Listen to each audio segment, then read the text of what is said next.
Good morning, Southeast Conference. We are ready for day 2. And once again, want to thank all of our sponsors for making this event possible. And again, we're looking forward to being there in person at our next events, if at all possible. So it's 8:15, and we do like to be punctual whenever we can. So Mr. President, good morning. Yeah, thank you very much, Robert, and good morning to everyone. We had a welcome to day 2 of the Southeast Conference Mid-Session Summit. We had a really tremendous day yesterday. I want to thank all of the folks that spoke. Mr. Ferraro, Mr. Persley, Melani, the whole panel of industry forecast on the industry forecast roundtable. That was really interesting material, all of it. It is remarkable the skill and breadth of all of the folks that came to talk about how we're going to get to 2022. President Malott of Sealaska, very interesting what you did, I had to say, and the P2P winners, congratulations to them. That was I always enjoy the entrepreneurs that are getting out and trying something new. And that's how, frankly, in my opinion, that's the best way to get to 2022 is by people finding new ways to create value and economic activity in the region. And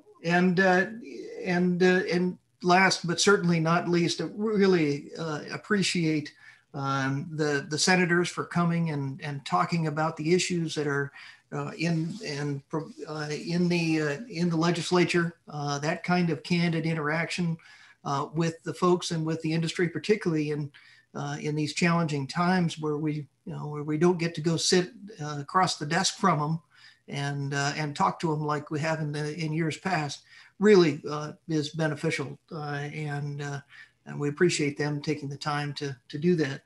But we only finished day 1 today. We have a great lineup of new folks that are going to come in and work with us. A few surprises perhaps today to entertain all of you. So please don't go anywhere. And I just want to appreciate everybody coming back and joining us. So without further ado, I'll turn it back over. Oh, one last thing. I want to thank the staff again for the tremendous work they did. I've been on other conferences like this, these virtual conferences, which are a new thing. Not all of them are as seamless as this one. And I just want to really express my gratitude and appreciation for them for just doing great work. And we're looking forward to another great day. Mr. Venables, you're on deck. All right, thank you, Mr. President. And yes, there is an incredible team behind the scenes working on this. We've got Karen and Catherine and Sarah and Jessica all behind, making sure that this happens seamlessly as possible. And we're excited about being able to at least have this level of connectivity, because that's really what one of the key strengths are for Southeast Conference. Yes, sir. I forgot one thing.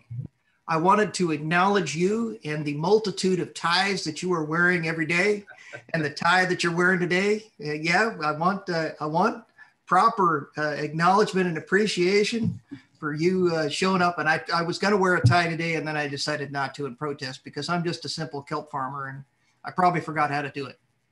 Yeah, it took me a little while to get my fingers back to, this whole Zoom world is really allows you to be a little more informal in many ways, and ties have kind of fallen off the radar. But no, this is just another one of those conspiracies against me, I think, all in support for our great quest of that, getting our next workforce development folks into the training there at UAS, the scholarship. And we'll talk about this more tomorrow as we talk to them, and blame Senator Keel for making me dress so formal for this this event. Anyway, thank you. Sorry, pardon the interruption. I just had to, I forgot to include that acknowledgement and recognition of the efforts that you're putting forward to support the kids. Yes, thanks to Casey for this Barbara Streisand edition. So anyway, without any further ado, we'll get into some meat of the issue. We start a little bit early today so we can make sure to accommodate Congressman Young. And of course, the DC logistics, he could be a couple minutes early, a couple minutes late, but we want to bring you some more, some great information. If we can bring Mr. Bittner on, he's the Executive Director for the Alaska Small Business Development Center. And John has been a great ally and supporter throughout this pandemic for all of us here in the region and across the state. And I would just asked him if he would kind of give us kind of an insight and update on federal resources, past, present, and possibly future. So good morning, John, and thanks for joining us. Morning. Thanks for having me and for giving me a reason to put on a coat I haven't worn in I think so long. It barely fits me anymore.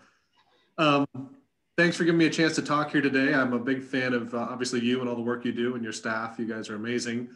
I've got a lot of slides, some data to run through if that's okay. It'll be real quick, but I'll try to get through it fast so we can get to Congressman Young. Whenever we see him come in, we'll just rudely interrupt you. So I'm used to it. It's fine. Just go ahead and give me the high sign. Can you see my screen? Is that working? Yes, that works great. Fantastic. You're still in panel mode, so go to slideshow. There we go. So I wanted to talk a little bit about sort of COVID-19's impacts, in particular on Southeast. And to start with, we'd have to obviously talk about the massive amount of federal funding that has hit the state and this region in particular. Basically, if you include all of the different CARES Act provision, and that was the largest sort of disbursement of federal funds, we're talking, it's hard to say, but somewhere in the range of $4 to $5 billion between the unemployment add-on funds, the one-time individual payments, and of course, when it comes to businesses, the big PPP, EIDL, and the Alaska CARES program, the funding that came to the state.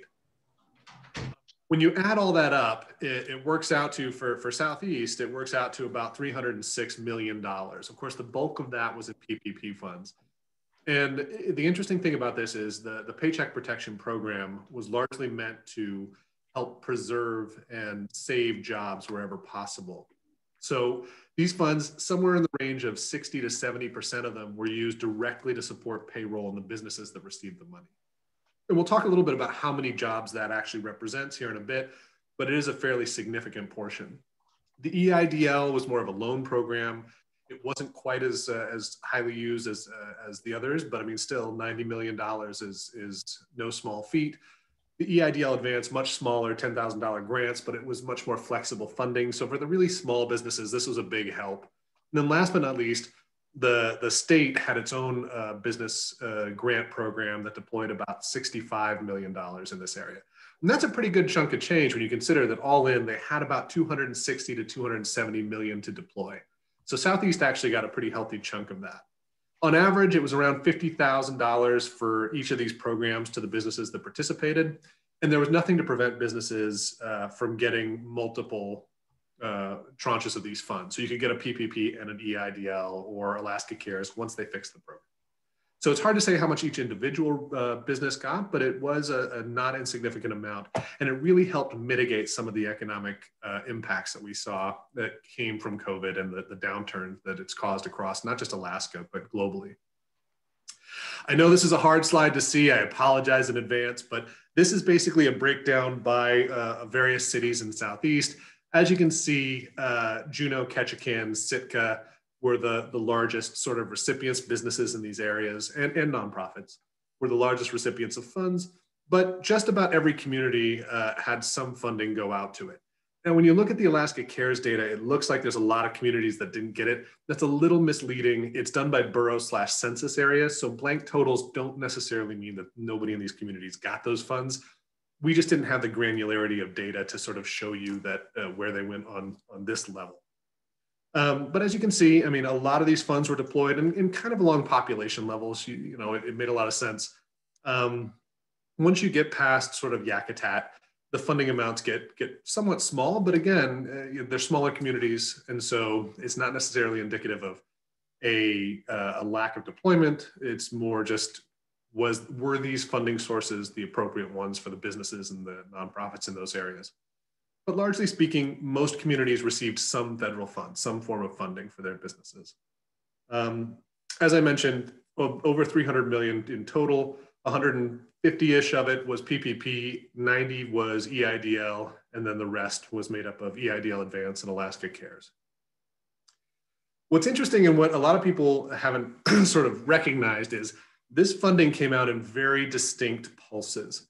So this is even harder to see than the last one. I'm sorry, PowerPoint design is not my skill set, but what we're trying to show here is the blue lines on the far left are the PPP funding disbursements. And as you can see, most of the PPP funding in Southeast was deployed by 4/29, April 29th.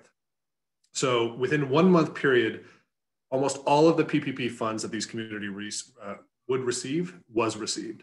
And so those funds were meant to be spent within an 8-week period after you received them. And so it didn't persist for very long. So the next tranche of funding, those orange lines that you see that follow that, are the EIDL funds. So after the PPP was sort of exhausted for these communities, they moved on to the EIDL program, and that sort of got them through almost to August, basically, just before August. Now, what we don't show on here is the Alaska Cares funds. And that funding was sort of deployed in the August, September, October, November range. And so that got you through the last part of that year once they sort of allowed for people who had received these other pots of fundings to apply. And so on the one hand, it was a little frustrating for businesses to have to try and get these funds and the delay in some of them in getting deployed. But in reality, what this meant was there was some form of funding available to the various businesses and nonprofits in these communities for most parts of the year. It wasn't exactly a huge amount, but it was enough to keep most businesses going and to sort of bridge that gap until we get to where we are today, which is the new round of relief funding for second draw PPPs, another capitalization of the EIDL program, and hopefully soon the EIDL Advances and a few other programs coming online. So, on the one sense, I know there was a lot of frustration from businesses in getting this money on the street, but on the other hand, that sort of slow progression between these programs probably ended up working in our favor, especially considering how long it took this new relief bill to sort of get passed.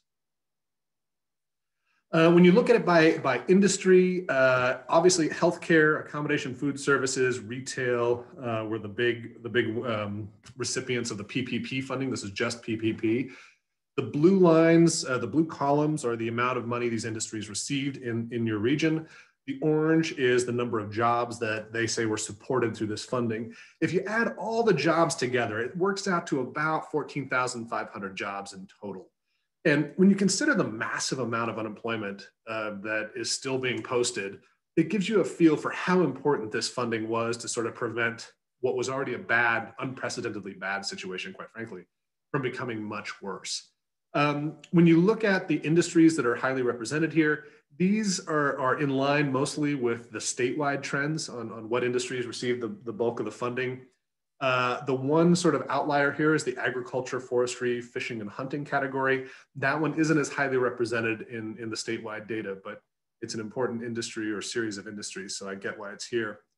Healthcare is an interesting one in terms of the number of jobs that were preserved here. These tend to be higher paying jobs, so this is kind of especially good from an economic standpoint.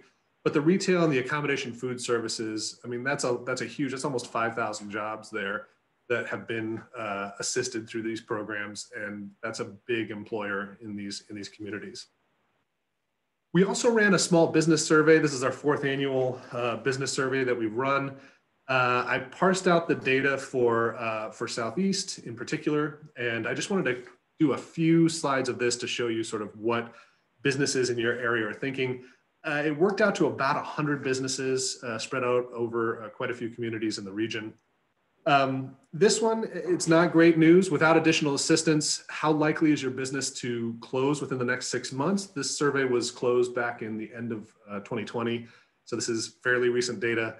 And you can see over 20% of the businesses were likely or very likely to close unless they received an additional tranche of funding.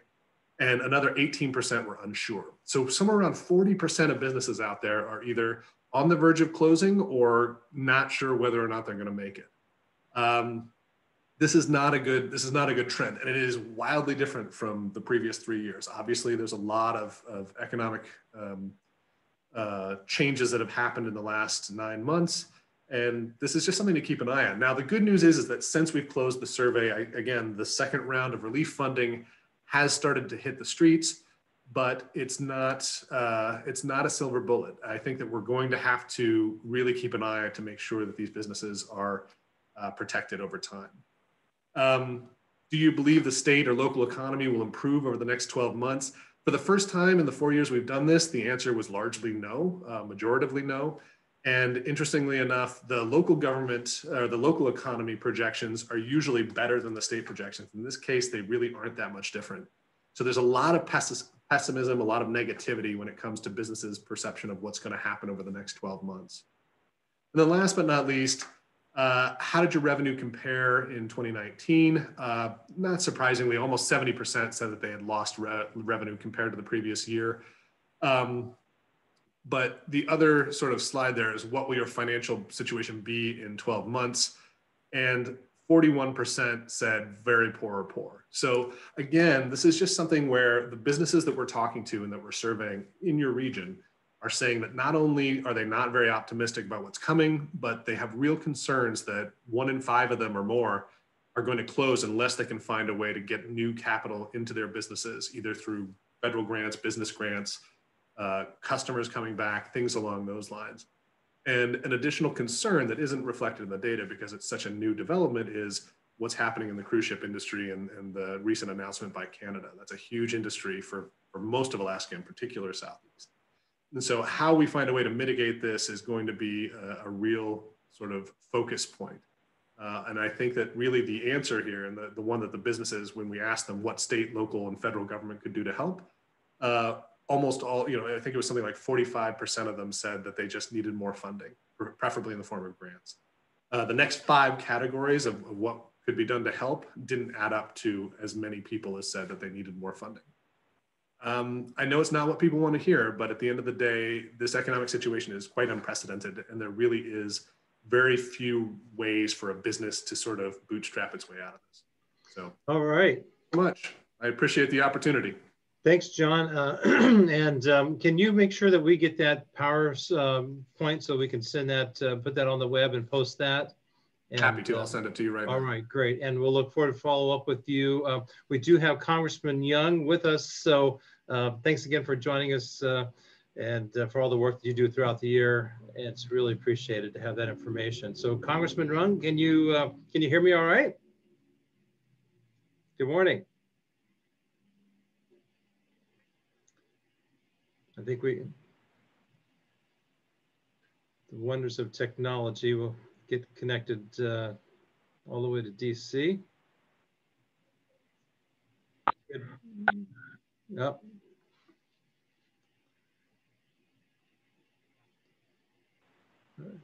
Okay, can you hear me now?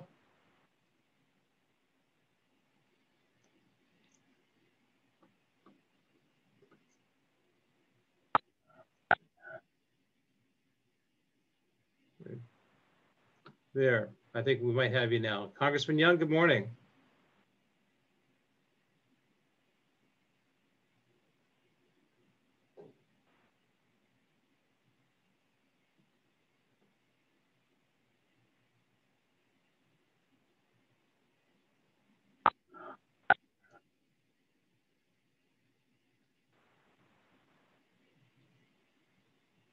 And we'll see if you have us connected there. We've got the Congressman connecting by phone from DC this morning.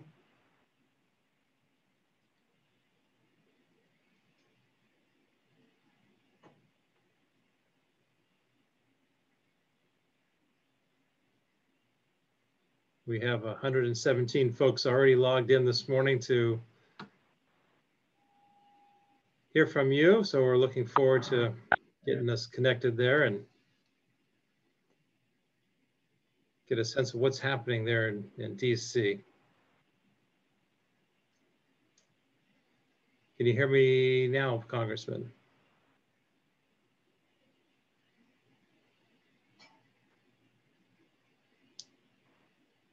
Testing, 1, 2, 3.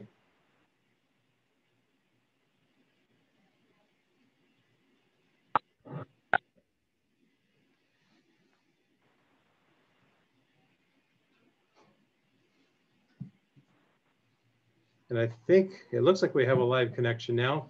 Congressman, can you hear me?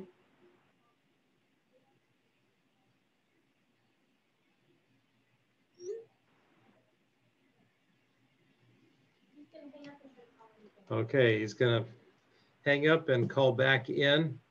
So, you know, it's pretty amazing taking a look back at the presentation that Mr. Bittner gave to us about the CARES Act and the different funds that came through and to really help the region out. And it was interesting to see how that really flowed from one pot to the next that really kind of gave some cash infusion through the region almost throughout the first 8 months of the pandemic. And to see almost $300 million come in really, I think, is what has prevented a lot of outright closures from being seen in the region.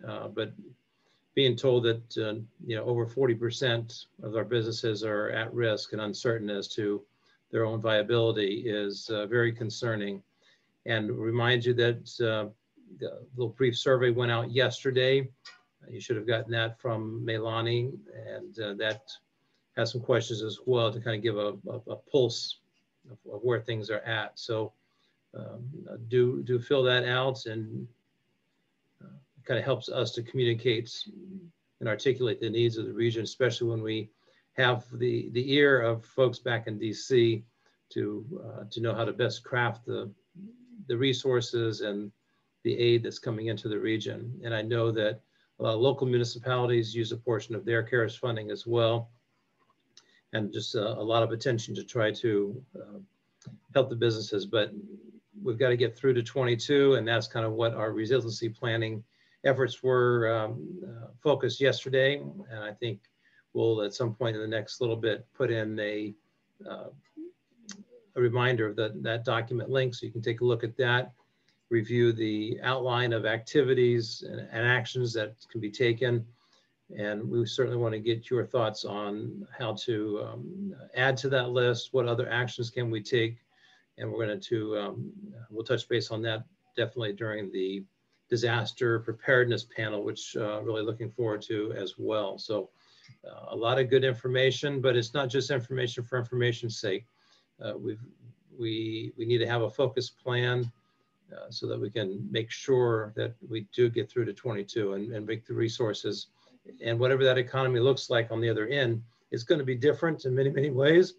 I thought one of the best suggestions that came out of yesterday's panel from Mr. Howard Sherman was the offer to help transition or provide a platform for some of these retailers that will no longer be seeing, or that may not be seeing very many cruise ship passengers, and seeing how the industry can kind of help share those links so that we can shift the commerce section online and still generate some sales to some eager buyers down across the world that would normally have come to Southeast Alaska, which is another reason why broadband is such an important piece of our strategic planning going forward, both long-term in the 2025 plan, but also as part of the resiliency effort. And we're really glad to see so many of our telecom providers and broadband providers really looking to extend that network.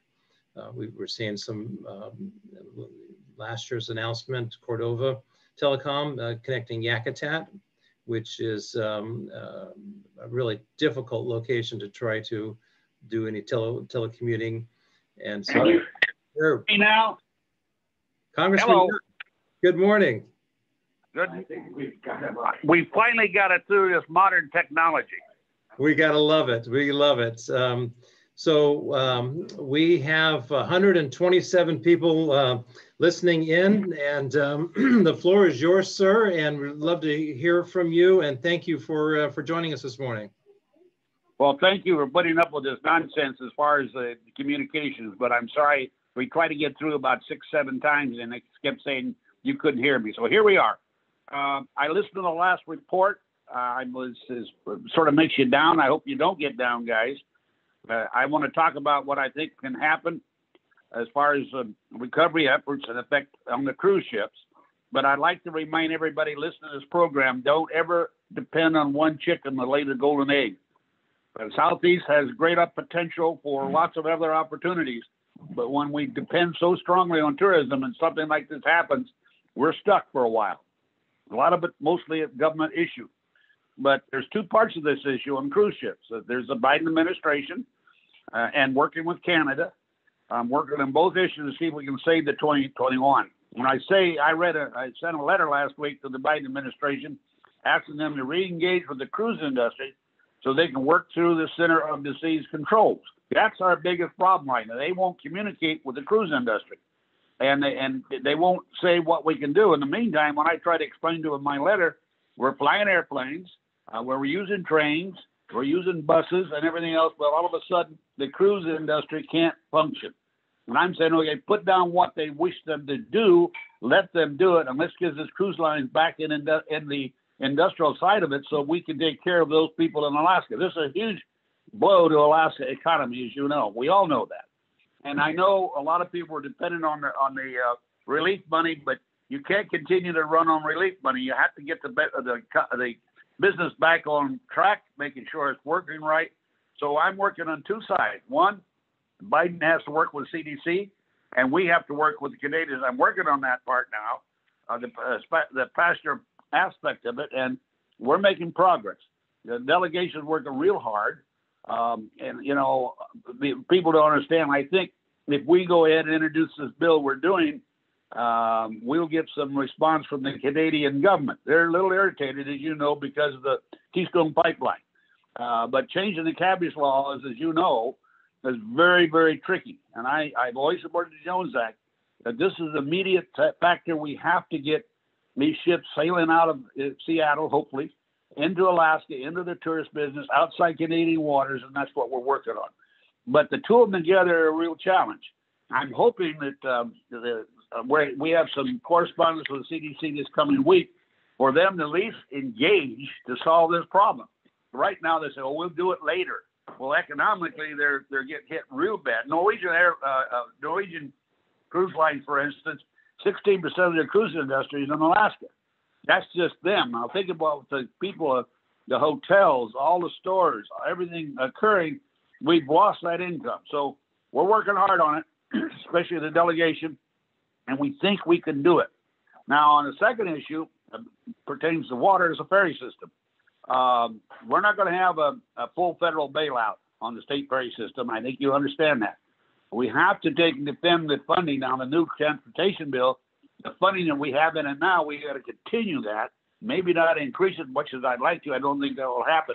But it is important for that ferry system to function for Southeast Alaska, probably more in Southeast than any other place. I was there when they started that system, and it was made mainly for Southeast. We expanded it because we had money. Now we have to make sure that they contract some of it, but we have to make sure it works for Southeast Alaska. Now, you know, we have the airlines doing real well. Can't complain about that.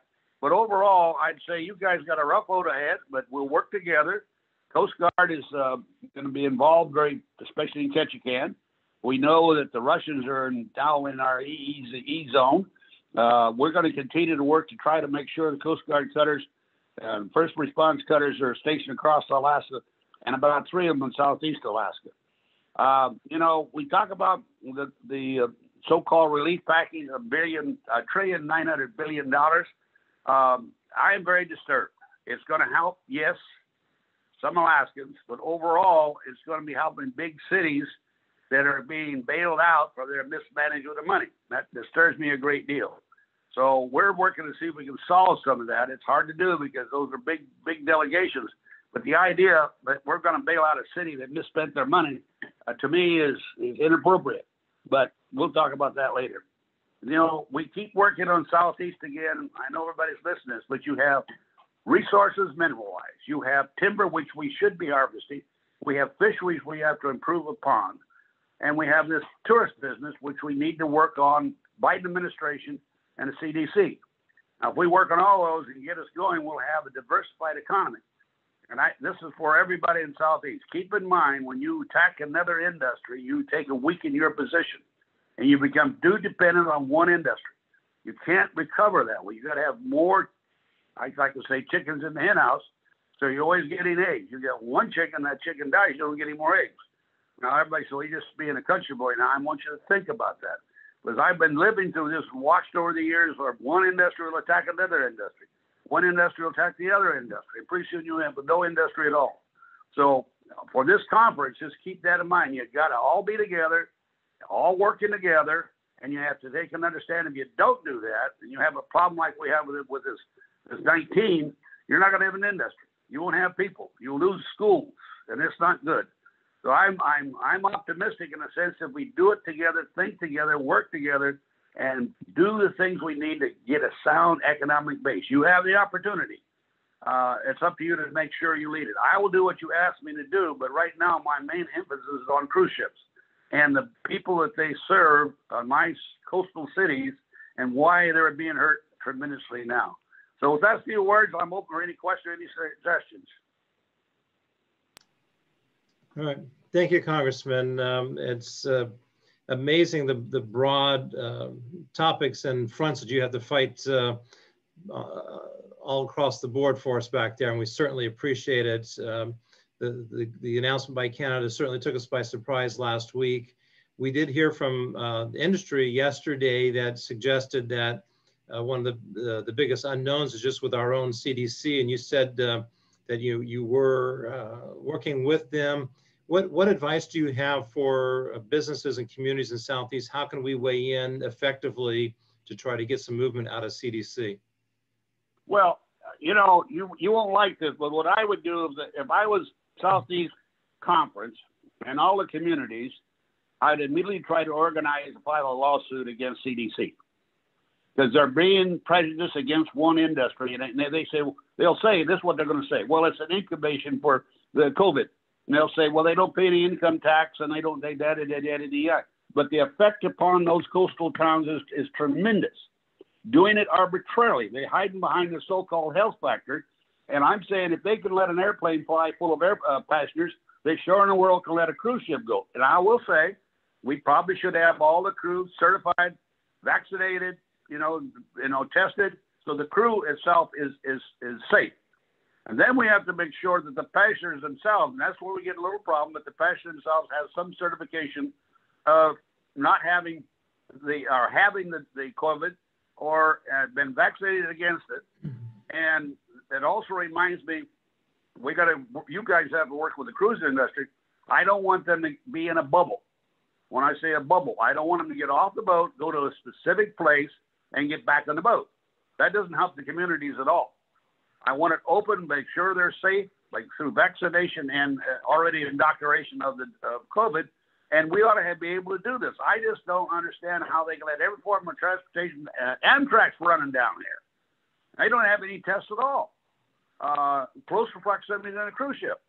So if you take care of the crew, make sure they're vaccinated or have had the disease, and make sure that the passengers have been vaccinated or had the disease, there's no reason why you can't have the ships sailing.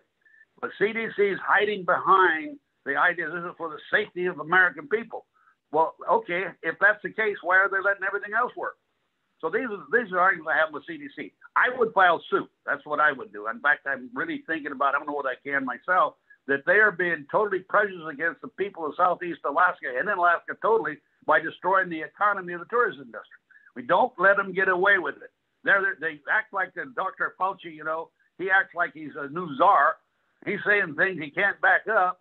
And I'm saying, okay, prove it to me or let us do what we should do, and that's have our cruise ships running so we have the passengers. This is not about the cruise ships. This is about the tourist industry in Southeast Alaska. Thank you, Congressman. The Passenger Vessel Services Act. You had been working on that last year, and what are your thoughts?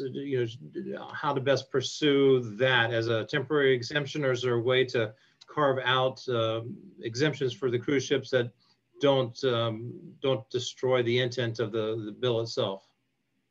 Well, we're working on a piece of legislation now. I'm working with the chairman, Peter DeFazio, and I've talked to the unions on this. This has nothing to do with the Jones Act. I'm a big Jones Act person. I want you to know that. But this is an exemption to the rules, so we can, because of the action of a foreign country, Canada, have taken against our transportation needs in an industry that we depend upon. I want a year's extension, or until the epidemic is no longer plays a factor, if you follow what I'm saying. And we think we're going to do it. That is more easy to do, and not easy, because it is a cabbage law. But I had it very close last year, and Seattle screwed us up. I mean, I'm not happy with Seattle right now. That's a left-wing bunch of socialists down there, and they don't understand by closing their port. Now, it's open now, so we want to make sure we can go to, if we did go to Seattle, go to Portland. But it shouldn't be. We want the Passengers Act extended, exemption for 1 year or as long as the epidemic affects us. And there's another sideline about this, maybe because there's a provision in that cabbage law about the crew itself. There can't be a crew member has to leave a foreign port to go to an American waters. We have to change that, and that's going to be sticky wicky because it goes to the Judiciary Committee. But we're working on it. We have full-time press on it. But that won't do us any good if we don't get the CDC to say, okay, it's all right to sail. If we don't do that, we've lost. And that's government action. That's inaction by an agency that you're paying for that has done something I call stupid, because there's no reason why, if they can let every other form of transportation work, they can't do the same way. And a lot of people, well, you're defending the cruise industry. No, I'm trying to make sure the cruise industry has the opportunity to feed Alaska's economy, which they've been doing. We expected 1,400,000 passengers last year. We didn't get 400,000. So that's the battle you all have together. And again, though, I think my advice, collectively, file a lawsuit against CDC for prejudice. Right. Thank you. Shifting to some of the COVID aid relief funding that might be coming back to Alaska, is there thoughts or provision to make some of that more targeted towards stimulus, capital projects, and infrastructure? What do you see down the pike on that, sir? Well, the bill right now is so full of stuff, I can't give you the answer on that. When I say stuff, the biggest thing they got, the highest expensive thing, has nothing to do with COVID. This is a Santa Claus gift bag for a lot of big cities.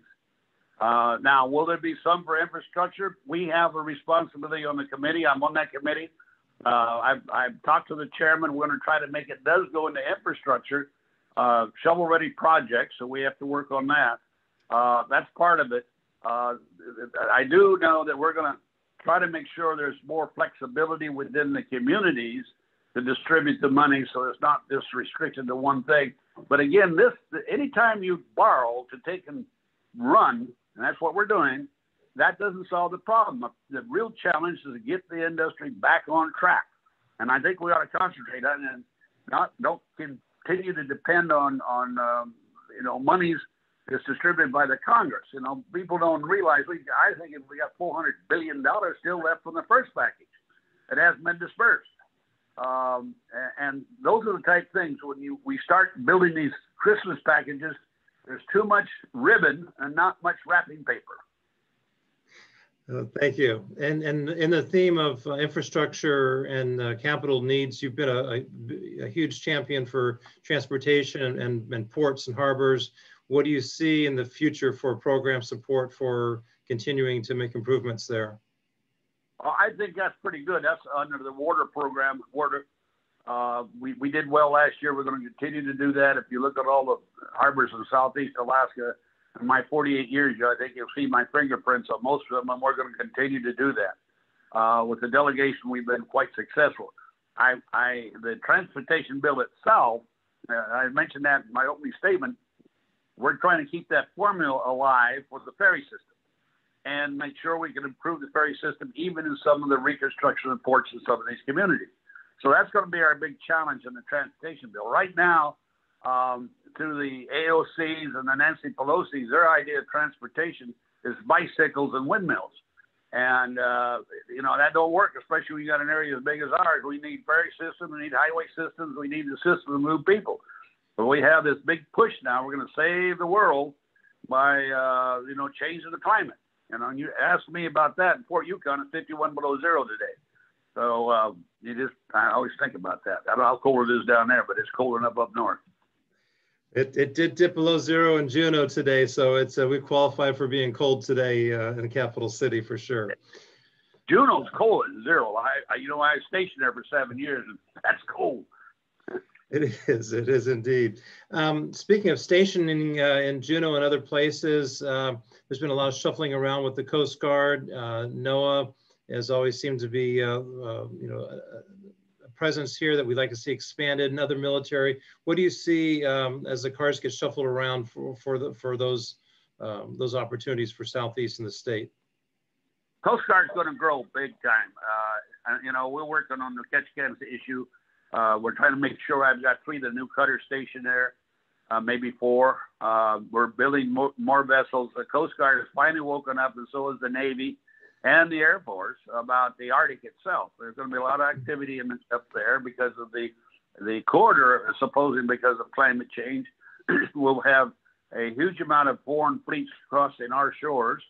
We have no knowledge, navigational aids. It's a disaster. But they finally woke up, and we've got a new assistant secretary, the Air Force, for Arctic mission. The Coast Guard it's already okayed Nome for a new port. We'll probably have another one up there. And we're looking for what we call global navigation assistance, where we can go over the globe, the North Pole, and be able to communicate with countries in Europe and even Russia. So we know where ships are and how they're going, the whole bit. So we're behind.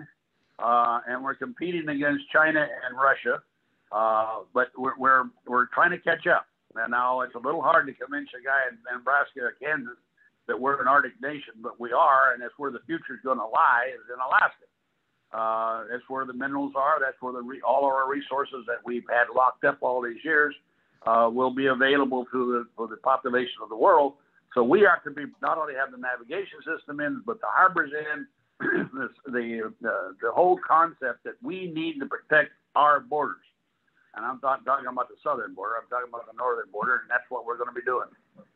All right, thank you. And on that theme, I know there's been talks about a bigger or some naval presence in the Ketchikan area, but one of the questions that came from our members is there any thought of deploying an air station for the Coast Guard in the Ketchikan area?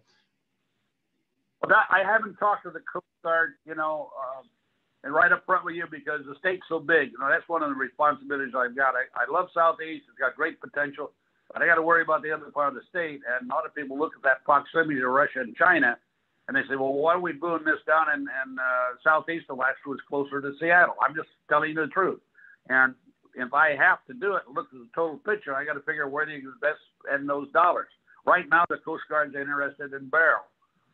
Which is a long ways from you, but if they're interested in Barrow, I'm talking about air traffic, C-130s and the whole gamut. But I'll talk and see what they got on their minds. And, again, I go back to Alaska is going to be the pivot for the United States of America. Resource, proximity. It's what you call position. And our enemy, and I call them my enemy because they're aggressive economically, is China. And, of course, Russia. And Russia is probably more uncertain than China, but China's got such a strict control that China still, because there's billions of people, are trying to control all the resources. And I want to remind everybody, be very careful when they talk about Chinese financing a project in Alaska, because they have a tendency, they'll finance it and want to own it. I watched them do it in Africa, and they ruined Africa. And you can't blame them. I don't blame them. They got 4.5 billion people or more. I don't know how many they got now. And yet, because they have to feed and take care of them, they need the resources to do so. So they're going to go after us because that's where the resources are. Well, speaking of resources, we can't let you go without getting your guidance on how in the world are we going to get timber supply out of the Tongass. We heard yesterday that the Forest Service they've never come close to meeting their quota, but they're not getting really any timber out under contract in some cases. What's the best approach going forward with this administration? Well, you can forget it with this administration. That's going to be the hardest part. You know, I'd like to secede from the union when it comes to it because they've ruined the Tongass forest. And everybody says, oh, what are you talking about? And a lot of your people in the tourist industry are part of that. You know, you can't have one chicken laying all the eggs. And we ought to have a sustained silviculturalist program where we harvest the timber. The Forest Service itself is not interested in harvesting timber. They have become what I call a big tree park service. And that's not good for the future of our forest. In fact, it's a terrible loss to our economy in Southeast Alaska. I only hope I can see, and I'm a little bit disturbed because Gold Belt withdrew their harvesting program, I believe. Okay, that's fine because they harvest most of their trees. But the state of Alaska, I've got a bill in yet to give the state of Alaska 2.8 million acres of land, which is not much, to Southeast for the communities to have a miniature Forest Service program. You know, if I was running this shop with a magic wand, I'd put out 50-year leases on the new cut timber. The timber's been cut in the last 85 years. A 50-year lease, so a leaser could take and manage the timber for his profitable benefit at the end of, say, 35, 40 years. What they're trying to do now is harvest the small trees. It's not economical. They'll put up sales. They're not economical. And they say, well, nobody's got it interested. You wouldn't bid on something you can't make money on. And that knows you're a socialist. So that's going to be our big challenge. And again, back Southeast has that timber. It's not going to destroy the forest in the long run. It'll make it look a little bad in the front run, but it would in fact provide something badly needed in the Southeast, and that's a diversified economy. Now, I'm not optimistic of this administration. I've watched Mr. Biden. I've watched his group that support him. They don't believe in a profit. We'll buy the timber from overseas, or we'll get the toilet paper from China. I'm just saying that's not the way to run a shop. And and very frankly, we didn't do as good as we could when we had the other administration because the agency itself is not orientated towards silviculture. That's the management of trees. And they're not that way. So I don't know the total answer. I know if I could, I'd get the state land, which I'm going to try, have smaller units in the area, and see if we can't get the Forest Service. They ought to consult with the industry and find out the industry what are good sales. No, they put up a bunch of timber. You know, you can't build a road, and then you put a bunch of timber that is not economically feasible to harvest. You know, the pulp mills made that possible. I mean, because we use the timber totally. You can't cut a tree down now. You have no pulp capability. So you end up cutting up what we call saw timber. And if they don't put up enough saw timber per acre, there's no way you can make any money doing the harvesting. Right. Well, and I guess as just a final question as we wrap up here, we'd rather have a viable timber industry, but the Secure Rural Schools was in lieu of that. Do you see that program continuing? Yes. When we work on that very hard. My argument for those guys in New York and San Francisco, if you want those trees to stand there and die, then you ought to pay us for it and pay us through the Secure Rural Schools. And so far, I've been very successful, and we got a lot of good allies for it. But again, you know, that's taxpayers' money, but because we can't harvest, they owe us. Yep. Congressman, on behalf of the 155 people here in attendance virtually watching and listening, thank you very much for your time today, but thank you so much for your tireless efforts all year long and for so long. We really appreciate it. Well, you're quite welcome. And I know some of you may not like the way I present my positions, but you're good and well where I stand and why I think we can do it together. And like I say, Southeast has got a great potential. We have to just put it in one package, make sure it works. Not one industry, all industry. Keep at it, work at it. Let's do it together. Thank you, Congressman. God bless. Okay, well, we had a little bit of technical difficulties there for getting him connected. So sorry to run over just a couple of minutes, but we certainly wanted to squeeze every bit of information we could to get a sense of, well, what funds are coming to the state and to the communities. So that'd be a good segue into this this panel here. And before we get started, I believe Matt, you wanted to make a statement on behalf of Representative Stutes, who was who's called elsewhere at the moment, correct? Yeah, correct. I just wanted to say that I'm sorry the representative can't make it today. She's in a meeting that she needed to be in. And I know she looks forward to Southeast Conference every year. She really had prepared for this and was looking forward to addressing everybody and talking about ferry issues and talking about things that are important to Southeast and moving, you know, that are also important to Kodiak. But anyway, I just wanted to pass along her apologies. This is definitely a big deal for her that she looks forward to speaking at every year. And hopefully there's another opportunity. Please feel free to reach out to her and she'd be happy to share what she was going to say individually with anybody who's interested. Anyway, thank you. And thank you for letting me make that brief statement. Absolutely. And we will find a way to make that connection with her, because we do appreciate her service and especially her championing of the causes that are near and dear to us. So please let her know that, and we will look forward to that opportunity. Okay, so we will jump right into our panel with the representatives that are able to join us, and thank you one and all for that. We wanted to begin with just some opening statements from each of you. Take 3 minutes. I know that there's, I don't know, there's 60 seconds in a minute, but whatever 3 minutes is, do give us your insights and overview on what you see here in the immediate horizon for the House. And then we're going to launch into questions from, we have 150 some odd folks online right now, listening in and watching. So again, thank you very much. And Representative Ortiz, I've got you in my upper left. So going left, rightward, we'll say good morning and then turn the floor to you.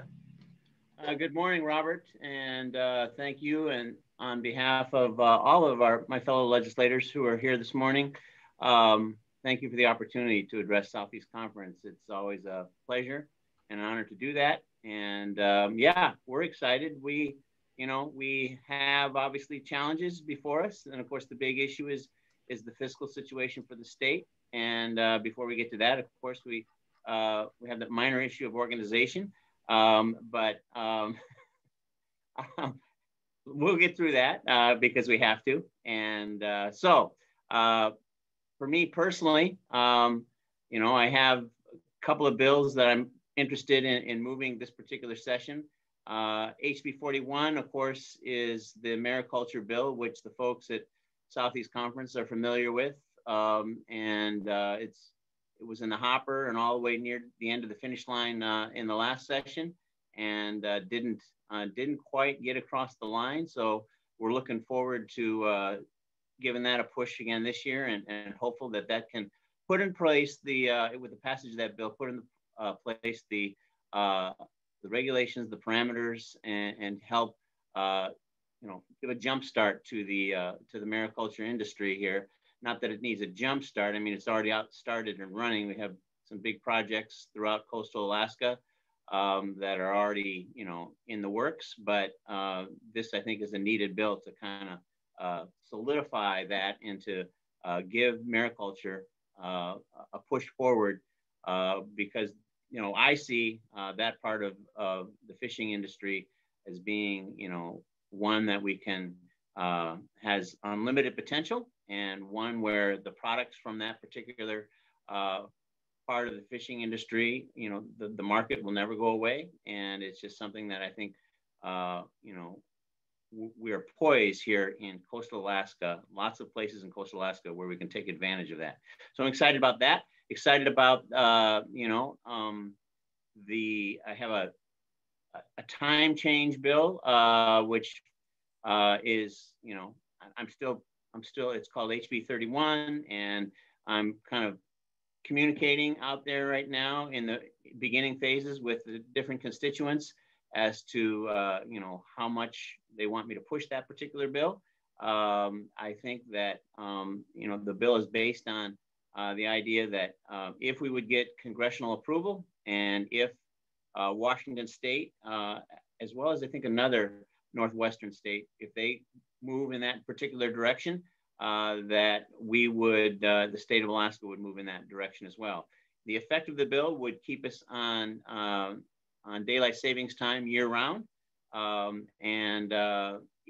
If in the event that, let's say, we didn't pass the bill, but Washington State, who already has passed the bill and are waiting for, my understanding, waiting for congressional approval, if they were to go on to that and we were not, then that would put us at a 2-hour time difference for part of the year with Washington State. And I don't think that would help, situations. That wouldn't help our situation in relationship to travel schedules and Alaska Airlines schedules, et cetera, et cetera. But, I'm not, like I said, I'm just kind of in the initial phases of that one. So that's the 2 bills that I have in the hopper. I'm probably close to my 3 minutes.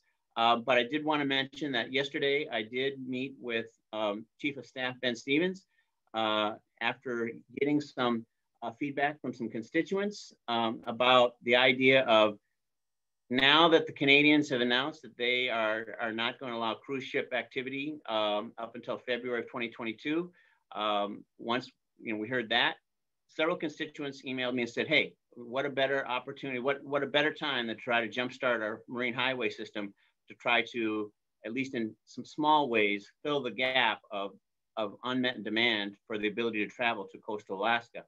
And so I'm just in the initial phases of those discussions, and I know that I'll have, we'll work cooperatively with my fellow legislators who are on the line right now, particularly from Southeast Alaska, but throughout all of coastal Alaska, to see what we can do, try to get the administration to kind of give a jump start to the marine highway system to fill the gap that's obviously going to be there, unmet demand for, for travel to coastal Alaska, which would only be a boom for, I don't know about a boom, but at least it would be a trickle of activity that, everybody could use throughout coastal Alaska. And with that, I'm going to close it up. Thanks.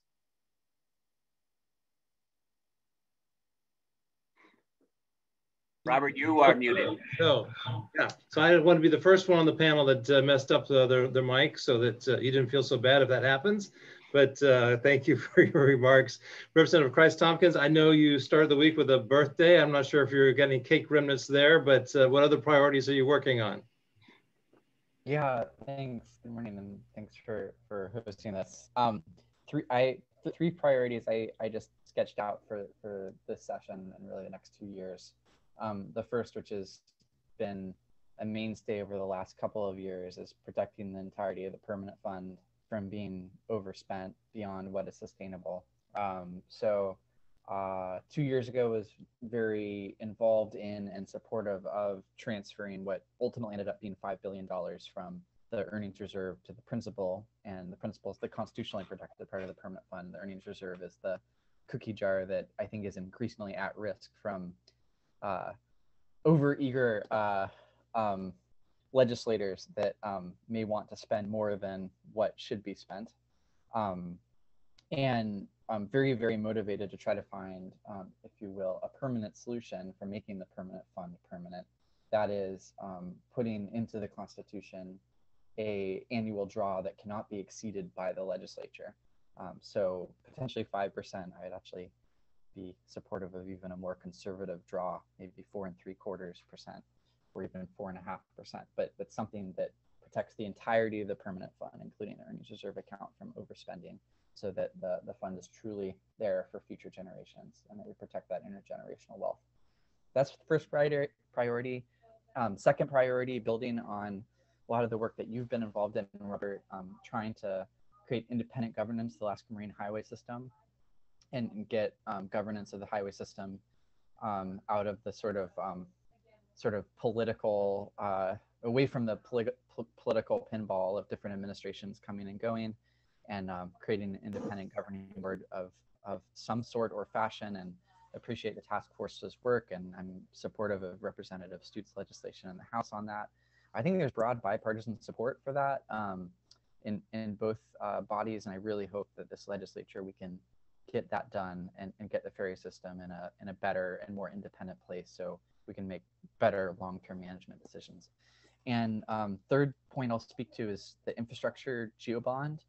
And I'm supportive of that infrastructure geobond, especially given that we haven't had capital budgets in the last 6 and counting years. And in terms of what is included in that geobond, very, very much oriented in that being basic infrastructure that has a multiplier effect in terms of facilitating industry and commerce and transportation and basic needs that then sort of compounds in terms of quality of life and the ability for the private and public sectors to operate better.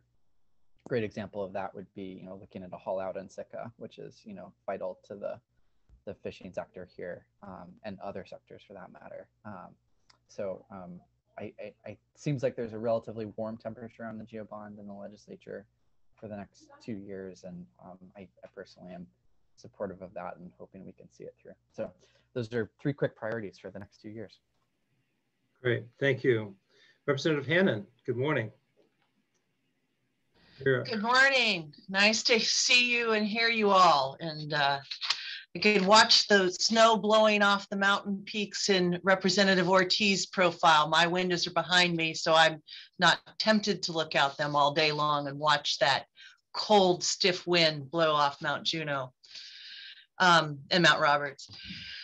So I'm in my 2nd term, and I have pre-filed a bill, House Bill 9, to introduce a broad-based progressive income tax. And I think the biggest issues that face this legislature are financial in nature, and felt like in my 1st term, we really didn't have a ball on the field, that even if we were going to talk about it, we didn't have one in play.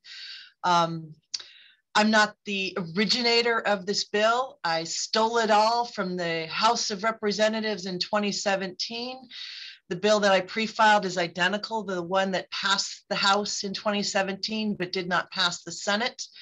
And I think it remains a good starting point to talk about additional new revenues, a broad-based tax. I've said it before here, and I've said it publicly. When we talk about broad-based taxes, I'm an income tax person, not a sales tax. All of my communities and most of this region, our communities have sales tax. And I think that additional layers of sales tax hurt local businesses. If you're a community that doesn't have a sales tax, then that might be where you turn. But I think broad-based income tax is better for Alaska. I also have a 2nd tax bill that didn't make it to pre-filing. I had introduced it last time, and it's a tax on nicotine vaping. It's a pretty small revenue generator, but I view it as a significant one because vape nicotine is not taxed under Alaska law. We tax our nicotine products in Alaska by type.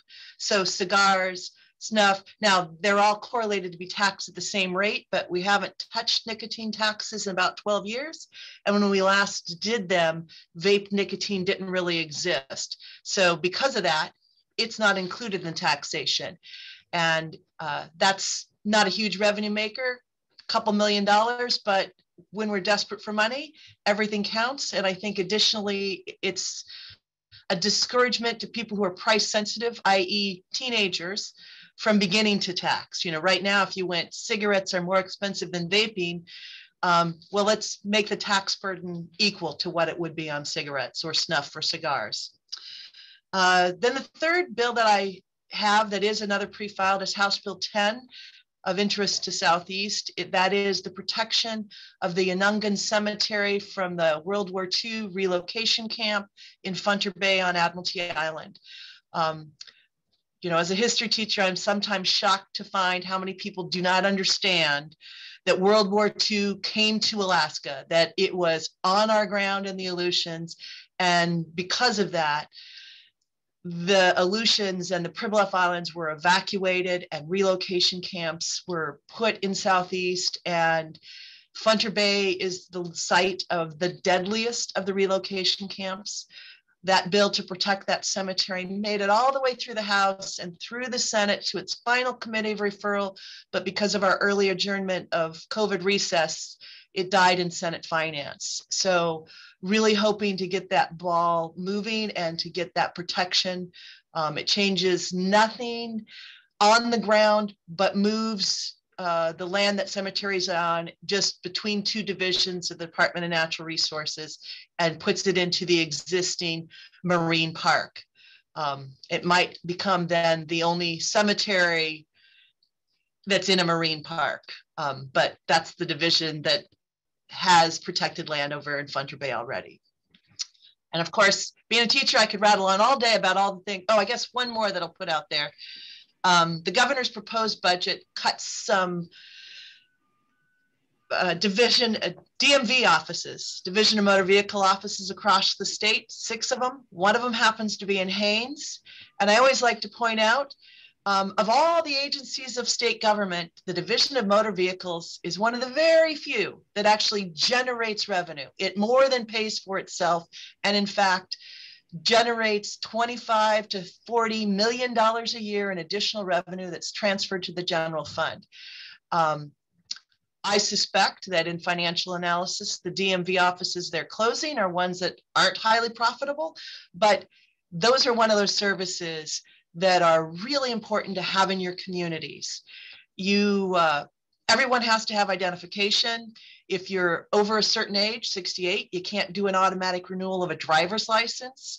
In a year that we're looking at real IDs coming into play, having them everywhere in rural communities, I think is really important. And that is one that I'm hearing a lot of bipartisan support to keep all those DMV offices in those communities and not pass that burden back to small towns and individuals who live further from the concentrations of community centers and still need to have legal vehicles to drive, IDs to do banking, and commercial vehicles to be inspected. And it's important to have them. And so we'll be fighting to keep the Haines DMV office open. There we go. Excellent. Thank you. Representative Story, good morning. Good morning, everyone. It's good to see, well, I can't really see anyone but my fellow legislators. And I really like to have this opportunity where we get to talk about our priorities. And I know that up at the building right now, nothing is more important than having a stable budget plan as we go forward. There's a wide variety of ways to go about that, but I really see that as our job. Our investments in private capital is really being hurt, that we have not delivered on a stable budget plan. We've known this for years. I was just absolutely shocked again this week to realize how our credit's been downgraded 10 times. We are the 3rd worst in the nation as a state, and because we have not come together on a fiscal plan. And when we are making good fiscal policy, it's critical to me that we show in our intent 2-year funding for the ferry system. That was a recommendation from the governor's working group. How can we ever attract our independent travelers, give certainty to our communities on the marine highway system if we do not deliver on a 2-year funding plan? The same thing for our schools. They are a big part of quality of life here, keeping professionals, business, our municipalities strong, knowing our kids are getting a good education. We can show our intent for funding 2 years in a row. I see that critical to stopping the bleed of teachers, and any fiscal policy that we come forward with should have those 2 things in it. I also think it is really important. I support the GEO bond. I was really disappointed with the amount of revenues that came towards Southeast. I've spoken with the administration about that.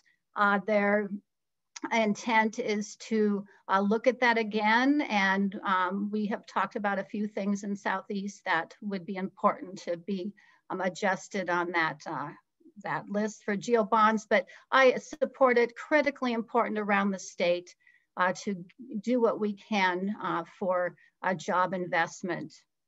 I also feel really important the mariculture bill that will be coming up when we can have legislation again. It's the one I had carried last year, was really close to getting to the Senate floor, and that expedites the lease renewal process for mariculture businesses.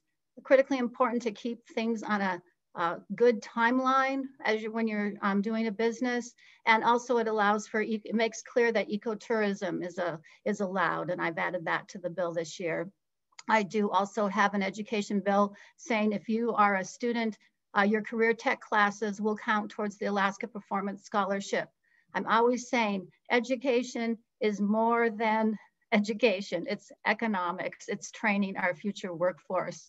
And we know these are all things so important to have a healthy, dynamic state. This conference is about resilience. I was honored to give the invocation on the floor last week, and I talked about how we are a resilient people, but we are getting tired.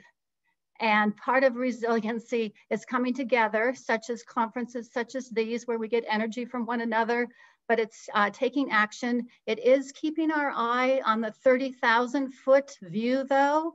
And that view is people want to come to Alaska. They are anxious for the vaccination, for the virus to be able to be under control with the vaccination. They are looking forward to coming here. Our mining is strong here. Many things that the mine that are being made, those products, we're going to need them for decades to come. I think even when we talk about oil in the state, oil has so much to do with renewable energy products. All the infrastructure from that is needed for wind power, for all those things is keeping our oil going in the state. So we've got so much going for us, but we've got to get through this year. We've got to renew the emergency protections orders, because that will make sure that we can get that vaccination out there, that we have federal dollars. So I see that as a priority to come through the legislature this year. Thank you very much for having us. All right, thank you. And thanks for noting the inequity in the GEO bond for Southeast projects. That was a question that had already come through, so thanks for touching on that. Representative Thompson, thank you so much for joining us. It's our practice at Southeast Conference when we gather each year that we don't just talk to ourselves, although we enjoy doing that, but we also make sure that we reach across the state to engage our partners that are there. And certainly Fairbanks has been a great partner to Southeast. And you, sir, I've had the pleasure of knowing since you were city mayor, and have always appreciated your insights and leadership. So thank you, good morning, and please give us some opening remarks. Thank you, Robert. I want to thank you and the Southeast Conference for inviting me to address the Southeast Conference. Some of my colleagues asked me, why would you, from clear up in Fairbanks, way up north, be invited to speak to the Southeast Conference? People don't realize how much we have in common. You know, there's so much, how much we depend on the ferries bringing 10,000 people in the military in Fairbanks area. A lot of them with their families come up on the ferries. We have that as a real important item. You know, your marine highways are our Parks Highway. They supply these supplies and food and everything that comes to Fairbanks, the same as it does to your villages in Southeast. There's a lot of tourists that come up on the ferries, and they eventually make it up to Fairbanks. So tourism is big in Fairbanks, the same as it is in Southeast. Those are things that we need to work together to make sure that they continue. You know, the tourism, speaking of that, this whole thing with the Passenger Vessel Services Act, within the last 24 hours, we've had 2 letters go to Washington, D.C. From our House, not just from one or the other. The one was to Biden, President Biden, asking him to please help get this changed. The other one was to our Washington, D.C. delegation, asking them to try to make sure that we can get some kind of variances in here to carry us through this time and change that Jones Act. Last night, I got an email back from Senator Murkowski's office saying that they see that it has to be a change in Washington, D.C. through legislation that they will be trying to work on also. Tourism goes clear to Fairbanks, same as it affects Southeast Alaska. You know, the coastal communities depend on the same things that we depend on, natural resources. You know, you've got mining down here out of Juneau, you've got the Tongass, we've got ANWR that provides jobs in the north. And even though that we're so far apart, we need to work together. And some of the things that were brought out by my colleagues here just now, one of the things is the bonding and how we need it to be regionally balanced.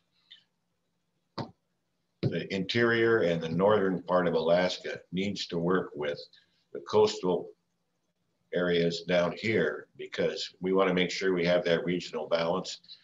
Individually, we're outnumbered when you come to Anchorage, or you're outnumbered when it comes to Anchorage.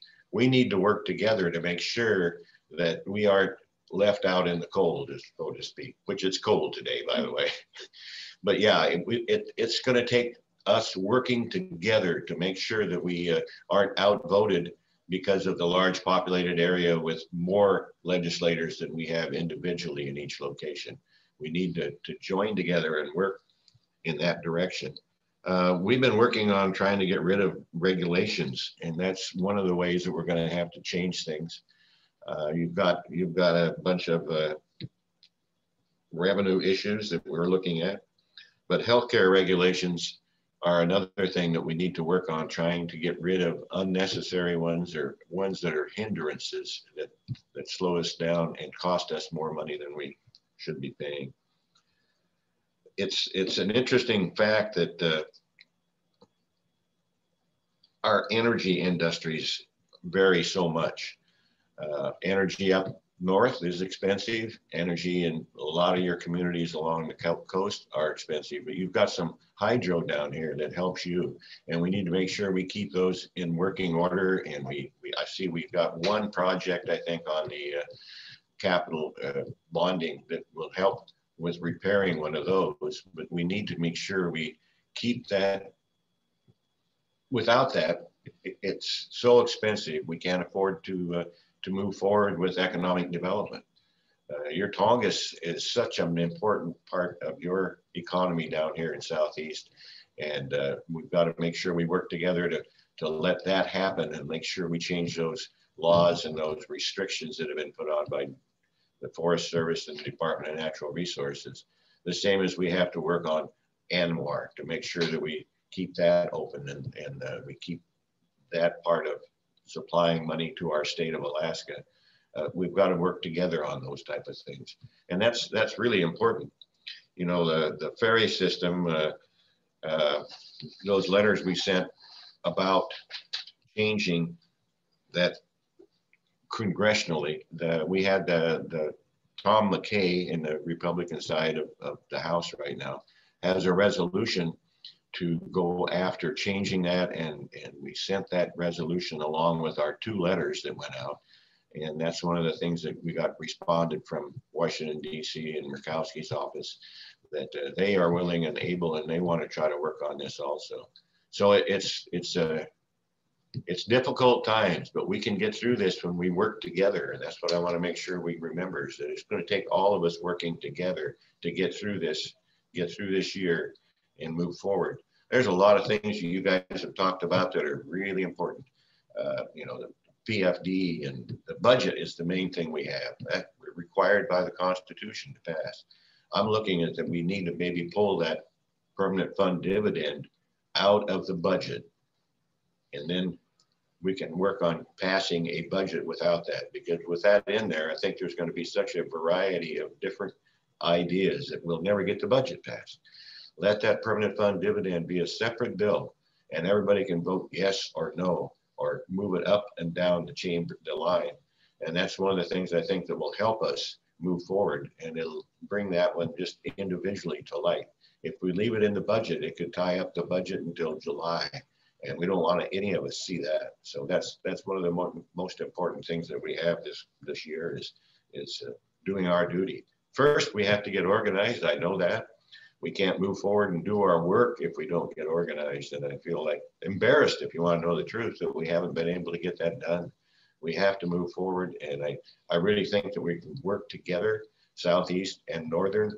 I think that's one of the most viable things that we have right now is your delegations down here on coastal towns and cities, and the northern end of the state are both individually like two separate states down there. And we got to make sure we work together to protect ourselves and jointly move forward. I don't know if you got any questions, but it's interesting times. Interesting times indeed, and thank you. We do have a number of questions, and what I will do is just pick a couple of you to answer, but if any of the rest of you have an insight on that particular question, feel free to jump in, but we want to move through a number of questions through the remainder of this hour, because we very much value your time and the opportunity to engage you, which is a little frustrating for those of us that are on this side of the walls that you are on. So it's tough days, but we appreciate your service and the fact you're staying safe and engaged. So the big topic this week obviously is the announcement by Canada. And we know that there are a lot of different activities and thoughts, but we want to make sure that we're coordinated in our actions. One of the things we heard yesterday was from the industry that suggested that the real bottleneck and issue is the CDC, because it's going to be tough to convince Canadians to let us in without a plan. And that bottleneck is the one that really needs to be addressed. Congressman Young went so far this morning to suggest a lawsuit to motivate the CDC for its targeted neglect or whatever. I don't want to put words in his mouth or mischaracterize what he said, but pretty much along those lines. What might the House members be able to do to express their concern on that topic? And I guess one of our Juneau reps that are right here, Representative Hannan, do you want to take a stab at how we should express ourselves? Well, I guess I'm going to immediately jump in and say I got a very different viewpoint than Congressman Young. The CDC is not our enemy in this. The CDC is not a policy maker from our perspective of electeds to struggle to balance interests. They have a singular focus, and that is to protect the health and safety of Americans. Now, anybody who's been dealing and paying attention to Canada since the beginning of COVID has understood border issues with Canada have been there. They were the land border, the water border, it's been shut. I think what surprised us all was Canada announcing they're going to keep that water border shut for a year. That's what surprised us, the length of it, not that it was shut, because it's been shut. And that's in response to Canada's ability to get enough vaccine to their communities. And we see that from the CDC, that our concerns in the US about travel industry is a large infusion of people into communities that may not have the ability to deal with the health impacts. When you have lots of people mingling in a ship and then disembarking into communities that may not have clinics or hospitals, COVID response capacities. So instead of blaming the CDC, we've known about those concerns and putting in place and giving them the money and giving our communities the tools to prepare to be able to be COVID safe when you're infusing communities with people from all over the world. That's where we're not there yet. So it's not Canada's fault for protecting their borders. And it's our law that requires foreign flag vessels to stop between, during a voyage. So what's our solution? Well, we need to get our community and Alaskans COVID safe. Now, we're doing a good job. We've got a higher rate of vaccination of our population, but as we all know, it's that supply chain issue of having enough vaccine to get to herd immunity in our communities. I've had people say, well, can't we prioritize certain ports so that they are prepared? And that's a really complex policy issue, and it's not set by the CDC. So they've given us some guidelines to make sure that communities can be COVID safe. And that's largely done by Congress. The state has some authority in distribution of COVID vaccine within Alaska and what our communities have done. And we've done a real good job in Alaska. We've got a very low fatality rate. We've got a very high vaccination rate. But as we all know, in rural communities where we don't have hospitals and ventilators, we've got to be over prepared to make sure when we bring in new people, workforce, visitors, that we can deal with it. So can we put some more money into public health in Alaska? We come back to the money issue, and we've got to start with get the House organized to put more money in, but there's always some lag time. The next fiscal year doesn't start to July 1st. So even if we give them new money, it's not till next fiscal year, because it's probably not in the governor's supplemental and going to be fast tracked. Yeah, and thank you. I think probably surprisingly, you and the congressman are fairly aligned on the concerns that expressed by Canada. No objection there. The Representative Christ-Tompkins, I know Sitka has recently expressed some concerns about the cruise industry. The real concern with the CDC is not what the responsibilities are, but the time it's taking them. They've had the entire pandemic to prepare, and they suggest that it may be a number of weeks before they have clarity on how the industry should be expected to safely move. Your thoughts on an approach to encourage the CDC to get that guidance clarified and articulated so that there's goals for the industry to meet, to safely move about? Yeah, I mean, I'm hopeful that with the new administration, there may sort of be a reorientation or a sort of more focused approach by the CDC. I mean, I think it's been, on the whole, a kind of discouraging performance by the agency, at least relative to its vaunted reputation through the course of the pandemic. And I mean, I think we all probably want to work as closely as possible with the congressional delegation to make sure that appropriate advocacy is being, or the spotlight is being shown, I guess, on the CDC in terms of calling out to attention to the White House and congressional leadership. I mean, Senator Murkowski and Sullivan, given the nature of a 50-50 U.S. Senate, have, I think, a lot of ability to make sure their voices are heard, because the votes are going to matter on nearly every issue. So I think that bodes well in terms of our congressional delegation being able to call attention to the issue. But I think our role is basically to work hand in glove with the congressional delegation to make sure that the agency, especially under new leadership, is able to work in a more sort of direct way with the industry and provide better guidance. All right, thank you. And we'll move right on to our next favorite subject, the marine highway system. It's probably our most favorite subject. We just have to deal with our economy. That we certainly would like to see the ferry system be part of the solution in getting independent travelers. But there seems to be a paralysis there for a number of different reasons.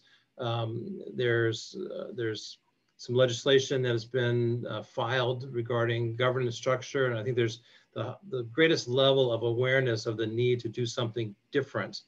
And I think Representative Ortiz, you've had, of course, you're sitting right there in the middle of the shipyard where yet another boat has been taken out of service and docked for a month, while the others sit surrounding it paralyzed from service. But the decision-making, governance issues, it was suggested yesterday that perhaps the governor be approached to use his executive authority to stand up such a board in the interim while the legislation is being worked on, because it may take a while to enact such a measure through both bodies with other issues pending. So kind of a two-pronged question. We'll start with you, Representative Ortiz. Should we approach the governor to act quickly on this measure? And what do you think the odds are of getting something like House Bill 64, I believe it is, passed through both bodies on this year?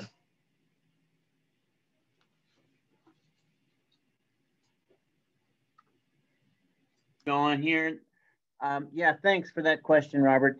Well, I think as previously mentioned by Representative Price-Tompkins, there is some pretty broad-based support throughout the legislature for a restructuring of the governance of the Marine Highway System. And so I don't think any type of legislation, of course, that has significant impact on how things operate within the state of Alaska, in this case, the Marine Highway System, it's not going to be easy. But at the same time, I don't think there are significant roadblocks based on the idea or based on the fact that, you know, if anybody's been paying attention at all, this issue has not a sudden issue. The issue of how the Marine Highway System has been governed and has been managed has been an ongoing issue for a number of years. And so, no, I think there's a pretty good chance that that we could get some legislation passed in this particular session that would reshape the governance. And in the meantime, yeah, I think I am supportive of the governor taking some action to stand that process up in the meantime. And of course, the devil's in the details, and we'd have to look at what those, you know, what the parameters would be in his efforts to stand that organization up. But I would be supportive of it, at least at face value. So, you know, and again, I would just like to get back to that idea I introduced, you know, after it came to me from several constituents. You know, what a better way to take this issue that has come up with the Canadians and our loss of, at least apparent loss of cruise ship passengers vessels going through and stopping in the ports of Canada.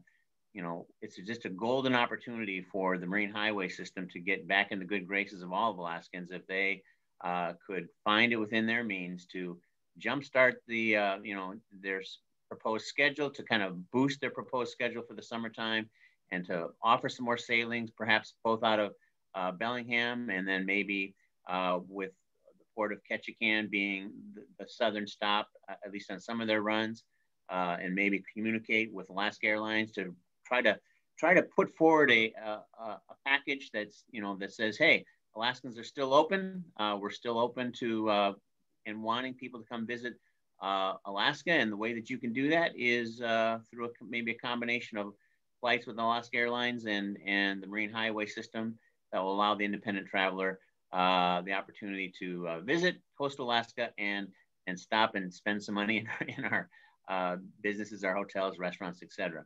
So that's about all I got. Thanks. Robert, just to, if I can chime in briefly on that one. I mean, just to speak to what I think is pretty broad-based support for making governance of the ferry system more independent. I mean, as having a conversation, I don't think I'm speaking out of school here, with Senator Shelley Hughes of the Mat-Su, and you know, she was remarking about how much sense she thinks it makes to remove the ferry system from the sort of more political governance that can exist within DOT and gubernatorial administrations. And so, I mean, you know, Senator Hughes and I don't agree on everything, although we do work well together. And you know, I guess everybody's reference, she's a, you know, I think a pretty conservative worldview and comes from the Mat-Su Valley. But I think her view is like pretty representative of a lot of people, including those who don't necessarily have coastal districts. So like Rep. Ortiz, I'm cautiously optimistic that we can get broad-based buy-in on this. All right. Well, thank you. And folks are having a little hard time hearing you. So next time at the mic, maybe, yeah. And, you know, I just want to thank you all for helping to build that broad base of support for the Marine Highway System. It's noticeably, it's noticeable, and it has to do in large part to a lot of your actions with your colleagues. So appreciate that. I wanted to add, if I could, just a comment on the Marine Highway before we moved on. And that is very much likely we will be getting more funding for maintenance and infrastructure in our relief bills, and that can go towards the marine highway system. We've clarified that with the federal delegation. I think it's really important in your conversations with the administration and other legislators to urge investments for the marine highway and take advantage of that, that federal monies. And thank you for that. I think those are very important, but to me, it's more critical to have the governance in place, because it doesn't matter how much money you send to DOT, if they're choosing how to spend it, then you end up with situations like we have now, where the Matanuska just went down, pulled out of service, and Lynn Canal is probably going to be a month without service, while the Columbia is sitting next to it tied up. And we're going to ask tomorrow why it's not ready to go to fill in. So lots of little questions that you just wish you had a little different governance structure there to engage. So that's on our wish. That's not to diminish any of the good work the folks are doing, but structurally the system is broken. So taxes, broad-based revenue. We've got a few comments that suggest that there's already a broad-based tax with the required local contribution that helps school districts to some extent, which is there's some inequities between organized and unorganized boroughs. So I don't know if you want to comment on that at all, but I know Representative Hannan already mentioned House Bill 9. How we heard from your Senate colleagues yesterday that there's like 70% of the rail belt folks that are in favor of a sales tax instead of an income tax. And I just wonder if you really see this topic getting resolved this session. And I know Representative Hannan has already expressed some thoughts on that because she opened up with that. Representative Story, then maybe Thompson, to get to your thoughts from the Fairbanks area, because we heard from Anchorage with the 70%. But Representative Story, how does that conversation evolve in the House this session? And will it be enough in time for meeting the governor's suggested $1 billion shortfall next year? That is, I mean, that's just critical. It's what we're all about this year. You know, can we move on some action? Can we start with some pieces to put together a fiscal plan? Because that's how we're going to get to an overall providing certainty for people. It's a mixed bag. I'm sure everyone on this line has heard support, like you said, for state sales tax. I think we have to remember that we have to get revenue from our workers who come here but live elsewhere. And the best way to do that is to a graduated income tax. And so where many of us are really still talking about that, but we are, and every one of us, well, not every one of us, but a lot of people are at different places. And when you talk to the Senate and the House, you will find that, but we have to remember the administration, the governor is key in this. If we do pass revenue measures, whatever they are, and it's an appropriation, so it has a 2/3, we have to override a veto if that is vetoed. So we have to be working with the third floor on this. No matter what solutions we have, we need a commitment from the governor to support a fiscal plan that the House and Senate can come up with. So that's what I see as a crucial piece. Thank you. And Representative Thompson, you know, so Anchorage has one position, Southeast communities are very much of one opinion. What says Fairbanks? Well, Robert, back when you and I were mayors, I remember we had this same discussion. I think it was Governor Murkowski was in at that time, and he was trying to push for a state sales tax. And basically, I felt, and I still do,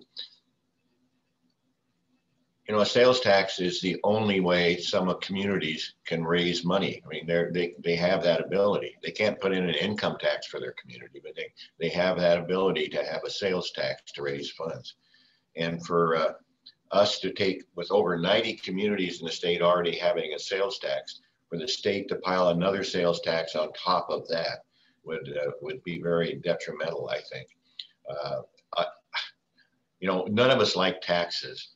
But I think that a sales tax would be unfair to a lot of communities that that's what they depend on for raising money for their community, and they'll be driving sales out of their community to online purchasing and things like that. So that's where I feel. We don't have a sales tax in Fairbanks. We have an alcohol tax and we have a cigarette tax, but we don't have any of the others. And Anchorage doesn't have a sales tax either.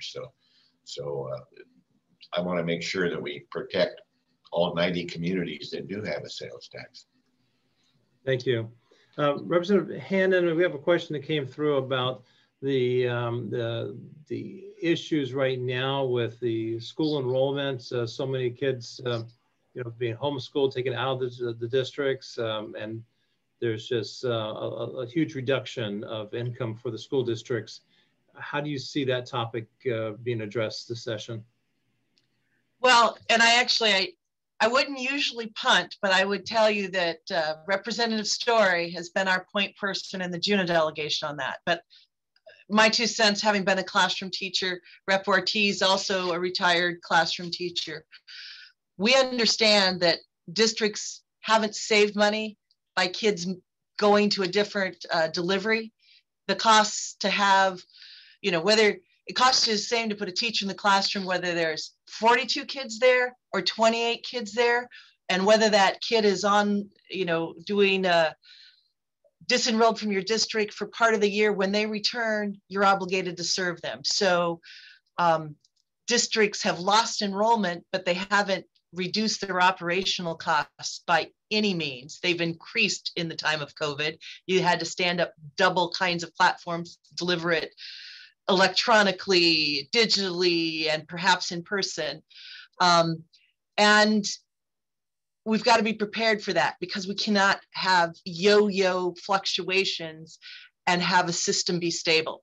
We know that from the Marine Highways. We certainly know that about education. The best way to do it is to give a 2-year funding cycle. But Representative Story has really drilled into the hold harmless clause and the ability for districts to respond. So I would give the rest of my time to my colleague, Rep. Story. Thank you. And there is I know there's strong support for education all across the board, especially in our delegation here in the Southeast. Did you want to add anything to that, Representative Story? Just that I've been talking to the Commissioner Johnson about that, and hoping to get more information out that, because districts are really wondering, and we do want to provide more certainty. It's critically needed. So thank you for the question. Thank you. Representative Thompson, you made mention to the Renewable Energy Fund, and there is one Southeast project on that list. Those projects are usually funded through earnings off of the PCE endowment, which also provides a community dividend program on most years.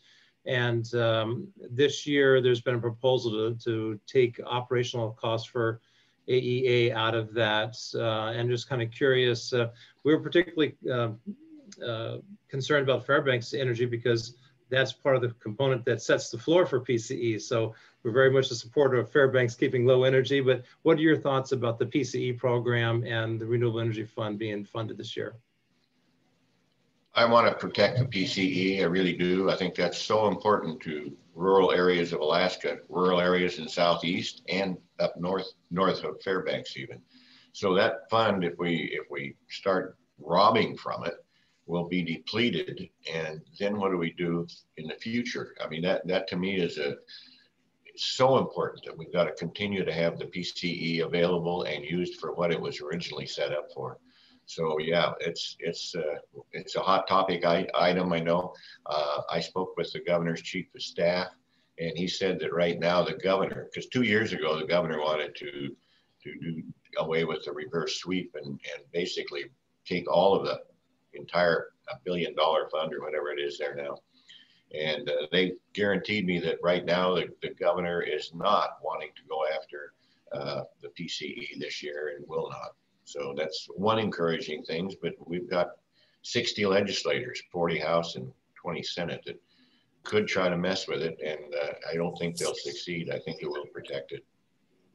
Great. Well, thank you. I was going to ask Representative Ortiz his thoughts on on the funding mechanisms. I know he's been deep into finance issues there, just concerning that the PCE might again be at risk. And I think there's a couple of bills been introduced in the House to protect those. But any thoughts that you want to weigh in as we wrap up there, Representative Ortiz?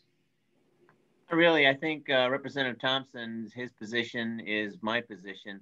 We need to, as we move forward in trying to solve our fiscal situation, we can't do it on, on the backs of important programs like PCE. While it's not a significant program in communities like Ketchikan and Wrangell, it is still important to many parts of rural Southeast Alaska, rural Southwest, Northwest. It's an important program. And it was a commitment that was there when we were spending money to help support hydro in Southeast and natural gas in South Central. It was a commitment to, by the state to do what they can for areas that didn't have access to those kinds of power sources. And so for us to back out on that commitment, I think that would be a bad statement to make. And it would be a statement of non-support to all of the areas of rural Alaska that really do find PCE important. So I share Representative Thompson's views on that. And I'd like to, thanks. I'd like to add that in the PCE is one place in our budget that we set aside money for renewable energy projects. And to me, that is just critical to keep that piece. It's small, but it's critical. All right. Well, thank you very, very much. If you were with us in person, you would hear the thunderous applause of the 150 people that are watching online and participating, and countless more that will see the recording later. But thank you so much for your service, your efforts. I know it's a hard slog as you're getting organized, but we know it'll be worth it. And thank you for the work that you're doing. And we look forward to engaging you throughout the rest of the session. So thanks again. Thank you, Robert, Thank you very much. Thanks, Robert.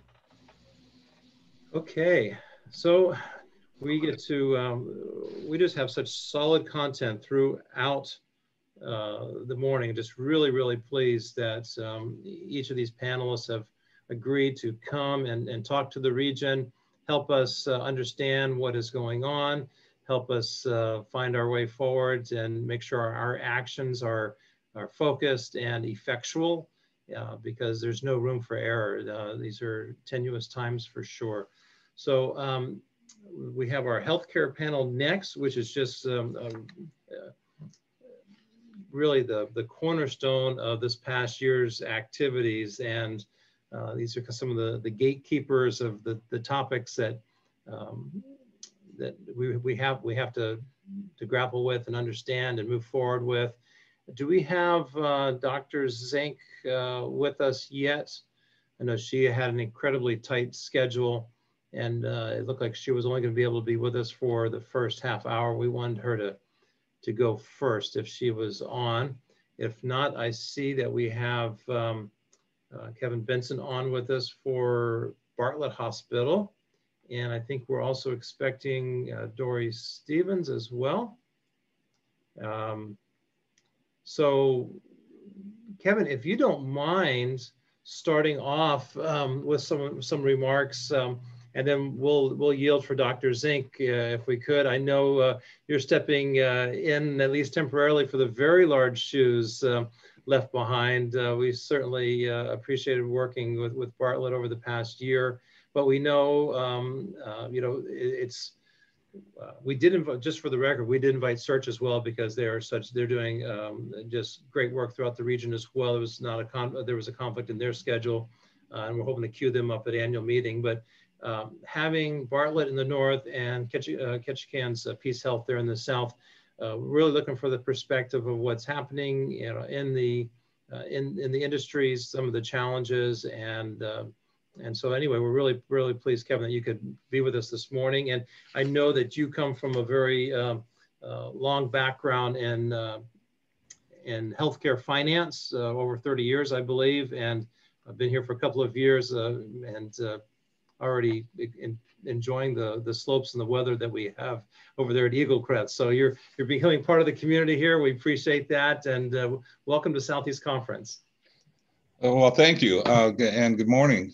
And you're right, I do have very big shoes to try to fill with Chuck Bill retiring just last Friday. Although we are keeping him on in a consulting arrangement to facilitate the transition. What I've been asked to do is talk a little bit about what has gone on here at Bartlett over the course of the past year in regards to COVID. And gosh, it's been almost a year since we initiated the Incident Command System, which is our way of responding to a crisis with getting pretty much all hands on deck and working together to address whatever the situation is. And I'll just run through a list of things that have been accomplished over the course of the past year as we had to respond to the COVID pandemic. Actually, Kevin, a great spot to whet our appetites for the rest of that. If you don't mind yielding, Dr. Zink has arrived, and we'd like to bring her on, so she has a limited time. If it's, I would be pleased to yield the floor. So, good morning, Dr. Zink. Thanks for joining us here this morning. Good morning. I am so sorry. It's been quite the day already, and I just got stuck in another urgent meeting, so I apologize for the delay. No, not at all. We all unfortunately know quite well how busy you are, and I think it's fair to say that most Alaskans didn't even know Alaska had a chief medical officer, let alone what that person's name might be. But I think I saw a petition for Ann Zink for president recently that maybe that's not a compliment anymore. But anyway, there's a great deal of admiration for what you and your staff have done, and just so much appreciation for all those efforts. So we're honored to have you here today, and we want to give you a chance to kind of update the region. We have online. We've had about 150 throughout the day here, over 200 registered. So a lot of keen interest in this. And if you have a few moments till the bottom of the hour, we'd engage with some questions as well. So thanks again, and the floor is yours. Thank you so much. I saw your overview and what the whole conference looked like. It looked fantastic. I was really envious of the topics and the amount of time that you're going to be able to spend together. I was wishing I could join more. So it's a true honor to be here and to serve Alaska. I am happy to take kind of any questions as we go through. I think I just really want to start off by, I appreciate the kind words, but it's really been Alaskans working so hard together. This has been hard for every single one of us. I had a patient recently say to me, she's like, I'm done with COVID. I don't need to be tested with it. I'm like, I'm done with it too. like, let's be over and move beyond. 100% agree. It has been, people have lost loved ones. People have gotten sick. Economically, it's been devastating for so many in the state. And unfortunately, it looks like that challenge is going to continue, particularly with the unilateral decision that Canada made on the cruise industry. And that is really hard. We were really excited to have ways to be able to mitigate disease spread and have people gather and be together. And so it's really challenging. So we are continuing to pivot. And our goal is for healthy and well Alaskans. And that means economically well, that means mentally well, that means educated, that means physically well, that means all of those things. And so I really just want to emphasize that these public health tools are simply tools to keep us healthy and well and moving forward. So if I'm going to visit my mom, I'm going to get tested beforehand. I don't want to get her sick. It's a tool that I have to be able to do that. We clean our water before we drink it to make sure that we don't get sick from it. We use other public health tools on a regular basis to keep us healthy and well. And fortunately, with COVID, we have a lot more tools than we used to. So we are in a much better place than we have been in a long time. We have the lowest hospitalization rate in the country right now. We have the lowest case fatality rate in the country. We have still the second highest testing per capita in the country. We have been low in the number of cases per capita, not the lowest. And I think part of that is because of the testing that we've done overall. It doesn't decrease the loss that individuals have felt when they've lost a loved one. And we have seen real loss. You know, last year we had 11 people die from flu, you know, and this year we have over 277 who have died from COVID. But it's very different than what the initial projections looks like. And that's because of a lot of hard work from Alaskans working together to keep this. And now we have the immense opportunity to protect ourselves and our community with vaccination. We are the most vaccinated state in the country. So despite being bigger than Texas, California, and Montana combined, in the middle of winter, we are getting vaccine out fast and fair across the state. We will be moving to new tiers here very shortly. And so I'm really excited to open up. We know that when we open these tiers, we will have more people that want vaccine than can have it. But we will meet that demand as we get more vaccine in with our March allocation, and we'll continue to move through as fast as possible.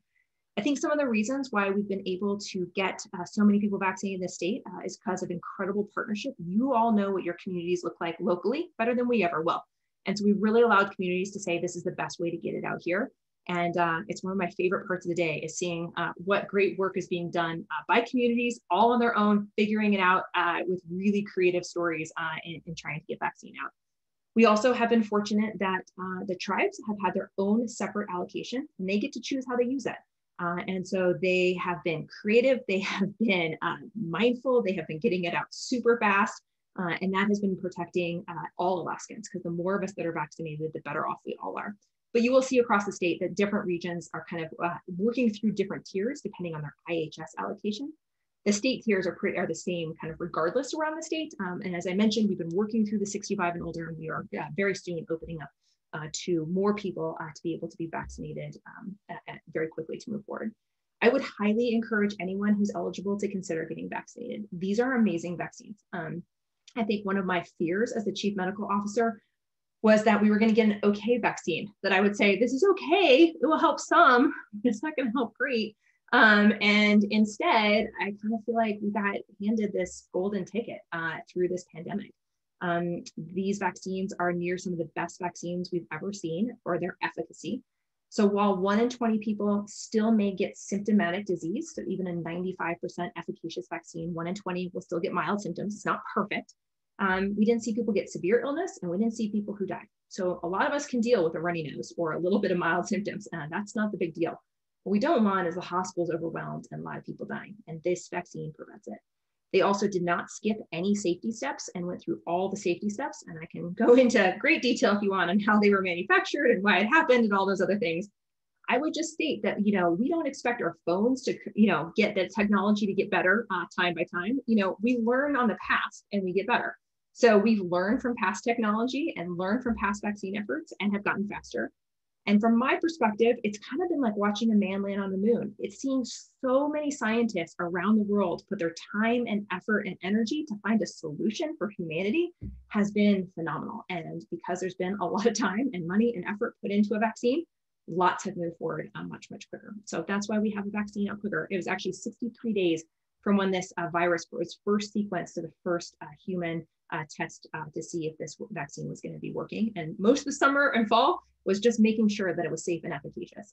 It really wasn't in the vaccine development. It was on technology that had been kind of set up for a potential pandemic response, knowing that viruses can jump from humans to individuals. So that's where we're at today. We really want to do everything we can to promote tourism, to promote business, to promote the economy, and doing everything we can to do that. Having safe places for people to visit and healthy employees definitely helps that. And we are here to partner with you in any way possible, thinking about surveillance testing of your staff, making sure people are vaccinated, what other ways we can really help to make sure that you're healthy and well, and have lots of healthy and well people come to our amazing, beautiful state and be able to enjoy it. So that's kind of my little update of where we're at, but happy to take any and all questions. Excellent. Well, thank you again. And so just to kind of launch into a number of questions that we have. You touched briefly on the mild reactions to the vaccine. Are those similar between the manufacturers, or are you seeing different reactions per different doses? So people maybe have the anaphylactic reaction to the Pfizer should aim towards the different Moderna or whatever. Your thoughts on that? No, great question. So there's kind of two different categories we think about. One is just having a normal immune response to the vaccine. So, when you get the flu shot, your arm gets a little sore. With both of these vaccines, we do see that people can get fevery, they don't feel great, their arm might hurt. They may be totally fine too, but they may feel that way. It seems to be a little bit worse with the second dose than the first dose. It seems to be pretty consistent with the Moderna versus the Pfizer vaccine in general. So they seem to be pretty consistent. When we worry about adverse reactions or severe adverse reactions, things like anaphylaxis is one of them. And we have seen an increase in anaphylactic reactions in this vaccine compared to, say, the flu vaccine. We do see it in other vaccines, but we are seeing slightly higher rates nationwide on both the Moderna and Pfizer than we do in like the flu vaccine. It looks to be like very slightly higher in the Pfizer than Moderna, but not statistically significant at this point. So we need more data to see what that looks like. Every place that's giving the vaccine is prepared to treat it. And people who have had this reaction have recovered well and done well. And if you have questions or concerns, you know, we always recommend seeing an allergist or immunologist for your primary care. And the allergists and immunologists in the state actually have really dove into the space and are like, we'll take consults from around the state. If you've got any questions, call us. So there's a lot of docs who are kind of standing by to help people make that decision. It is not contraindicated if you've had anaphylactic reactions to nuts, to seafood, to other allergies. It's only contraindicated if you've had a severe reaction to an injectable medication or this previous vaccine. So if you've had anaphylaxis to bees, nuts, any of that, that's still fine to go ahead and get this vaccine overall. The other thing I will just add is there are no deaths that have been reported from the CDC that are associated with this. All of the death reporting goes to the CDC. They look through the deaths and to say if they're related or not, and then they give that back to us. But that's not reported at the state level. That is reported CDC, and then we get it back. Okay. Great. A couple of questions relating to travel and industry.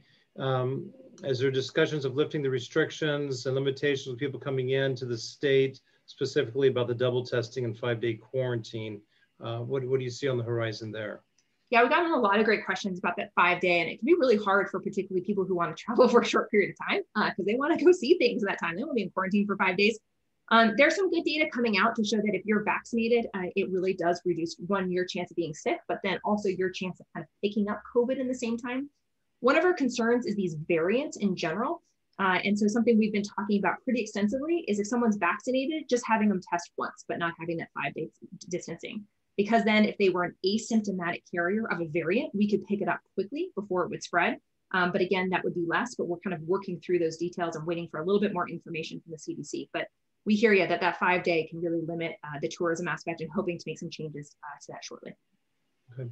And do you have any insights or direct communications with the CDC when it comes to the cruise ship guidance? Because that seems to be a very slow issue to resolve and a high hurdle to get even the Canadian announcement resolved because there's no real clear operational guidance for the industry to move on.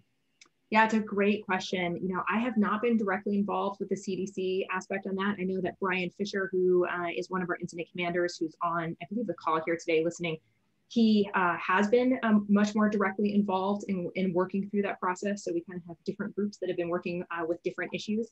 And I know that we have provided guidance in the past for kind of the smaller cruise industry and are happy to kind of continue to work with people. It can go slow at times for sure. I know that from my perspective, like for the, asymptomatic transmission in a vaccinated person, we ask every day, how are we at with that? Do you have any more data or science? Because we need to move and we want it to be evidence-based, but there are real decisions behind these things and we want to make sure that they're at. So I'm hoping that we get more clarity on that shortly. And I first heard about the cruise industry, I think, probably after you all in the newspaper was the first time I heard any of that. And I was honestly surprised. I was really hopeful that we would have a cruise season this summer. That is a high priority of ours to not argue with the science, but to get it articulated in a way that can be embraced in operational plans. Absolutely. Because the CDC has issued lots of papers with lots of words, but not real clarity when it comes to operational objectives. So if there's any way that we can help push on that, we certainly need that sooner than later for our statewide economy, but critically so in Southeast. Absolutely. I will bring it up again. I appreciate that. Thank you. So when it comes to the allocations for the state of Alaska, sometimes we get penalized for good work. Is that a concern? Do you see the supply? Are we going to be able to move through? And what kind of time frame do you see the majority of the population being able to receive a vaccine? Yeah, I was very concerned that, if a large percentage of our population had been vaccinated, that we would be penalized. But we've been clarifying that with Operation Warp Speed. There's also a lot of changes, as we all know, between the administrations. And so there's been a lot of moving parts, I would say, and we've been trying to just pivot as fast as we can, for the reason I was late to this meeting, and to make sure we try to absorb that pivoting so it's easier on the ground level and not have to, you know, ask Alaskans to pivot as quite as much. I think that we will just continue to vaccinate people as quick as we can. It sounds like it's going to stay being allocated on a state level on a per capita basis. And that's how it's going to continue to come out. So not based on how many you've done or what percentage. The IHS, VA, and DoD allocations, we don't have good visibility on. The tribes did opt to come with us for actually distributing the vaccine.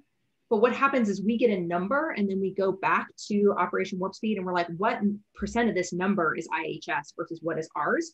And they say, this number is IHS and this is the states. And then we operationalize that. And we're kind of like the Amazon shippers of the IHS allocation. We don't say how it's used. We just help move it around the state overall. I do suspect that we will start to have an increase in vaccines. So you may have seen that kind of recently there's been a 15% increase for most states. Every other state gets a week by week allocation. We get a monthly allocation. And so we have been guaranteed that we will make up that difference in February. We have also heard of 2 additional ways that vaccines coming into the state. One is via a federal pharmacy partnership, and that is in addition to the state allocation. And we activated that as soon as we got that up and going. And number 2, they just announced yesterday that they are activating an FQHC partnership for federally qualified health centers. We've already been working with the federal qualified health centers. If they're choosing them, if we're choosing them, how that goes, what those numbers look still remains unclear. We found out yesterday about that. And so we're looking at that and really advocating for the fact that, you know, not everyone has a Walgreens in their community, or not everyone has an FQHC and their healthcare may be delivered differently. And so we really need to have clear say in what that looks like. Right. No, and the interest is there to receive the vaccine. So it is a matter of, you know, getting the supply there and the logistics lined up. We had, I think, 1,100 people in Juneau on a weekend clinic. So boom. So it's, if we can get the vaccine rolled out, it certainly helps our reopening of the economy. Absolutely. Do you see the disaster declaration that seems to be potentially hung up and expiring next week? Will that have an impact on the vaccine distribution? Yeah, I'm really worried about the disaster declaration going away. I think, like I mentioned earlier, we all want to be over this. And I think people associate their frustration with COVID to the frustration with the disaster declaration. But what I don't think people realize is that the disaster declaration allows us to move fast, and it allows a lot of regulations to be lightened or lifted to allow patients to get care. So particularly Southeast, you know, a lot of the telehealth aspects, you're not needing that in-person visit. People have established care via telehealth now with people outside of their immediate community because that's not available in our community. And that will all go away when this happens. And so I'm really concerned about our limited access to healthcare and those regulation changes. So that's one major concern. I'm concerned about that kind of emergency procurement. We looked at one region recently and their vaccine rates just weren't great. And we've reached out to them. We're like, what's going on? And they're like, we need help. We just need help. And so we're like, okay. So we helped to like procure emergency procurement to help them. I mean, they were working hard, doing everything they could, but it wasn't enough. And that allows us to pivot that way. It also allows us to allocate scarce resources like vaccine. And so this is a federal resource. It's not ours. We don't buy it. We're given it by the federal government. But then getting it out in that disaster declaration, we're just able to move so much faster. It also doesn't change local restrictions. So local communities have the ability, you know, Anchorage does its own restrictions and that's completely outside the state. This goes away, it doesn't change theirs. And I think people misinterpret those two things. So from a clinical aspect, I'm worried that the politics are going to put patients in the way and patients are going to be harmed by this. And I just want to help people of Alaska make sure they're healthy and well. So I'm markedly concerned about what's going to happen this weekend. Okay. A question came up, a little more technical perhaps, you know, about the types of vaccines that are available. I believe only the mRNA is the type that's available now. Are there benefits, effects of those versus more traditional vaccines other than that type entering the allocation, or how's that going to likely to evolve? Yeah, there were a lot of different platforms to be able to look at vaccine and vaccine development throughout the time.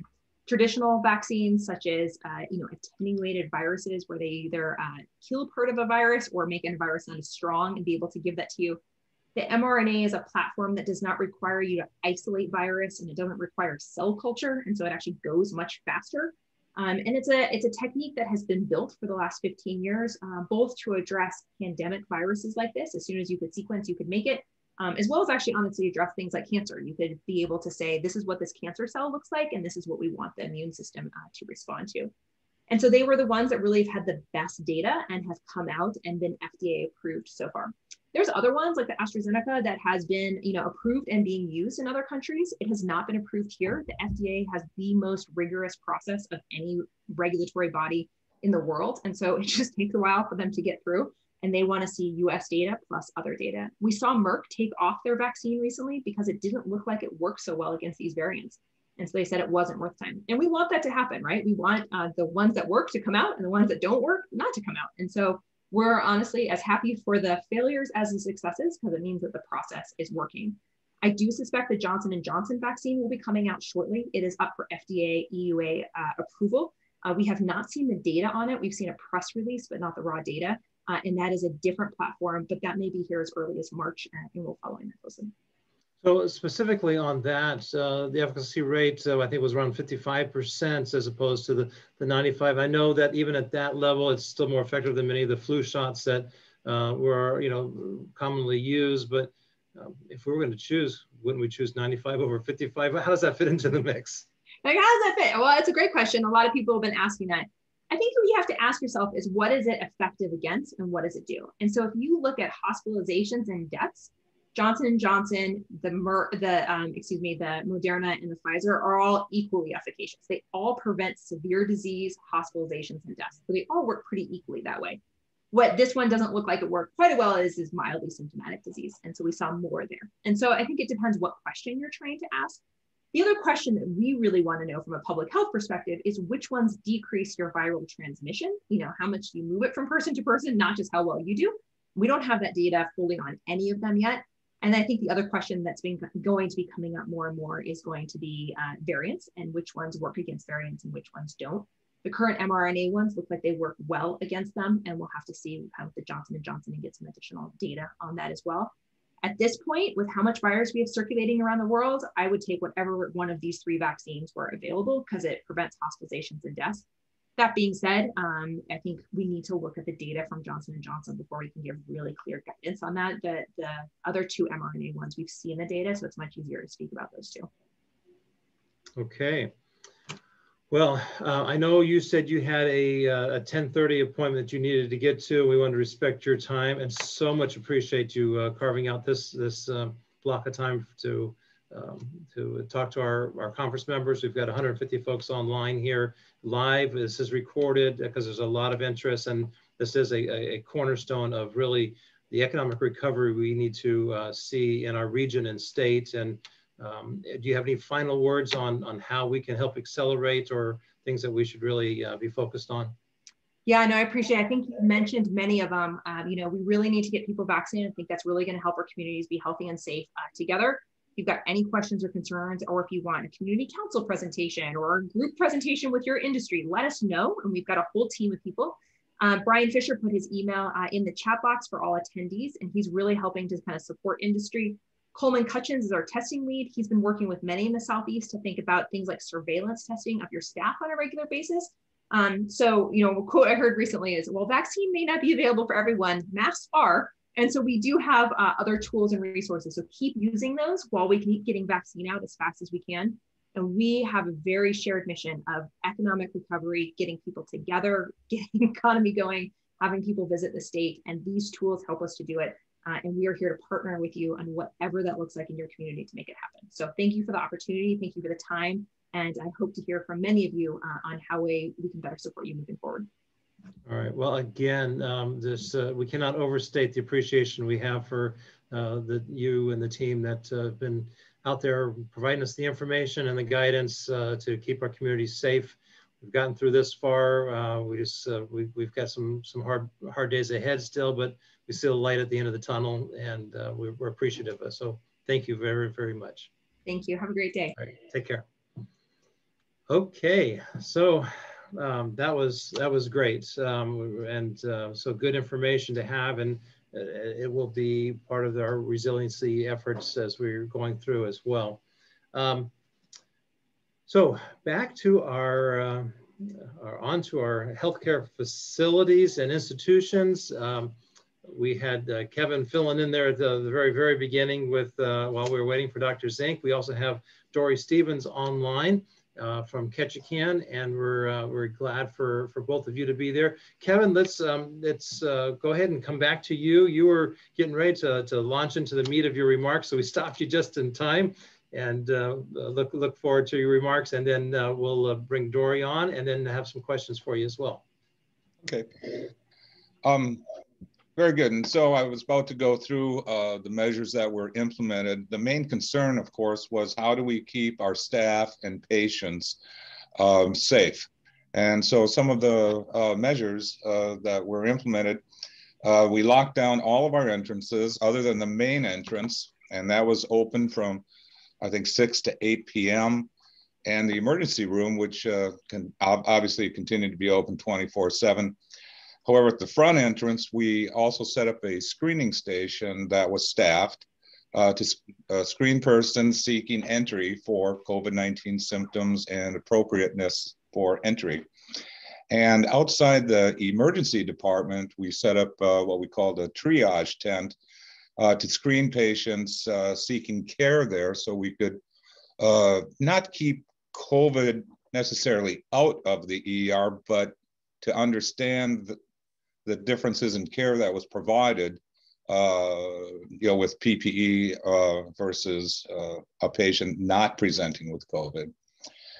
Around mid-March, all elective outpatient services were closed.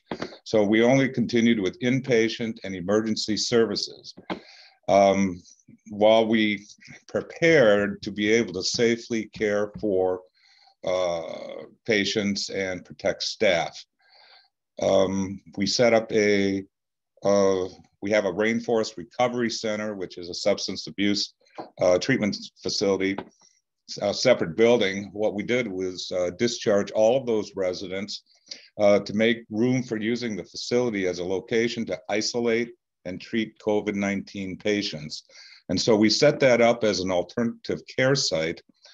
Fortunately, we were never required to use it. But it was a measure that we did implement. We did increase the number of beds available in med-surg floor by going to semi-private rooms. And then we also created a COVID wing, which requires negative pressure rooms. And so there were a lot of changes that took place in the ventilation system, both on our medical unit, our emergency room, and there was one other location, and the medical, the CCU, of course. The admission to our mental health unit was restricted to Southeast Alaska, where previously we had received patients from throughout the state. We sought to, again, increase the supply of personal protective equipment, or PPE. As it was understood that the care for any COVID patients would require a great deal of this supply. Of course, every other hospital in the nation also had that same understanding. So initially, supplies of PPE were very limited. Another change that took place was to our IT department mobilized approximately 100 people, 100 staff persons to work from home. And so this involved purchase of tablets, laptops, and sending their workstation home. This allowed for areas that where staff were not able to properly distance because of the number of people that were together in a shared space to be able to work from home and safely provide for their working environment. Our outpatient behavioral health service, they transitioned exclusively to a telehealth service.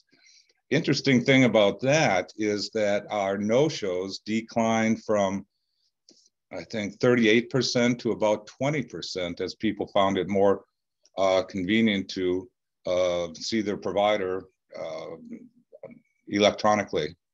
And so, that's a high level of changes that took place. Obviously, there was a lot more in the detail. But then when we look at the financial impact, While we were shut down outpatient services, our revenue was reduced by 50%. Once we opened up near the end of April, it gradually came back. And in addition to that is when, okay, normally when you reduce revenues, you'd like to do something to reduce your expenses. However, during this time frame, the checkbook was open.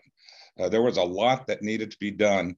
In fact, we ended up spending $6.5 million in salary costs, equipment, capital supplies, in preparing the building and staff to handle the COVID impacts. So, and we were fortunate that we did receive provider relief funds, and that helped bridge the gap. And so financially, we were pretty much kept whole during the course of the past year. But now I'm not sure what the next year looks like, because many of these added costs do continue. So the question that I was asked to answer in terms of resiliency in the Southeast is, how are we going to get through to 22? And that's, we've got a number of different issues. One, staff is probably our most important resource here at the hospital. And we've been dealing with now, I think we have COVID fatigue. Staff haven't been able to vacation as much. And so people really haven't had a break to get outside of Juneau. And I just learned this morning, there was a post-inauguration stress survey that says 8 in 10 persons are dealing with stress. 47% identify as being anxious, 44% sad, 39% angry. And I think we've seen that within our own staff. And so the question is, how do we keep our staff mentally healthy and engaged? And we've got a few measures that we do there. One is Juneau has a great opportunity for outdoor activities. We encourage that. We're going to come into the spring and summertime, and that will open up more, I think, opportunities to get out and enjoy the outdoors. Also, we made available mental health counselors that can be contacted in the event that someone would like to express their frustration and stress. Secondly, we're looking at testing and vaccinations. Currently, about 63% of our staff have been vaccinated, and there are still more taking place. But we've been also working for the last 3-4 months on a COVID testing molecular lab, and that will be up and operational by the end of February. And so that will increase our ability to perform more testing and also cut down the time for results. We will continue and probably expand on our telehealth, providing patient care via telehealth. That will continue. And finally, we're going to have to do some things in terms of cost control. As I mentioned, when the COVID hit, the checkbook was open, and we spent what needed to be spent in order to prepare the facility and staff, for handling and coping with this pandemic. But going forward, we're going to seek to find ways where we can have some cost control, whether it's through increased automation, increased IT, and on whatever other measures present themselves for us to be more economical. So I think that pretty much concludes my prepared remarks. So I would be happy to answer any questions when the time is right. All right, great. Thank you, Kevin. Appreciate that. And next, from the other end of the region, we're pleased to have Dory Stevens with us. And she is the CAO of Peace Health there in Ketchikan, and as a recent addition to our region. I had the pleasure of meeting her just a few weeks ago when I was in Ketchikan.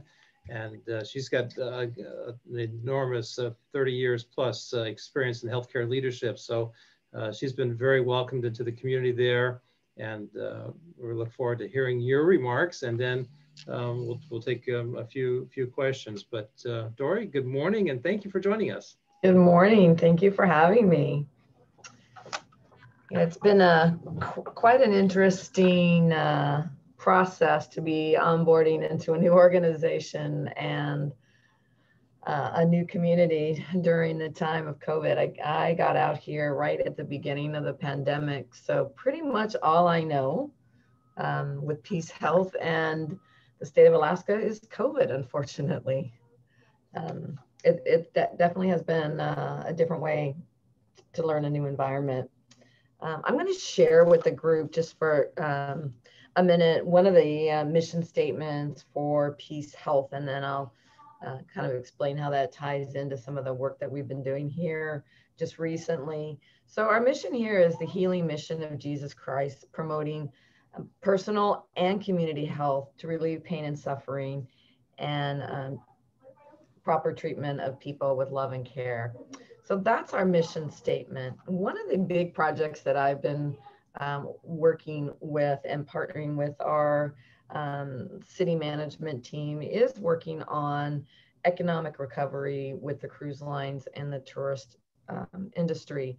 And even I was asking myself this question, okay, how does healthcare relate to the cruise industry and tourism? But if you really look at the importance of tourism and the cruise lines on our community here, it does fit right into that promoting of personal health of the community. It is a part of that. So I've been partnering as well as Peace Health with our city to see what kinds of things we can do together to support a safe re-entry of tourists and the cruise lines when possible. So I've been doing a lot of research myself on the cruise lines and the CDC recommendations and requirements for the cruise lines to get back up and operating. And let me tell you, it's been quite the learning experience and a tad bit confusing, since this is certainly not subject matter that's ever been in my wheelhouse. And thank you for bringing that up, Robert. My 30 years of healthcare, I must have started when I was 8 to actually hit that time frame. So I do want to say thank you to City Council for reaching out and asking for us to help partner in that, and hopefully we will be able to make some impact there. I won't go too much into what we have done during the COVID phase over the last 9 months, almost a year now, actually, now that I think about it, because Kevin really did do a good job describing what he did is very similar to what we had put in place here in Ketchikan during the beginning of the pandemic, without too much differences at all. We've had a much better experience than some of the other states, obviously, throughout the country, as far as number of volume of patients that have been critically ill with COVID. So that's been encouraging to not see quite as many sick people as the rest of the country has. We did as well establish a COVID unit. It's a temporary space that we used half of our recovery room. So we took away about 50% of the space for our surgical services department initially during the pandemic. Of course, we took the entire space because we weren't doing elective cases for that first 3 or 4 months until May.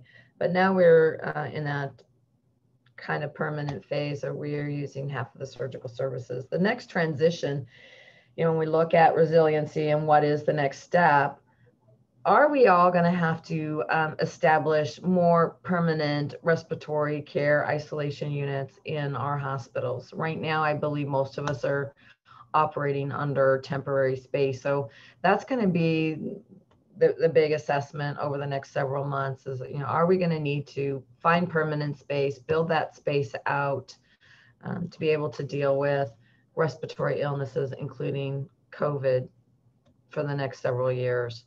And of course, that's going to take a large capital investment on our part and any other organizations that's going to be looking into that type of solution over the next year. You know, when you're looking at building an entire department and space for this, you know, that could be anywhere between $5 and $10 million, depending on how much space we're looking at. So that's going to be a big increase in capital costs for all of us to be looking that far into the future for permanent space for the care of these patients. And that space is very critical to keep isolated, both for our caregiver safety as well as visitor and patient and physician safety. So that's going to be a big cost for all of us coming up in the near future. The other thing that has popped up as a concern, and nobody has that crystal ball to say how long is this going to be an occurrence for us, is the care of the COVID patients and manning an entirely new unit like our COVID units did create a need for all of us to be bringing in contract staff from all over the country for both registered nurses and respiratory therapists and some diagnostic folks. So the entire country, every state has put out requests for these contract companies to bring in staff for all of us for these increased needs. So as an example, for Peace Health in Ketchikan, when we opened up the COVID unit, that had required 12 extra people a day from a nursing and respiratory therapist perspective. So that tallies out to have 12 people a day, 7 days a week. You know, that's about probably 18, 19 people to get 7 days a week and sick and vacation coverages. And then as was mentioned earlier, the other thing that all of us put into place was to have the screeners at the door to be monitoring for signs and symptoms and temperature. That was another 12 people a day that we had to bring in through contracted services. The end result on this big need, supply and demand, is that the contract rates for these folks almost doubled, if not more than doubled, over these last months to be able to obtain contracted staff. So what at one point we may have been paying $75 to $100 an hour is now $200 and sometimes over that with contracted rates. So that's a huge cost for all of us throughout the country to be getting these contracted workers in place to be able to help us maintain these various units. So we're going to be looking at the schools in the near future to be looking at ways to increase capacity for both respiratory therapists, diagnostics, and registered nurses if this is going to be a new normal for all of us to be requiring this additional staff.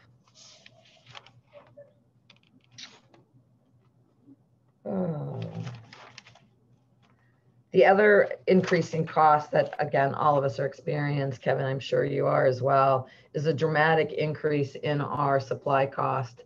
The PPE usage has just gone through the roof for masks and PAPRs and gowns and gloves. And of course, supply and demand. The costs for all of those have increased dramatically as well as the shipping cost to get all these new supplies out here to an island. I think shipping costs, just routine costs, have gone up by 5%, and then some of these specialty items are costing us more to get them out here quickly. That's about all I have for my comments as well. I will open it up for any questions that anybody may have.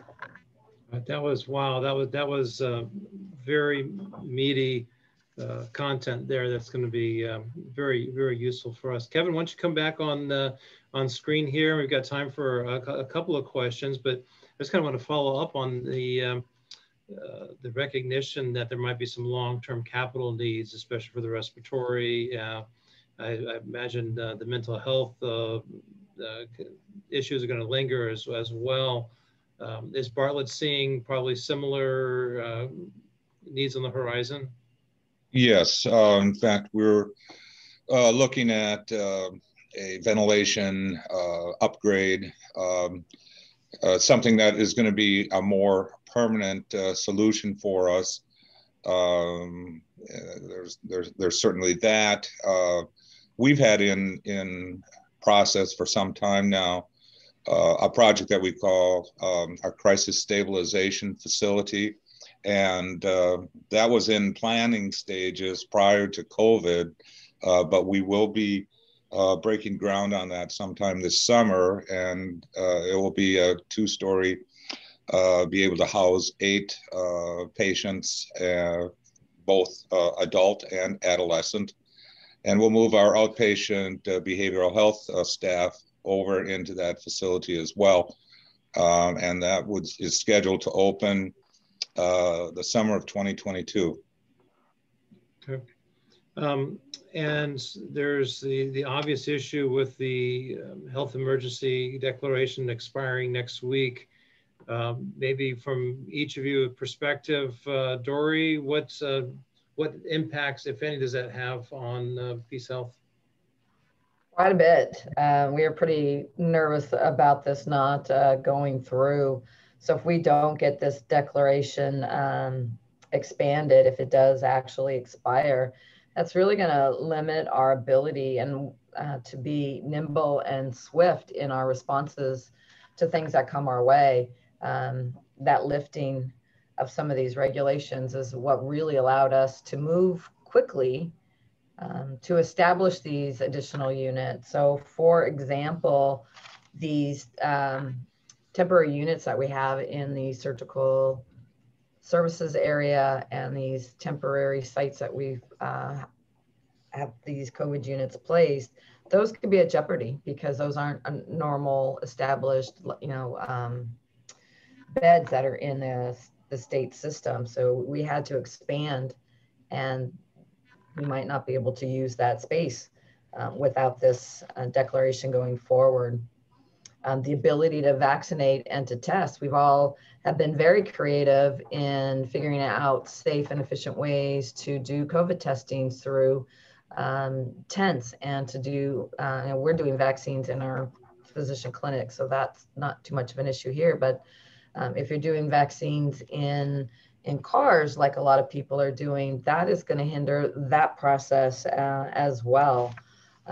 Our capabilities to act quickly with unexpected spikes in census would be greatly hampered as well. Let's see, what's some other examples? Oh, the temporary walls that we are all building. Again, all that construction work that would normally take months and months to get approvals on, we're going to lose that ability to act quickly. So we are pretty nervous about this not being expanded. Yeah. Kevin, what impacts do you see that are most troubling? I think Dory covered it pretty well.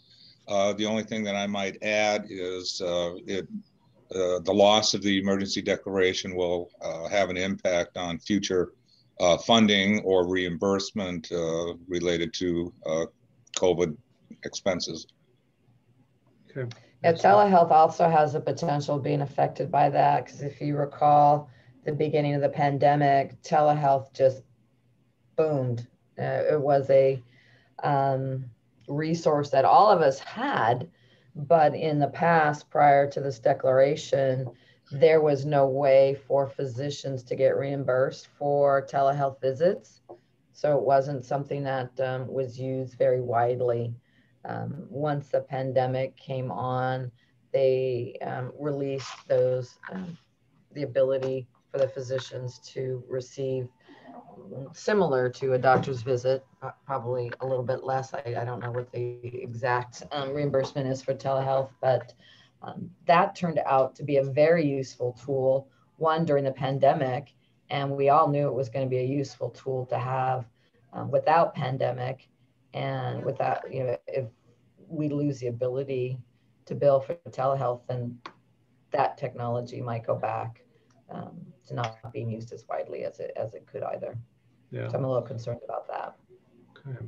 Well, thank you both. You touched on just a lot of content. I'm glad we had this recorded. We're taking notes, but do stay in touch as you see some of these issues come in that we can weigh in and help support and articulate as we're, in contact, engaging both our state and federal officials. Anything we can do to lend support to the work that you're doing to keep us safe so we can go to work.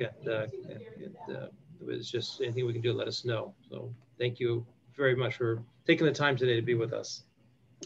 Thank you. Thanks for having me. All right, take care. Thank you. All right, so now we technically get to take a break, but this is going to be a fun break, so don't go too far. We have, well, Mr. President, what do we have besides the great support from Alaska Airlines, who's sponsoring this event and this break?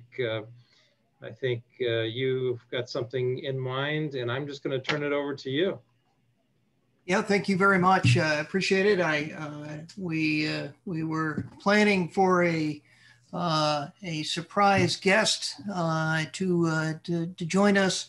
We're waiting to see if that's possible, but notwithstanding that, we have we want to thank our Alaska Airlines partners for all of their support. And I would love to welcome all of you to give a big welcome to Scott Haberstad, who is a longtime Southeasterner Ketchikan High School grad. And Mr. Haberstad, the stage is yours, my friend. Mr. Scheer, good morning, and good morning, Southeast Conference. Hey, I got to give props to Robert and the organizing committee for the Mid-Session Summit. This has been a great conference filled with solid content and fantastic speakers. I do have one request, though. Let's not make it too good. The Zoom platform, I do want to see you all in Haines this fall. I'm getting a little Zoom fatigue, and I think we've talked about that earlier. And I'm going to follow up really quickly on my former high school teacher, Representative Ortiz's idea with respect to connecting the Alaska Marine Highway and Alaska Airlines this summer. You know what? We're all talking about it right now. In fact, I had this very conversation with Commissioner McKinnon earlier this week. We both think there's a great opportunity there, and it's something we can build on. To that point, I'm excited to share with everybody, we filed our summer schedule into Southeast this last weekend. It significantly resembles a pre-pandemic schedule that starts May 20th. You'll be excited to hear the 60s are back, flight 61, 62, 63, all the way through 69. A lot of the 70s are back as well. We're making our way back to normal, and that's really exciting news. We needed to put those flights into place to support the industry in the region and the economy within Southeast Alaska. There will be a commercial fishing industry this year. Mark's going to harvest some kelp eventually. There will be a timber industry this year. There will be mining exploration and mining harvesting opportunities. There's also going to be a tourism industry. It's going to look a little different, but there's a great opportunity for independent travel. Our sport fishing lodges, our small cruise companies, all have opportunities to be successful this summer. And like Representative Ortiz suggested, there is a great opportunity for visitors to visit Southeast Alaska on the Alaska Marine Highway. We at Alaska Airlines are working with our partners within the region to pull together to make this opportunity a reality. One important way we're supporting the region is by improving our processes to make travel cleaner, to make it safer. Our newest commercial, The Safety Dance, is one great example of this. We're educating potential guests that it's safe to travel. I hope you've seen it on the spot on cable TV or in social media or possibly on the Super Bowl this last weekend. We're not making fun of safety. We're making safety fun. We're going to share the commercial with you shortly. Like Marcos had suggested, we were hoping to get Pat Miller. He's one of our captains. He is the lead dancer in the safety dance with his clean and safe moves, but unfortunately he's shooting approaches in the simulator and we couldn't break him away. Hopefully we can get him back maybe in the fall, at the fall conference. But with that, Southeast Conference, thank you for your business. We look forward to being with you in person again soon. And Robert and team, would you please roll the safety dance?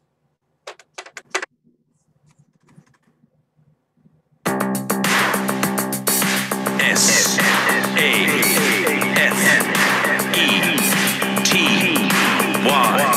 Safety Dance. fly where you want to, we can leave your house behind. But if your friends don't mask, and why don't they mask? Well, they won't fly this airline. You can fly if you want to, 'cause we do safety right. We have air that's clean and disinfectant machines zapping germs like an arcade space fight. And we dance to the dance, do the dance. Everybody wash some hands. Do the dance, do the dance. We're always wearing a mask. Do the dance, do the dance. No, seriously, please wash your hands. Do the dance, do the dance. Have the filters cleaning commence. Alaska Safety Dance. Alaska Safety Dance. Alaska Safety Dance.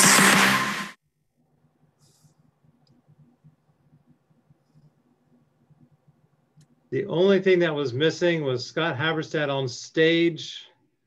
And that's, yes, I know he was dancing in the background there. Believe me, I tried to convince him. We tried to get him out there because I thought it would have been fun to get Habs out there, do the safety dance. We could all judge him. It would be like Survivor, and we could determine whether to vote him off the island.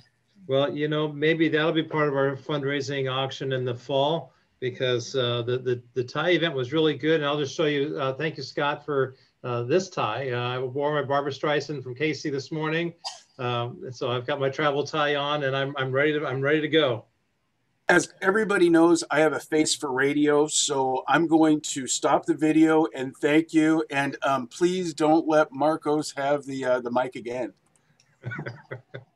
All right. Well, thank you, one and all. And we're going to move on to our next panel, which deals with disaster preparedness. And this is, you know, unfortunately, a new topic for one of our meeting agendas, and something that really was apparent that we as a region really needed to address and be prepared for. And at the same time, we want to continue to show the support for the community of Haines. And so we wanted to start off with an update from Mayor Olerud, who, if he's known me more years than he'd probably care to admit, but for those of you that don't know him, he's an entrepreneur himself that comes from a family of entrepreneurs that have been just very active in Haines for many, many years. And he's spent probably over a decade or more already in public service as an elected official, planning commissioner, and now newly elected mayor, right before the disaster hit in December. And so we also have on the panel today, Jason Wilson, who's the incident commander for Lincoln Heights Central Council, going to speak to us about the response to the incident in December. And then we're going to kind of step back and hear from Paul Nelson from the Alaska Division of Homeland Security and Emergency Management to kind of broaden the discussion as to you know, what they do there at that agency, and some of the principles and things that communities should be aware of. Many of the communities have an incident command structure in place, many do not.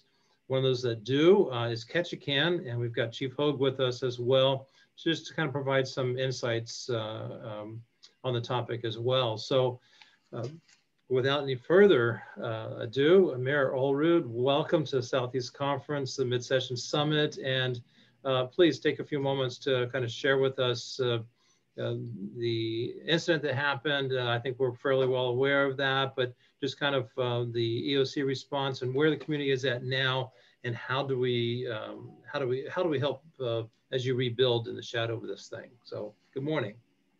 Morning, Robert. Thank you. And you know, having me follow the safety dance isn't really fair. That's kind of a tough act to follow there. And I won't share with anybody how long I've known you, because I'd give away both of our ages considerably there. But first, I just want to give a brief recap of what happened here in December.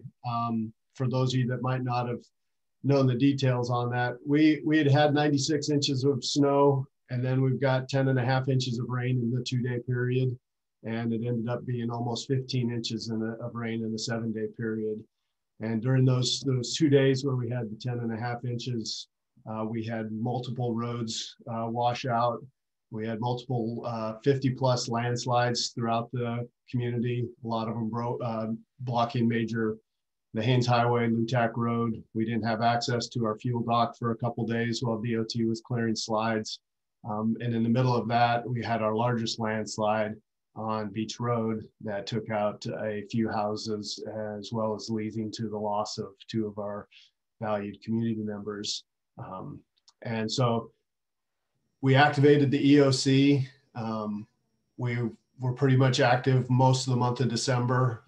First 2 weeks were extremely hands-on with a lot of activity, trying to gauge what was going to happen next. We dealt with a lot of information coming in, and after you have a slide that takes out houses and you have loss of life, there's a heightened fear throughout the community, and people were even more vigilant than normal and reporting things multiple times that had happened a couple days before. So we spent a lot of time tracking those down, trying to make sure everybody was safe. And then we also had to eventually do some evacuations of a couple neighborhoods and then designate other neighborhoods as areas of concern. And we had different levels of the area of concern. And that was guided by information we got from DGGS geologists that they were worried about water pressure in the ground, slope levels, soil composition, things like that, that were known to exist in the past, but never having encountered this much precipitation in such a short period of time before. It brought about showed us a lot of the failures of our infrastructure and where we need to improve. Some of the lessons that we've learned from this, the big one for me, engage with local mental health officials immediately. We were lucky enough with Search Behavioral Health that they had counselors at the EOC dealing with any of the first responders. They're checking in with the EOC, and then also reaching out to community members immediately. That was something that going into it, I hadn't thought of, but looking back on it, it was extremely beneficial to everybody. We look at obviously you're calling in SAR guys, you're calling in your DOT guys, heavy equipment and your first responders. I had never thought of the mental health aspect of that, and that proved very valuable. And so I recommend everybody have that at the top of your plans. And along with that, not everybody is able to handle the pressure associated with emergency situation. Throughout the community we had in different areas, we had people that weren't able to function in the roles that they normally serve due to that emotional pressure and the fear, anxiety that a situation like this creates.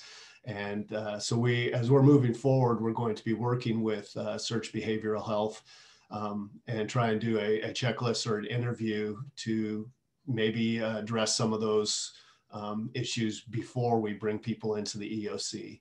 And then also have a policy within the EOC that if a person, it's common in emergency situations that if a person isn't able to handle the emergency, that the incident commander relieves them of their duty, but making sure you have significant backups to handle that role if that person isn't able to continue. And we did not have a deep bench. We basically had one person on each role for the EOC, and trying to get people trained up and ready to handle this going forward when you've never had an emergency situation. EOC had been working all summer with COVID, but this was a totally different protocol because it's almost 24/7.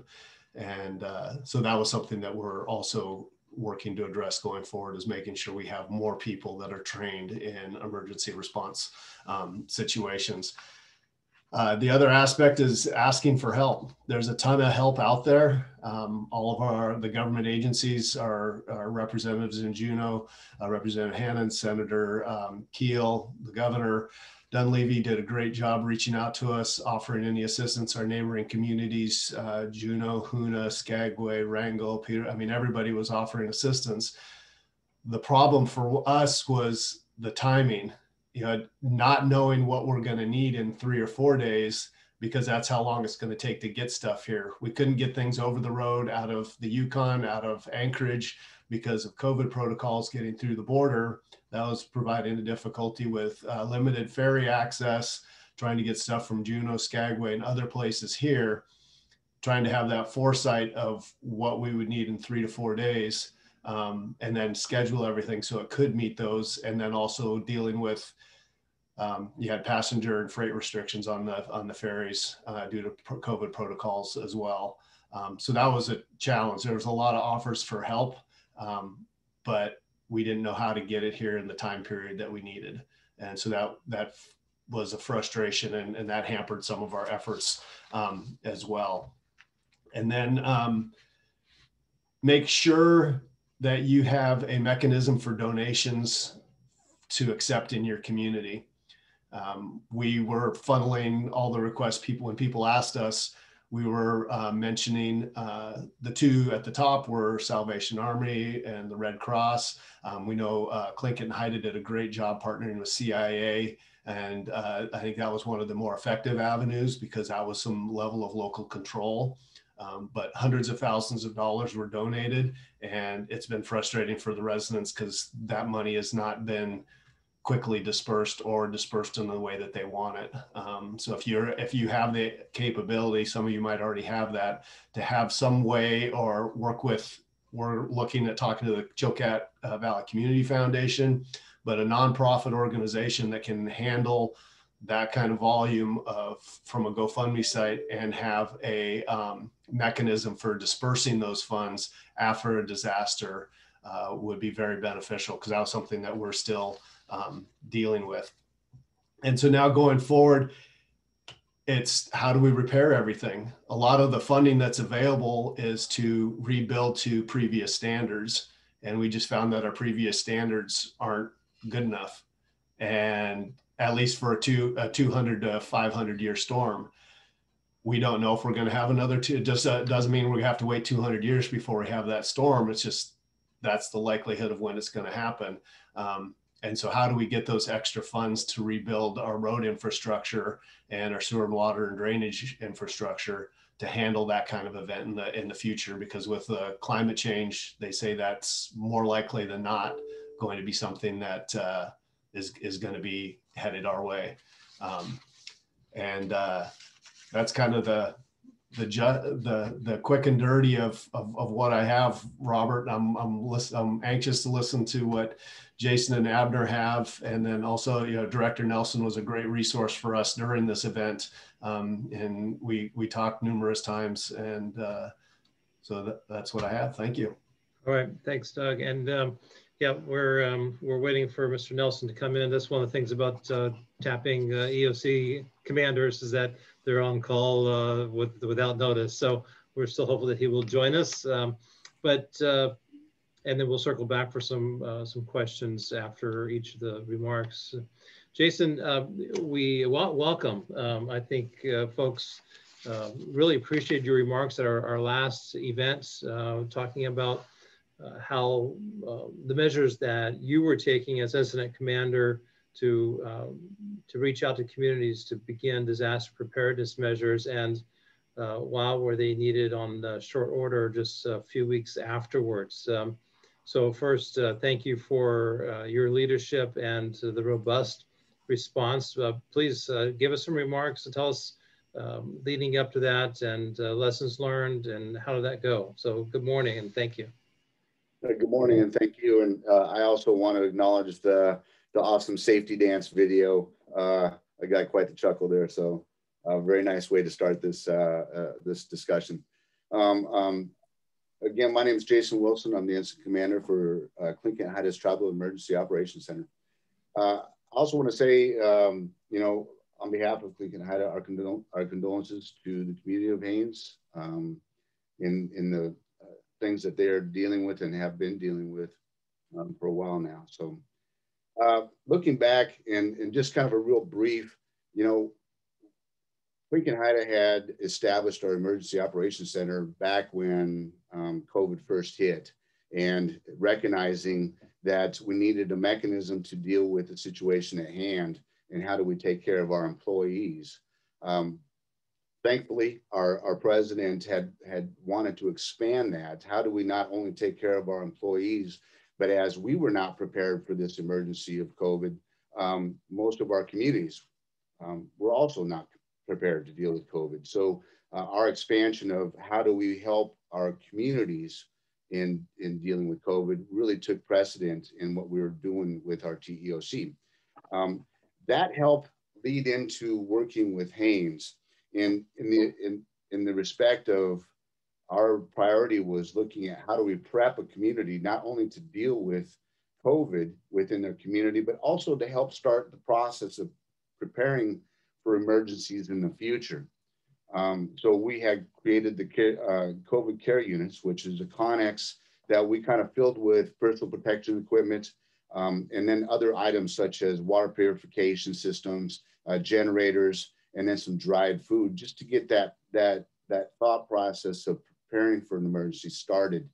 And then our intent is to continue to work with all our communities on building upon that starter kit. Well, the really nice thing, and I say these things, please know I say it with the utmost respect of what the community of Haines is dealing with. But I might say some words that happy or excited or things like that in dealing with how we did things is certainly not a representation of being happy and excited about what happened. But our response to the event that happened in Haines was our first response outside of COVID to an emergency. And I have to say, in our review of the situation, I felt that our team responded very well. So I'm going to go through that now. I believe it was a little after 4 o'clock. We were notified of the event that happened in Haines. It was about 6:30-ish that we held an emergency TOC meeting. At that time, we determined that we did want to respond to the emergency in Haines. We also quickly identified some of the basic needs that the community of Haines might need in dealing with that emergency. So a lot of our team was recalled for that evening. Purchases were gone out and made to send in supplies to the community. We were fortunate the next morning, our emergency operations manager was able to get on a Black Hawk Coast Guard helicopter and fly over to the community of Haines. This was really huge for us with the preparations of looking at, are we on target with what we identified as needs and what other needs might need to happen for the community. So that was really huge. And when we talked, Mayor Olerud had mentioned partnerships. I can't express enough how partnerships are so needed and needed are used for emergency events. So this was a huge one for us. We were able to identify some equipment needs. We had a large front loader which is able to move debris. We also identified that water pumps were hugely needed. So we were able to purchase a couple water pumps to take up to the community. We sent 5 staff members to the community of Haines to start working on working with the incident commander, both with Haines as well as the Chilkoot Indian Association, incident commander Harriet Brulette.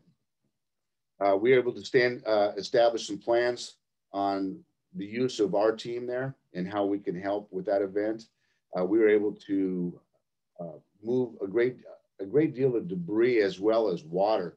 I think the airport there was experiencing large flooding in that area, and we were able to set up some pumps in that area to help remove that water, making, I believe, aircraft landing a little bit easier for that community. So those were the big things that happened with the Tribal Emergency Operations Center for Tlingit and Haida. I do want to mention a couple other things, and the fact that our team was received extremely well by the community. People were giving in this time of need. People were giving to our staff. Food was made readily available by all. Clothing was, we identified as clothing as maybe a need for the community, but I have to say the community had stepped up a great deal in providing some of these equipment needs for the community. So I really wanted to say that. In looking back, as we did a debrief as a team on things that we could have done better, was really looking at how do we make sure that we're coordinating with all the right people, talking about those partnerships and making sure that we're talking and making the plan of how to address the needs of moving forward in dealing with that emergency. Making sure that we have the proper equipment is a big thing. You know, when you talk about emergencies and dealing with emergencies, it's kind of, and certainly not by leadership's plan or want, but planning for emergencies is pretty low on the list of things that need to get done for a community and dealing with finances and whatnot. So the idea of looking at least with Clinton High's Emergency Operations Center, there's been a commitment from President Peterson and our leadership into continuing this program beyond COVID. So we're really looking at continuing to look for other avenues of finances to become self-sufficient within our organization. Also looking at grants and finances to continue to purchase equipment and work with our communities to continue to prepare for the next emergency. And so I think that that's a really big one for us. And how do we flow out of COVID into preparation for future stuff? And thank you. All right, thank you. Again, and we'll be circling back with questions after we hear from each speaker. And we're very, very pleased to have Paul Nelson with us. He's the director of the Alaska Division of Homeland Security, Emergency Management. And we spoke by phone earlier and just kind of asked him to kind of give a bit of an overview about what it is he doesn't do, and kind of a little bit about emergency preparedness. So thank you for joining us, and the floor is yours. All right, thank you, sir. Good to see some familiar faces on here, Mayor Abner. Nice to virtually meet you, Jason. Great words that you said. I think you hit a lot of good points there, and I'll actually kind of maybe expand on some of your thoughts as I speak to the people here at Southeast Conference. See a lot of folks involved with here. I got 133. That's awesome. That's incredible, especially across a wide spectrum of communities, private sectors, and different industries. It's hugely important that people take these opportunities to kind of, talk through ideas and philosophies and processes and all these types of things when we talk about emergency management and emergency preparedness in our state. My background really quick is I'm a responder. I was an Alaska pararescueman for 34 years, primarily involved in the search and rescue realm of emergency response. So I've been to many communities in Southeast, oftentimes in unfortunate situations where we have an emergency or a search and rescue scenario. But overall, my impression, both in my previous life as a responder and now as an emergency manager for the state, is that the Southeast region of our state has incredible emergency managers, incredible folks who take things seriously, who work very hard for the well-being of their community. I can't thank you all enough down there in Southeast for everything you do. So I want to make sure I stay on time here. But when we talk about what the state does, I'll hit that first. What the state does and doesn't do, I think sometimes it gets a little fuzzy for some folks. So what I want to talk about is just a little emergency management 101, if you will, right?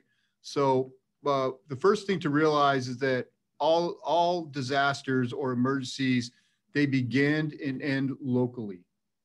All right, that's kind of the moniker we use. So the state is not in charge of a disaster in a community. The community is in charge. and the state is there to support that community, whether it be a borough or a town or a municipality or a rural village. It really doesn't matter. We're there to support the community. Different communities are going to have different needs, so we're very flexible in the support that we can give. So that's really important, kind of the underlying foundation of talking about emergency management that we use. And that's not different in this state as opposed to other states down in the lower 48. It's really the same philosophy. So one of the things we don't want to do is ever come in and overwhelm the community with things that the state thinks the community needs that the community might not need, or they might have a totally different idea of what they need. And then the state's not really meeting that for them if we think that we know everything. So we really want to listen to those local community leaders, those local incident commanders, the mayors, the elected and appointed officials. So we work very hard on that. So here at the State Emergency Operations Center, which is actually in the basement of the building I'm sitting in now on Joint Base Elmendorf-Richardson, the State Emergency Operations Center, what they actually do is they provide operational coordination for all incidences that are occurring in and around our state. And what that means is that we're about 60 people strong that cover a wider range of programs that involve emergency management, funding, grants, stuff like that. And then we rely on a network of partnerships with local communities, local agencies, both public and private sector, to be able to bring to bear resources and assets to a community when the need arises. So that's what operational coordination means. So in other words, I don't have a fleet of first responders that belong to the state that we directly to the division that responds directly to disasters, but we do have the capability to bring those. There's a lot of different tools and stuff to do that, such as interstate agreements, interagency agreements, but mostly it's built on relationships, solid communication, and just the ability to know where assets are in the state. And that's really what our team here at DHSCM provides. On the backside of that, we administer the state public assistance and individual assistance programs when warranted and when declared. And we facilitate, along with FEMA, the federal programs if a federal disaster is declared for an incident. So that's a very high level thing, but to get into the weeds on that would be its own conference all in itself. So unfortunately, we're not going to be able to get that deep. So that's really what the state provides. And we run 24/7 operation. We're not actually in the office at night, but we have a call center and we have a watch officer. So we have somebody on call that can answer questions 24 hours a day, 7 days a week, to include weekends and holidays. And we can elevate anything at any time based on the need of the community, based on the event. In the case of Haines, that elevated very rapidly. And that's why resources came to bear in Haines pretty quickly. As I think Jason said, the Coast Guard, we had National Guard helicopters out of Juneau that flew in to do immediate searches. So it's really always individual incident based. When we go past the emergency management functions, we talk about emergency preparedness. It's really nice to hear Mr. Wilson talk about, putting importance on planning for emergencies. I would agree with your comments that sometimes, planning for emergencies is kind of like insurance. It's like one of those things you don't think of till you really need it and then you really wish you had it, right? So I encourage everybody, if you're in a position of leadership or you're in a position to influence your leadership, whether it's in a private sector setting or a community, that you try to, I encourage you to try to move that up. And I know we've all got a million things going on, but if you can move that up to your priority list, if it's important to the leader, it'll be important to everybody else, and to make planning for emergencies, a priority within your community, if that already isn't happening, because it is critical when you really need it. Probably should have said this at first, but I'm going to go ahead and break because it just popped into my head. I want to really recognize all the organizations and specifically the city and borough of Haines under the leadership there, Mayor Olerud and your team, Carol Ann and Alexis, all them. Haynes is a shining example of how to run an emergency, given what they had to deal with. And I really want to just say that, you know, if there's things that maybe a community would like to learn some best practices or you know, kind of figure out, I would say talk to Haynes. They're really great. And they're not the only community in Southeast. There's so many communities that do a great job. But you know, they're the most recent incident, so there's kind of fresh on everybody's mind. And I'll tell you that the work that was done down there was awesome. The other thing when we start talking about emergency preparedness, there's a ton of programs out there at the federal level and some that are administered through the state, but I don't have slides. I didn't want to do slides or anything today, but if you have a pen and paper, take this down. Most of you probably already know it, but just for those who might not be aware, take down www.readyalaska.gov, www.readyalaska.gov. That's our website. And on there are numerous links, information, training opportunities, things that communities and even private sector organizations can utilize that to see what kind of things are out there. I just briefly just kind of highlight some of the programs. We have mitigation programs. These are long-term funding programs that take a while. Sometimes they can be quite laborious, so I'm not going to lie to y'all. But they can be good programs based on an individual community's need, and they can really help with some mitigation, long-term mitigation projects for your organization or your community. And you apply for them. They tend to be competitive, but if you're awarded these mitigation projects, it can really help communities. And I know that a lot of Southeast communities already do that.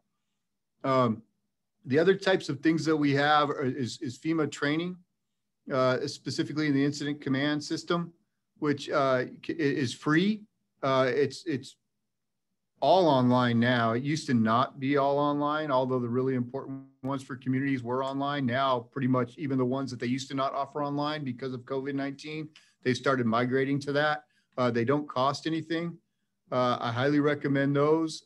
You can pick and choose what you want to take based on your interest and what you feel you need to bring value to a response within your community. Some of the other things that are on there are preparedness techniques.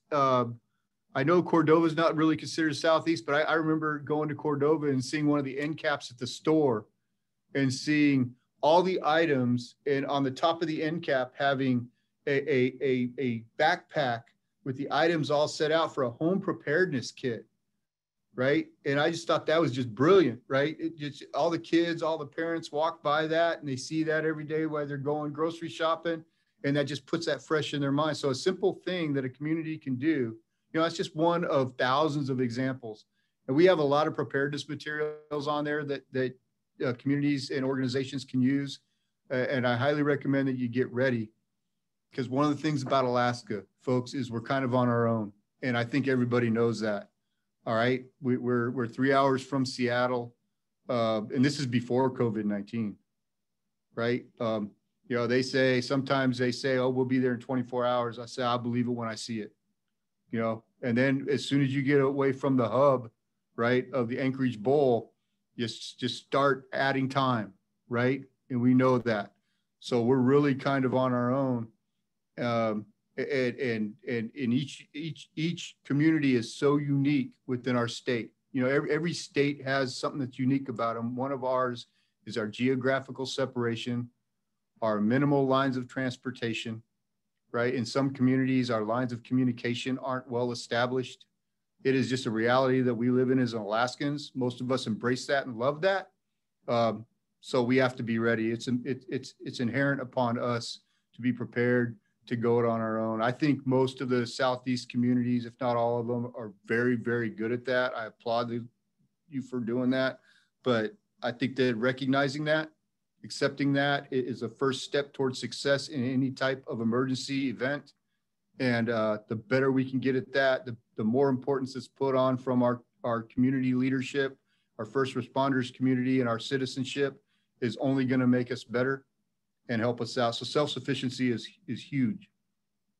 One of the things during, if you remember, during the 2018 Cook Inlet earthquake, one of the things I realized very quickly, and one of the things that really scared us in the State Emergency Operations Center, was getting the certification that the Port of Anchorage was still operational, because the major hub of our state, the major population center of our state, just got hit.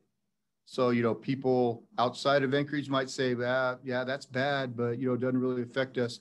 If that port would have went down, we now have a statewide disaster, right? Because we all know that the entire state receives goods and services at a high rate from that port. So when they said it was good to go, we all, literally the EOC broke out in a cheer and claps.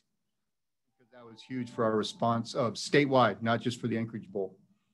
So those are some of the things that we could do. I really recommend that website.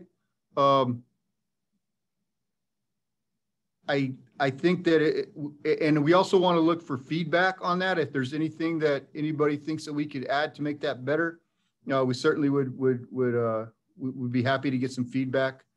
Those are the things that we can do for preparedness. When we go back, now I'll jump back to emergency response.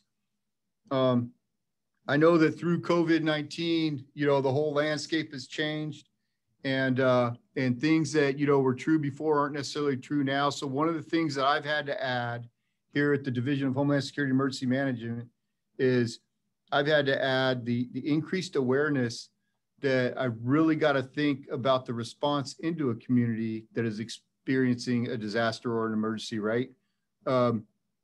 Philosophy before COVID-19 would be flush resources in and help them as quickly as possible. That's a common emergency response.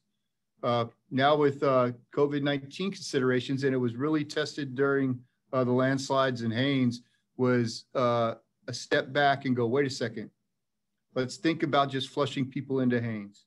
At that point, I believe that Haines was at 0 COVID-19 cases, and we were really fearful that we could make an already bad situation worse by flushing people in there with all good intention, to do the right thing and help. And we actually, instead of helping, we might help in some areas of the situation, but holistically, we just made that situation worse. We've already got a sheltering issue, right? With people cut off from homes and people whose homes are severely damaged. And now we're going to put people into a situation where they've got to start considering now this other issue that they weren't dealing with before. So again, all those things have to be really thought out. I think we did a good job. Mayor Olerud didn't yell at me, so I'm going to take that as good feedback. I think we met the mark there.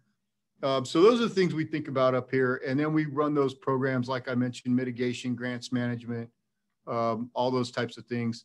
The last thing I want to hit on is something that also I think was driven by COVID. We've seen an increase in our state, and this will be the last thing because I know I'm running over time. We've seen an increase in our state in economic disasters declarations from local jurisdictions. Totally understand.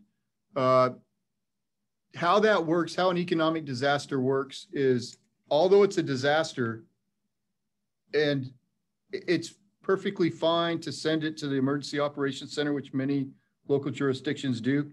What we actually do with those at the state level, if it's an economic disaster, is our staff will forward it over to DCCED, Department of Commerce, Community, and Economic Development. And then from there, it will get kind of correlated and sent out to the servicing agent. So what we do for the disaster side is we run the FEMA Stafford Act disasters. They could be natural or man-made, but they're disasters that affect public facilities, private residents, people in general. Economic disasters, while equally important, are handled by the servicing agency. And an example of that would be if it's a fisheries disaster, it would usually go to Fish and Game, right? So we are aware of them. That is a good thing. You can always send them to us, but that's kind of the process, because the FEMA program under the Stafford Act really has no programs to handle disasters that are purely of an economic flavor.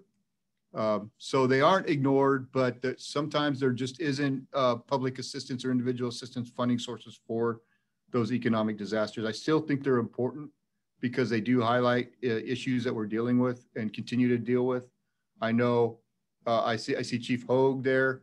I know with the recent announcement of the closing of Canada and the cruise ship situation, that is not helpful to the state and our economy. So we need to hear about those disasters from the communities. So I think I've burnt my time. I would like to give it back to the chair here, and I look forward to any questions you might have. Thank you.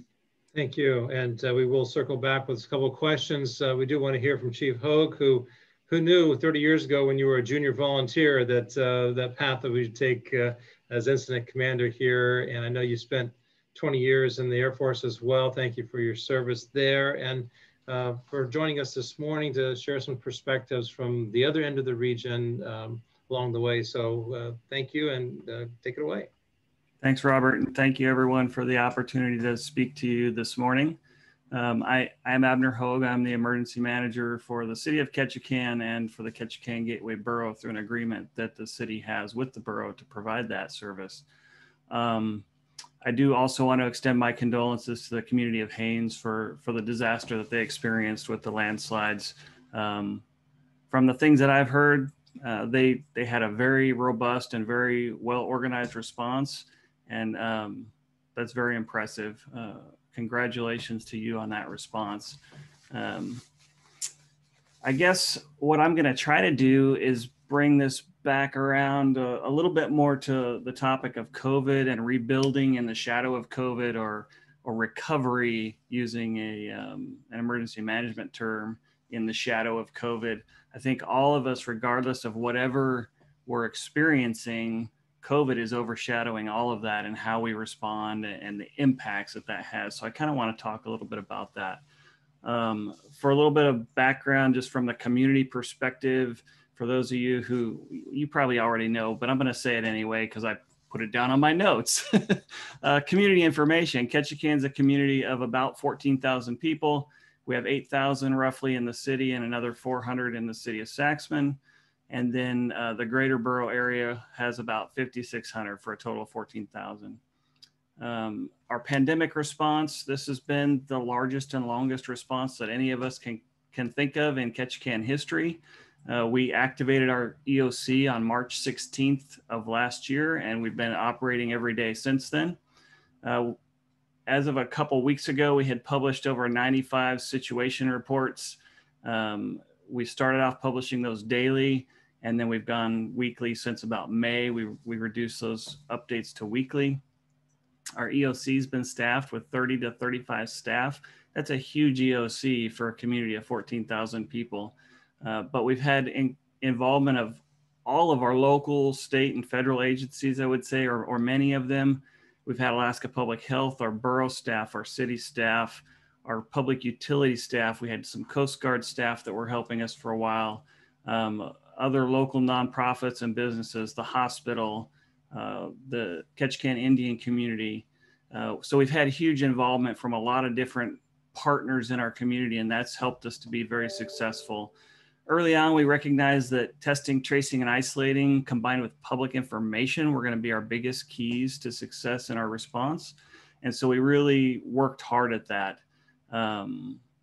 Public information maybe being the biggest aspect of our COVID response, in all honesty. I have a 5 to 6 person team that's been working in my PIO team for our community alone this entire time. And they're doing an outstanding job. Testing and tracing and isolating those folks, that's how we've managed to keep our case counts low. Ketchikan, we've worked with local providers. We have 14 different lab-based testing machines to test for COVID in our community. We can process just over 500 specimens a day throughout the community with the different providers. Back early on in the response, back in April, we averaged only 11.5 COVID tests per day. That's not telling us very much about what's in our community. More recently, into the middle of January, we did 3,304 tests in 7 days for an average of 110 tests a day. So we've really ramped up that testing, and that's helped us know what's here and respond appropriately and communicate that risk level to our citizens. We did peak at over 150 tests a day. We had an outbreak back in October, November, and we peaked during that time. We did 156 tests a day on average for that 2-week period. We've done drive-up testing. We stood up testing at the airport in support of the governor's health order for traveler testing. And those have also been very important parts of our response overall. And then in the middle of this, around the time that Haines had their landslide, we also had a winter storm impacted all of Southeast and many of your communities as well. We had a high water event at our Ketchikan Lakes Dam and Ketchikan Creek, which resulted in an evacuation of a portion of the community along the creek. Fortunately, we didn't ultimately sustain any damage at the dam or along the creek. But because of much of the things that we've been practicing in our EOC with COVID, that helped us respond even better to that potential disaster. So I talked about COVID and the overarching problems that creates for us. Recovery in a normal disaster is pretty clear. We have a landslide, for example, in Haines, and we know that we want to rebuild and repair the damage. We want to return the property and infrastructure to its previous state. But in COVID, many of our damages are not directly attributed or visible even. We have a lot more economic damage, as Director Nelson mentioned. We have the mental distress that I can't remember the name, but the hospital director from Bartlett talked about that. And so dealing with these things that we need to recover from, whether it's the impacts of COVID or that we've created through our response to COVID, or whether it's a natural disaster like Haines has experienced, COVID is going to impact how we respond to those and how we recover from those. So I think that it's important to keep in mind some of the key things that we need to do in order to recover. And the things that I see we need to be looking at as communities are anything we can do to keep our schools open and keep education happening is going to be helpful for the parents and for those students, especially on that mental side. Keeping our hospitals and healthcare open is a key to our recovery. Whatever we can do to keep our local businesses open and operating and trying to survive during this time, because that's what they're trying to do. They're trying to survive. So anything that we can do to support that. And then probably the biggest key for all of us in Southeast is to get our tourism industry restarted in some form or fashion, whether that's the cruise industry, whether that's the independent tourists, or a combination of both. We all know that COVID is going to impact that recovery effort because it's ongoing while we're also trying to recover. And so we're going to have to think about things like testing and tracing and vaccinations and how we can enable those things to reopen those economies safely, or reopen our economy safely. I think that based on time, I'd like to give a chance for questions. So I'll wrap up my comments there and see what else we have for questions and discussion. Thank you. All right, thank you very much for that perspective and information. And just want to cut right to a couple questions. Mayor, it was a sentence came up, if a federal disaster was declared. Has this event in Haines been declared a federal disaster, or what's the status of that? You're on mute. I yell at everybody when I'm running assembly meetings for not unmuting, and here I'm screwing it up. I apologize. Yes, the governor, we were included in the governor's declaration of emergency, and they sent that to the federal level, and we're waiting to hear from FEMA on that. Director Nelson might have more information, but I believe the individual assistance was denied, but public assistance for the disaster is still in the works. Director Nelson? Yes, that Mayor Olerud's 100% correct. So we did submit a request for federal assistance. I do have positive confirmation that was received within the appropriate time period from FEMA Region 10. And it is now, you know, it bounces around in staffing, goes to the national headquarters and eventually to the president's desk. So we are waiting with bated breath. There's never a guarantee that we will receive that. However, based on the incident, I feel fairly optimistic. I know that's kind of a political way to put it, but there's never a guarantee. But I'm really hoping for a yes. And I do want to clarify that the request for federal assistance was for the areas that did impact, that did receive verified impact of public facility damage. So it was Haines, and there were other areas, boroughs that were included in that federal request for assistance. I don't have it in front of me, but it was Haines and others. So if you did receive damage and you reported that damage and that damage was verified, then you are included in that request for federal assistance. So do you recall generally what that dollar amount was for the region? Or is it just a declaration that doesn't get into a dollar amount? Yes, sir. So we do an assessment to make our case, so to speak, to the federal government. But that dollar amount will include anything that is eligible. So there's really not a cap on the dollar amount.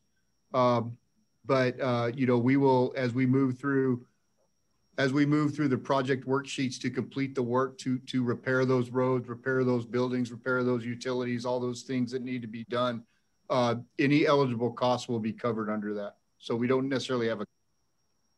I realize there's not a cap, but is there an estimated cost associated with this event? Yeah, sir, there is an estimated cost. Unfortunately, I do not have the declaration paperwork in front of me. Okay. I'll probably provide that. I mean, that's pretty public knowledge. It's not something that we hide. I just don't have it in front of me. So yeah, no, I was just kind of curious of the magnitude.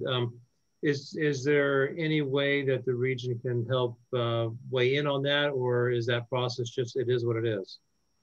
So at this point, that process is moving forward. So there's not a real need to weigh in on that at this point. But that offer, I'll keep that in my back pocket in case something changes and we need that. Okay. All right, Mayor, you've compiled initial lists. One of the things that we're doing during this conference is not only our 5-year plan, but the shorter term resilience plan. I think I don't know if we put the link in there yet today, but there's a document that we'll put into the chat box for folks to take a look at. The initial outline. We certainly want to add the response to this event and to that scope of work. Can you kind of just outline some of the needs that you see ahead as the community starts to rebuild? I don't think we have enough time to go through all of them. I'll try and hit the highlights. We obviously have infrastructure needs that need to be taken care of. We have to, we're embarking with DGGS and University of Alaska Fairbanks on some grant opportunities to study the landscape around Haines. I think we've also been in touch with Sitka Science Center, trying to learn as much from the community of Sitka as we can from their incident a few years ago, as far as mapping out areas that shouldn't be developed in the future. And then also the biggest thing for me is, and this is wrapped up with COVID, with our natural disaster, with the economic impacts of not having a tourism season last year and then potentially not one this year, is the emotional impact and stress impact this has on the communities, not just Haines, but around Southeast, that there are a lot of people that are really struggling right now. And how do we make sure that those people have a way of dealing with that? A lot of people deal with that in unhealthy ways, which further harm the community. But we need to figure out a way as a community in Haines and throughout the region, how do we support our neighbors in a way through very, very trying times that keeps us all working together and supporting the vulnerable amongst us. All right. Well, and we can certainly flesh it out, this plan with details going forward. I know you had mentioned workforce development opportunities as also another priority that you'd like to see. So we just kind of want to capture some of the themes to begin our outline for support on that. And it's also one of the reasons why we queued up this next panel after this one, is to really kind of reach out to a number of state and federal agencies that facilitate all kinds of different efforts, fund a few of them, and kind of see what those resources are to bear. One question that came in, Jason, you arrive on the scene with the community. How did your efforts dovetail with the borough's EOC? How did that work? Well, I'd like to say very well. I mean, really everything boils down to communications, and we were able to hook up our incident commander. Our emergency operations manager was able to communicate with the incident commander within the community of Haines, as well as the incident commander of the Chilkoot Indian Association. So making sure that that communication led to the plan in place. And I thought that we were a help, and really ultimately that's what we wanted to be, was a help for the community. So really everything boils down to that communications. If we go in, we're not Haines community members. We're not going to go in and just bulldoze our way into the situation and we're the experts, because we're absolutely not the experts. We're there to help, and that's the way we approach the situation. And it started off with the communications, and I thought they did a fairly well job with that. All right. And Mary, you mentioned that the previous standard that is being held to some of the repairs and whatnot. Do you see any exception to that, or is that a separate issue that we need to be focused on as well? I think that's a separate issue. Because everything that I've been told so far is that any FEMA funds and everything will just rebuild to the previous standards. And so going beyond that to try and mitigate for these kind of events in the future, we're going to have to figure out another avenue to find source of funds for those. Okay. All right. Well, as Mr. Nelson said, we could certainly spend hours and hours and hours exploring all these different things. And I know there are events to do that, and Southeast Conference will certainly want to support that information flow and highlight these opportunities. But as we're getting ready to segue into the final panel of the day on funders and facilitators, Mayor, I want to just give you the last few words to recap anything that you would like to have us be aware of, consider as we go forward, and any other ways that we can help support the Haines Borough.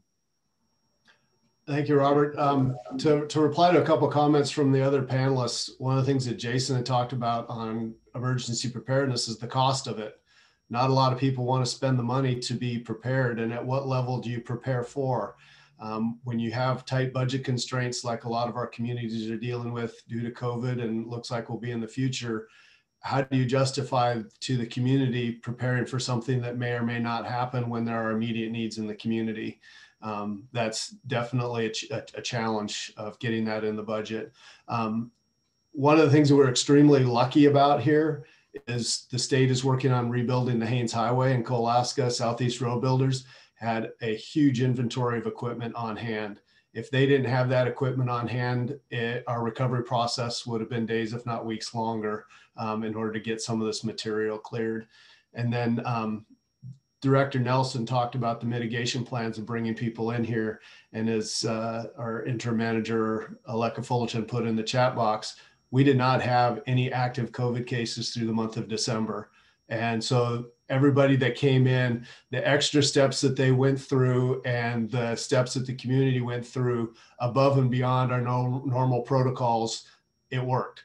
And it could have very easily gone sideways with that and created a much larger disaster than we're already dealing with. But people willing to follow the protocols kept that from happening, and we're very thankful for everybody that did that.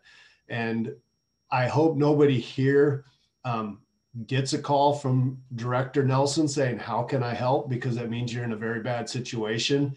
But he is an amazing resource. So if you do get that call, save his number and call him with any questions. because he knows who to get in touch with. He knows what to do, and was an amazing resource amongst many others throughout the state during this.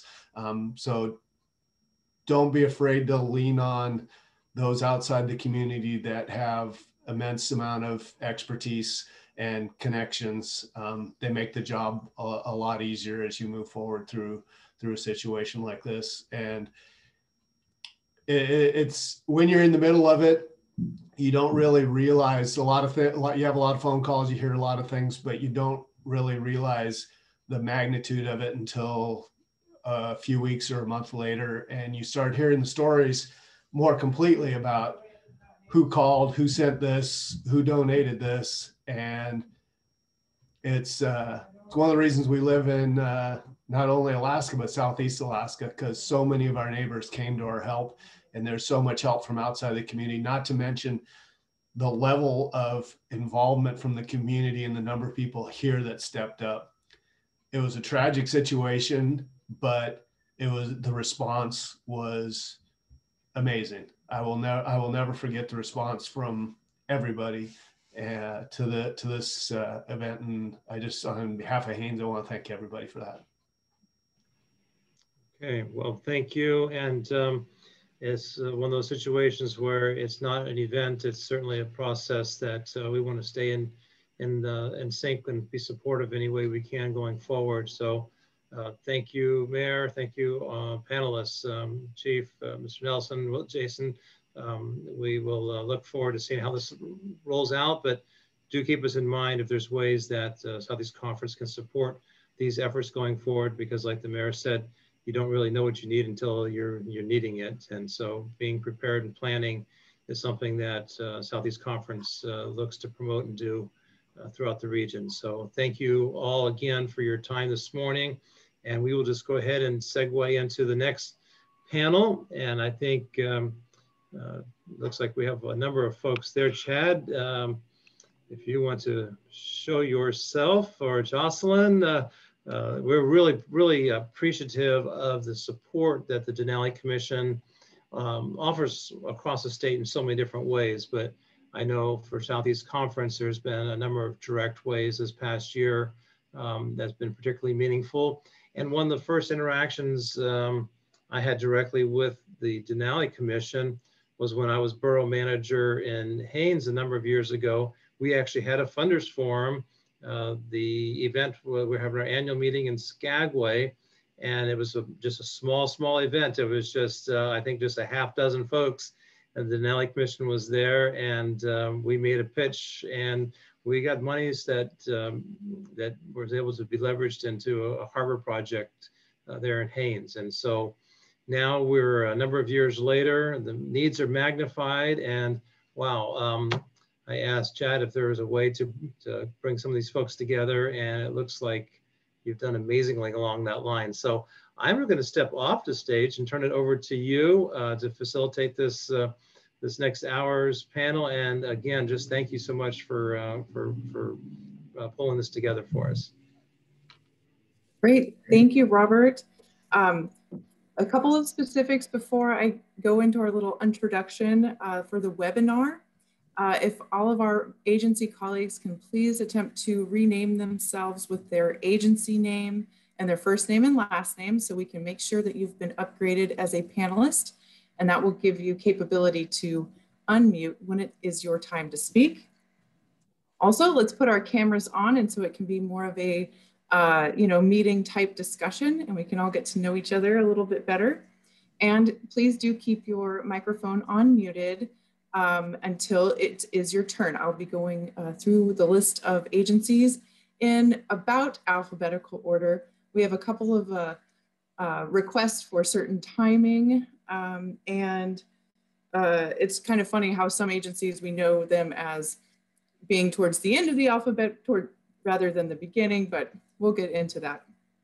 So while you're doing that, I just wanted to give an introduction. The Denali Commission is an independent federal agency focused on rural infrastructure development and overall improvements to the health of Alaska citizens. Along with our enabling legislation, we focus on our collaborating role, hence these funders and facilitators meetings. Our last one was last July. And thank you for Robert and the Southeast Conference for helping us put this together with the intent of widening the listening group, to more of the Southeast, but, in addition to broadening the discussion to a statewide level. I don't know, Chad, if you wanted to say a few words on Denali Commission, or should we wait until we get to the Ds? I'm fine to wait. Thank you, Jocelyn. Thank you for putting this together. And thank you, Robert, for giving us the platform to bring our partners together. Thanks. So I thought we would start off with some of the state agencies. And I don't know if we have anyone from the governor's office or CCED or DCRA that wanted to jump off with any, I don't know, any thoughts or anything over the last year and all the COVID issues and any opportunities here coming up in the next couple of months.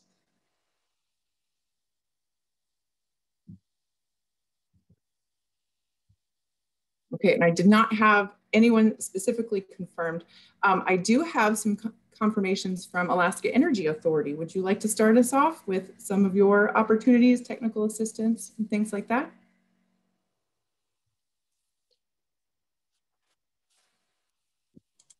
I'm sorry, Jocelyn. This is Sandra with DCC DCRA. Perfect. Hi, Sandra. Thanks for joining us. Hi. Good afternoon, and thank you for inviting us. I had a technical difficulty, so I'm not sure if I jumped over somebody. It logged off and logged back in, but I did want to mention, and thank you, that we are anxious and eager to be partners with all the folks on this group setting, as well as others. Unfortunately, our commissioner wasn't able to attend. She's at a board meeting for ADA. And, but I did want to let everybody know that we have wound down the AK Cares, Alaska Cares program. We are in the final process of getting those numbers, and we'll be presenting to the legislature if you're interested in some of those numbers of how we did. We did deploy all of the funds. We did have a number of applicants not able to be funded because we did run out of funds. So that program is completed. And we also had $568 million for communities, and those funds have been extended through the end of 2021.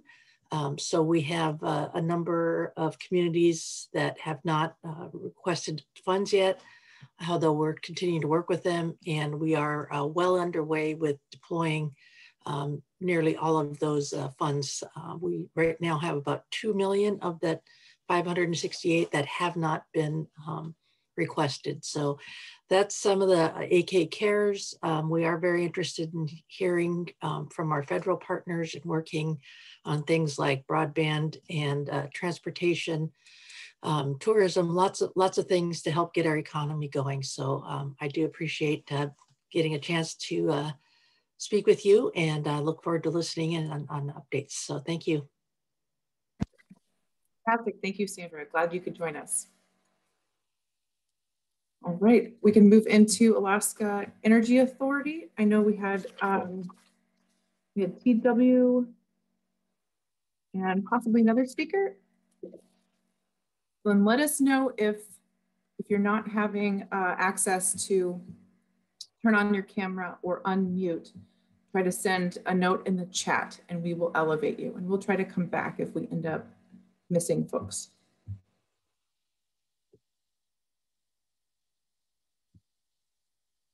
Okay, do we have anyone from Department of Environmental Conservation? I think we had some RSVPs there.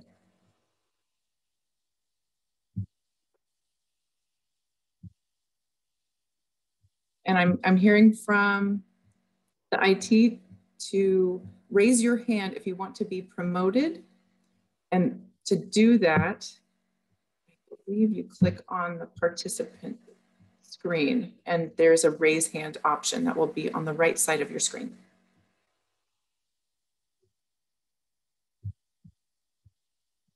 Okay.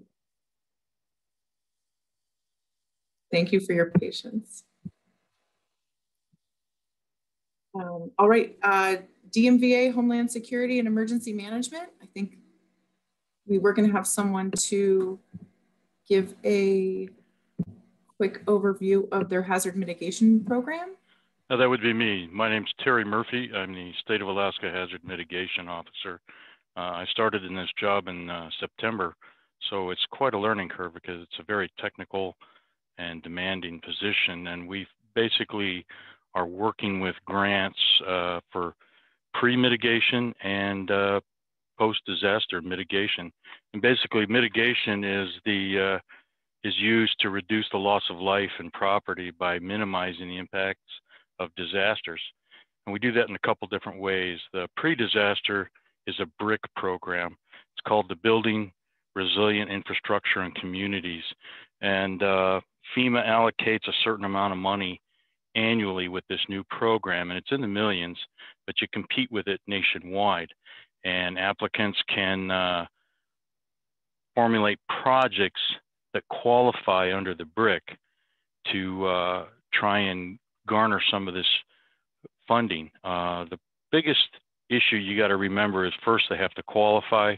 Number two is they have to compete nationwide. So you're competing with 50 states, tribal governments, and with the territories. So this year there's, I think, about $50 million that's going nationwide that's being used in that regard. The other way we can do this is through the post-disaster, the hazard mitigation grant program. And when there's a nationally or federally declared disaster, then entities, whether they're communities like a city, a borough, or a state agency, can apply for projects that qualify and get those approved. One of the caveats we always have to throw out there is you have to have a hazard mitigation plan. Now, a hazard mitigation plan is a plan that's put together, and it reduces loss of life, property by minimizing the impact of disasters. And what it does is it identifies risks, develops long-term strategies for protecting people and property from similar events. So when you're using the BRIC, you're looking at your hazard mitigation plan, looking at the strategies, and trying to develop projects off of that to minimize those risks if there were a disaster of some sort. Currently, we're operating with 7 disasters. The oldest one goes back to 2012, and we've got 32 open projects, but we have numerous projects on hold waiting for an opportunity for funding. And we will be recalculating a couple of those disasters as more money comes through and there could be more projects put out.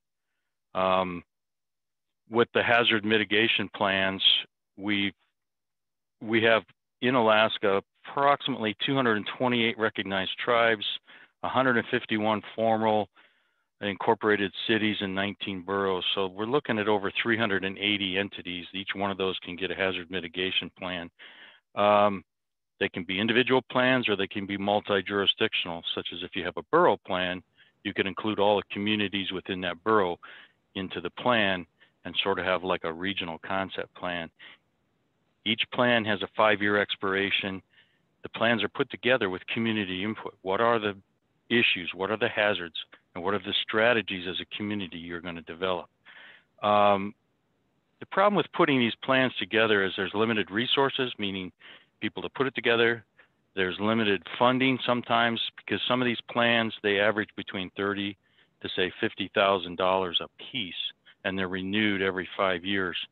And in trying to capture all those entities, it's very difficult, very costly. So we're investigating or looking at a project where we're going to go to some regional concept plans because there's a lot of communities, a lot of entities out there that don't have these plans, and we're trying to make sure that everybody does, because it's not like you can put together a plan within a week or a month. The typical average time for putting one of these plans together is approximately 1 year. So before you can qualify for the pre-disaster or post-disaster plan, you have to have this hazard mitigation plan. And a quick note on the funding that comes through FEMA for any of these projects. It doesn't happen overnight because you have to formulate a project, put that project together with the budget, the scope, what's going to happen, meets the criteria, is reviewed at the state level and then pushed upward to FEMA, and then they go through it. And it can take several months to a year to get a project through if it's approved and with the funding. So the most recent project that has, or disaster with numerous projects, is obviously the 2018 South Central earthquake. With HMGP and these post-disasters, typically when you take the projects, you concentrate on the general area where the disaster occurred, but we can go statewide once we've hit our priorities within the area where the disaster hit. So it's an opportunity statewide to try to mitigate disasters before they happen, and then work with these strategies in mitigation post-disaster. If you have any questions, feel free to contact me, 428-7085 here on J. Bear at the Armory Building. Thank you. Great, thank you so much, Terry. Those are really important programs. All right, I think we have TW with AEA available to talk, and I think we can unmute you if you are ready. Can you hear me now? Yes, we can. Great. Welcome. Thank you, Justin, for your courtesies throughout our proceedings today. Thank you for unmuting me. My apologies to all for any technical difficulties. I hope you don't enjoy them any more than I do. The Alaska Energy Authority has two funding streams that are available. One that just closed in January, the Renewable Energy Fund. It's a statutorily established fund. It's dedicated, obviously, by its name to the renewable energy projects that may exist throughout Alaska. We have made a referral to the legislature for authorization and their funding of about $4.5 million of renewable energy projects. They are, this year, the round was opened in September. The projects were submitted. There are 10 renewable energy projects across the state of Alaska. We do not know at the present time whether we will also be having a renewable energy fund solicitation next year. But before the legislature convenes, ends its session, we expect to be told. If that does happen, we would expect to announce a funding opportunity notification to all of the state. And if the legislature gives us additional funds, of course, those will be available. The other funding stream we have is the Power Project Fund. You have to meet certain eligibility requirements to be an approved loan applicant. It is obviously by its name, just as the renewable energy deals with renewable energy, this deals mostly with projects that are available to Alaska Native Village corporations, to independent power producers. And if you are at all interested in either one of the projects, the funding sources, I think you can write down my email address. It's tpatch@akenergyauthority.org. I'd be happy to hear from any of you. I'd send you loan application or loan information and assist you with the filing of any processes. You can refer customers of yours, clients of yours, friends of yours. I'll be happy to be of any help. And that concludes my 2 or 3 minutes. And I thank you very much. And I hope I'm on time. Perfect. Thank you, TW. And thank you for the reminder. We have such a great turnout. Let's try to keep it to 2 to 3 minutes and give your contact information for follow-up. So are there any other state folks that would like to give their 2 to 3 minutes, or we will move on to federal agencies?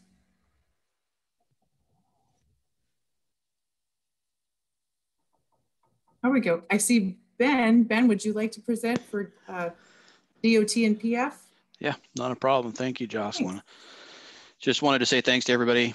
And I'm enjoying the rare moment of sunlight here in Southeast. So I apologize if the glare is a little bad, but Just wanted to give everyone an update. We're processing CARES Act funding. We're just about wrapped up with CARES Act funding. We had some transit, some FTA funding that came through that we were able to distribute to our grant recipients across the state. And so that is kind of wrapping up from this last year. We're also just currently now working with the legislature on our, we call it CRRSA, but it's basically the Coronavirus Response and Relief Supplemental Act that went through December 27th.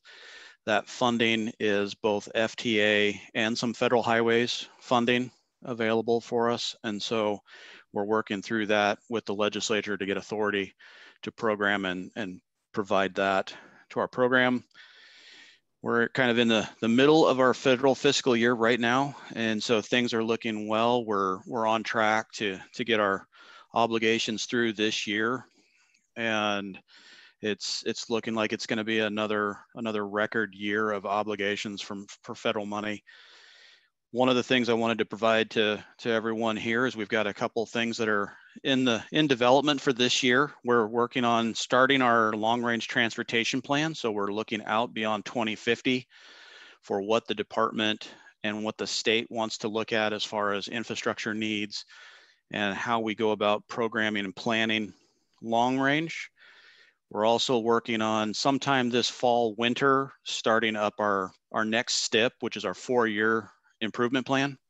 So that will be the next 4 years that we look at starting sometime this fall. And last year we were successful in getting our community transportation program up and running again. And so we were able to award a little over $56 million spread out amongst the communities within the state. We are working diligently to try and get this program up into a 2-year cycle so that communities can start to prepare and get advanced notice of these, so it's not as hit as miss as it's been in the past. And so we've been working with Jocelyn and our federal partners at Western Fed on looking at some other ways of maybe working together cooperatively to combine this with some other things to make more funding available for transportation needs across the state. And so, and I'll punch in my contact information into the chat for everybody, but just wanted to say these are some of the things that are coming up in our transportation stuff. Great, thanks so much, Ben. Reagan Mattingly from Alaska Housing Finance Corporation, if you could please give us your take. All right, thank you very much. And good afternoon. My name is Reagan Mattingly with Alaska Housing Finance Corporation. I am excited to share some of the many efforts that HFC is currently working on to support Alaska's housing needs. So the first one I wanted to mention is the weatherization program. And this provides no cost energy efficiency, health, and safety improvements to income qualified applicants' housing. The program is very successful at improving housing conditions and also at reducing housing operating costs.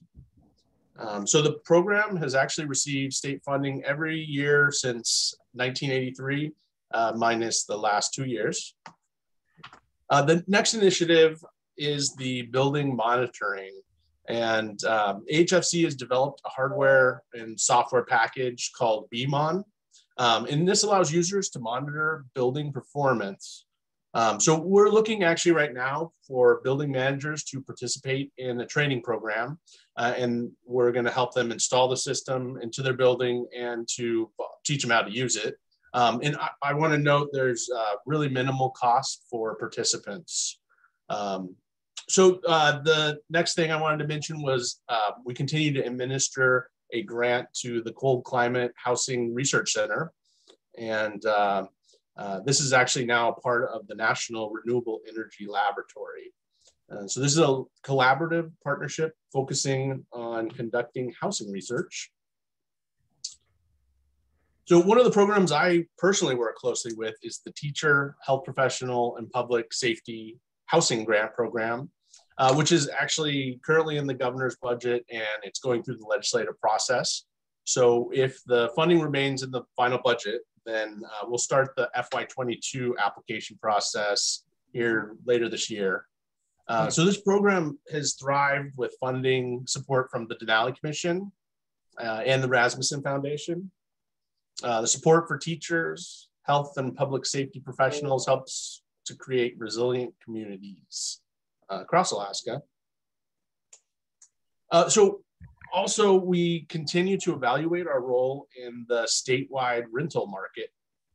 We want to ensure that HFC complements the private housing market in our efforts to support the rental market statewide. So finally, I did want to mention the new housing relief program, and this is the $200 million in statewide rental relief. First off, one thing to note is that federal restrictions on the funding actually require that the money goes to rental relief and or utilities, but the funds can't actually be used at this time on mortgage relief. So given those requirements, the program would allow up to 12 months of rental relief to eligible Alaskans. So right now, Alaskans can register online, and the actual, it's a pre-registration process right now, but the actual application opens up next Tuesday, and it will go through March 5th. And so far to date, about 8,000 Alaskans have submitted a pre-registration. So I really want to thank you for the time today, and I am interested in learning about some of the other programs out there. So I will put my contact information in the chat box as well, and feel free to reach out. Thank you. Great, thank you so much. Okay, I think we have most state contacts that are on the call wrapped up. If not, send me a note in the chat and we'll make sure to circle back. Let's start off with Department of Commerce, Economic Development Administration. Shirley Kelly, can you unmute?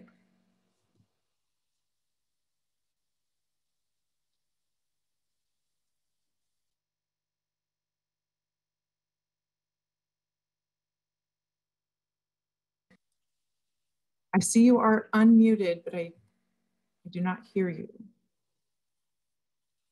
Common problem. Okay, we'll try to work something out with her. Is there anyone here from NOAA?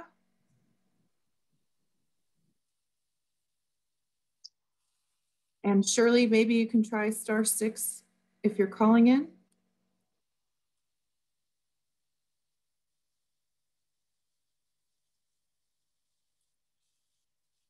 All right, other Department of Commerce, NTIA, FCC. Anyone for broadband? All right, how about SBA, Small Business Administration? I know we have a couple of folks. Yeah, and restating the most common phrase of 2020 and 21. Can you hear me now? Yes, we can. Thank you for joining us, Steve. Thank you very much. Good afternoon. My name is Steve Brown. I'm the director of the Alaska District Office for the Small Business Administration. And as an agency of the federal government, we're here to work with and empower entrepreneurs to start, grow, and expand their businesses, especially recover right now. And I'll just touch on a couple of those critical highlights right now. And that's the things that we're particularly paying attention to, because that's what's in the news. And that's the first and second draw of the Paycheck Protection Program. Everybody knows it as PPP. That is currently open for all affected businesses through March 31st, or the funds are depleted. This round has been extended to offer greater flexibility for seasonal employees, as well as additional business expenses. Now in Alaska, there have been more than 3,200 loans valued at over $300 million approved so far. And remember, there's also a forgivable component to this PPP. We have the COVID-19 injury, economic injury disaster loan. That's COVID EIDL. EIDL is probably pretty familiar at this point. That's a long-term low interest loan for small businesses and nonprofits that are experiencing temporary loss of revenue. Currently in Alaska, we've done over 7,700 EIDL loans. and in excess of $462 million. And this money, this program is available through December 31st of 2021. Recently, everybody's heard of EIDL Advance, Targeted EIDL Advance. And this is available for low-income communities, those in low-income communities who previously received or applied for CARES EIDL Advance funds. If they receive less than $10,000, then this will allow them to get up to the $10,000. Or they applied and didn't get advance funds last time through the CARES Act. And so this will open that back up. There's no action that's required on the individual's part, on the business's part, because SBA will reach out through the original application. And at this point in Alaska, there's been over 10,000 advances made for over $32 million.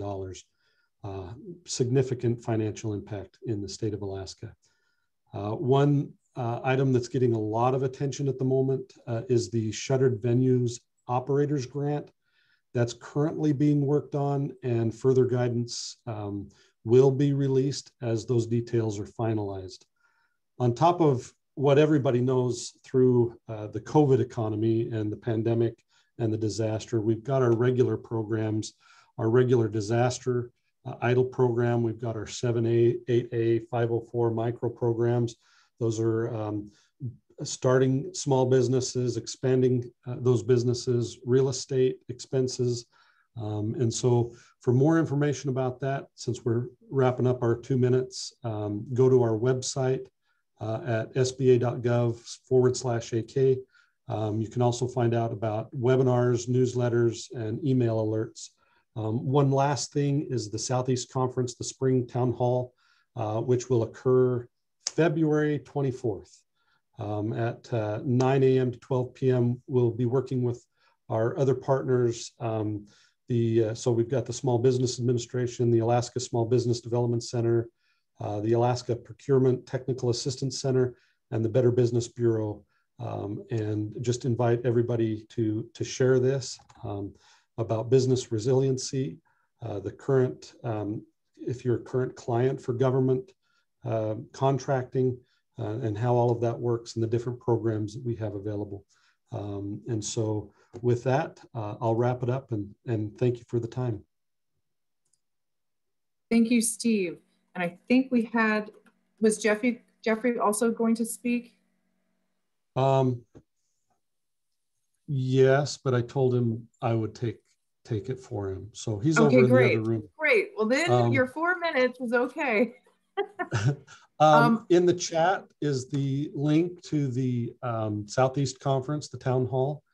And then I will also put my, my contact information there as well. Beautiful, thank you. And sharing things in the chat is very helpful. This event is recorded, so we can look back on it later. I have Samantha Shields with Federal Highways Administration. I know we're out of order. So this is Federal DOT, but she needed to go on right around 12:30. Samantha, are you available to talk about the FLAP program?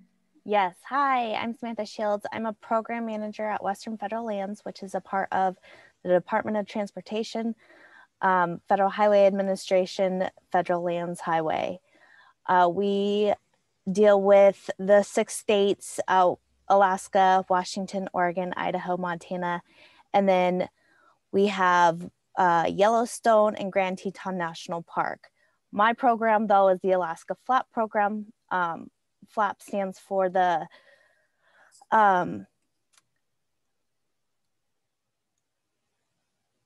the Federal Lands Access Program. Sorry about that. This is not a grant program, it's a transportation program. So we don't just hand out money, we administer a program for transportation. The program promotes high use recreation areas and high economic generators that lead to federal lands. The program gets about $7.5 million per year, and there's a match component of the 9.03%. Currently, we have a call open. It's open until March 26th. When you go to fill out the application. It needs to be a joint application between a local agency and a federal land management agency. And that federal land management agency is the one that the project is providing access to.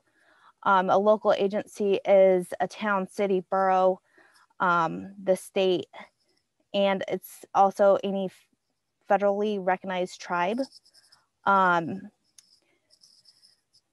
And with this call, anyone can provide it. It's a transportation program, so it has to be a transportation project. Anyone can provide a proposal for that. But with that, the delivery agencies will either be Western Federal Lands, because we operate just like a DOT, the DOTPF, or another federal land management agency. And I'll put my contact information into the chat pod, along with a website that has all the information for this open call. Fantastic. Thank you, Samantha. Glad that you could join us. Yes, thank you.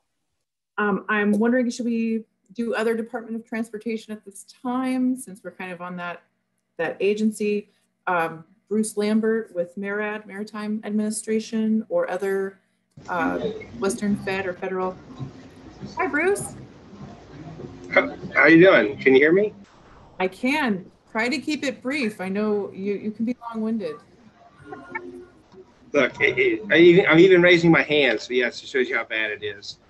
Basically, for those who don't know me, I'm Bruce Lambert. I am the Pacific Northwest and Alaska Gateway Director, and there is a number of new grants coming out: the BUILD program, the INFRA grant, Port Security grants, and the Port Infrastructure and Development Grant Program. There's a number of resources available on how to apply for those grants, and also the ROOTS program, which started last year. So there's a number of resources for communities looking at developing their maritime facilities, and I'd be more than willing to talk to anybody about those applications, those grants, and provide those resources to them. So that's probably the shortest presentation you've ever heard me give. I'm blown away. I'm blown away. Be sure to put your information in the chat box. And yeah, there's a lot of really great opportunities with the routes, infra, build grants coming up.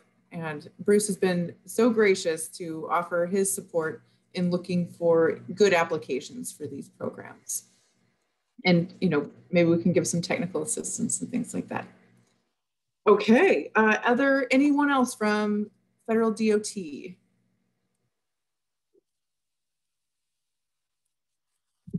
Okay, well, let's go back to my alphabetical order. If there's anyone else from Department of Commerce. I don't know if EDA was able. Hello. Hi, I'm Debbie Franklin with Department of Commerce International Trade Administration, but we're also known as the U.S. Export Assistance Center. So the mission of the International Trade Administration is to create prosperity by strengthening the international competitiveness of U.S. industry, promoting trade and investment, and ensuring fair trade and compliance with trade laws and agreements.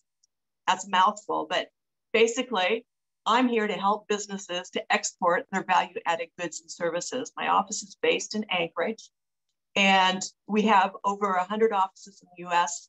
and over 70 countries that we have presence in the embassies. And where we are not present, we contract with the Department of State to fulfill our mission. So we are very far-reaching as far as Department of Commerce goes. I'm your connection to any of the U.S. embassies. Anything you need, I'm your connection to get there. And we help businesses through counseling, market entry programs, advocacy, and diplomacy. And I want to thank all the exporters out there of goods for contributing to Alaska's 2020 export total of $4.6 billion. Given our circumstances last year, that was tremendous. It was a little off, about 7.5% from the year before, which again, given our circumstances, that's really commendable.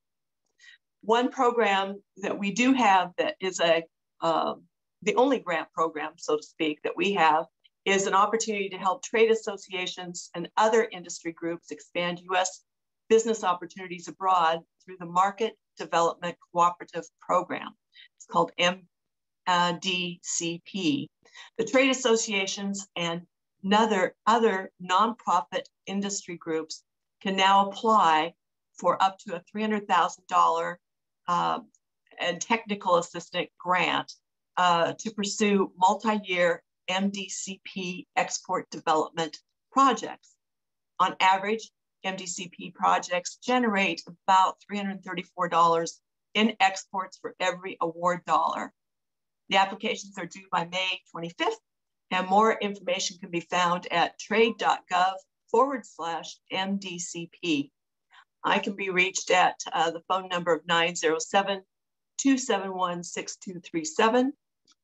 You can find me at trade.gov, search Alaska, and I'll put the information in the chat as well. Thank you.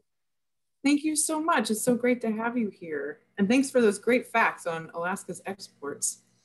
Just a brief reminder to rename yourself as your first name and last name with your agency so we can pick you out and elevate you as a panelist in case you did not RSVP and I don't have you on my list, in case you want to speak or join with your camera for this session. We will move on to Department of Defense. So is there anyone from Alaska Command or Army Corps of Engineers? I see you, Kendall. Gonna let Alaska Command if they were here. Hi, my name is Kendall Campbell. I am the tribal liaison for the Alaska District Army Corps of Engineers. Thank you for having this opportunity to speak with this audience. Particularly today, I want to focus on two of our programs. One is our Civil Works program, and the second is our NALAMP, the Native American Lands Environmental Mitigation Program. Both of these are important in the Southeast area. For our Civil Works program, again, these are primarily water resources planning and assistance programs.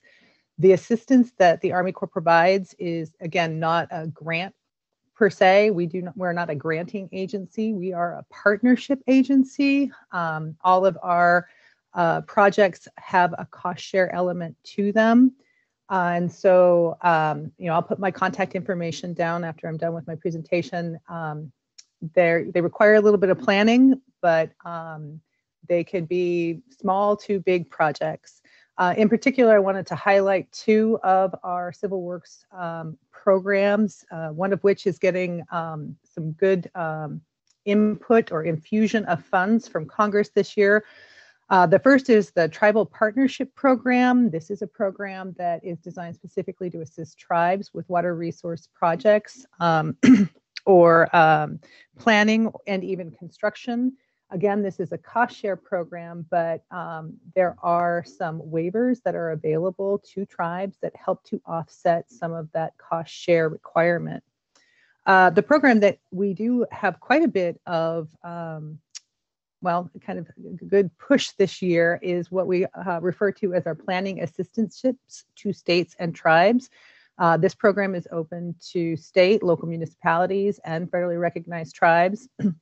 Again, it is a cost share program, but if the tribe is the primary sponsor, those waivers that are available for the Tribal Partnership Program are also available in this program as well.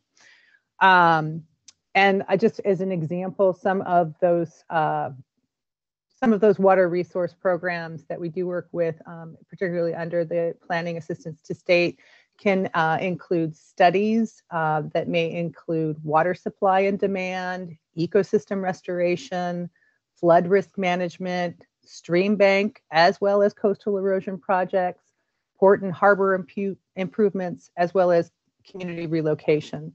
So a good amount of juxtaposition with some of the needs in the Southeast as well. Finally, the last thing I wanted to announce is that the Army Corps of Engineers administers the Department of Defense's NALAMP program, again, the Native American Lands Environmental Mitigation Program. And a good announcement this year, that program finally became a real federal program. It is no longer just a addition to the National Defense Act annually. So although the funding for this year remains the same, we are very hopeful that now that it is its own federal program that we will see more funds coming into that program. So I think that's all I have, Jocelyn. Thank you. Fantastic. That is some good stuff. Okay, we are trying to help Shirley Kelly unmute. Are we successful yet? Shirley, can we hear you?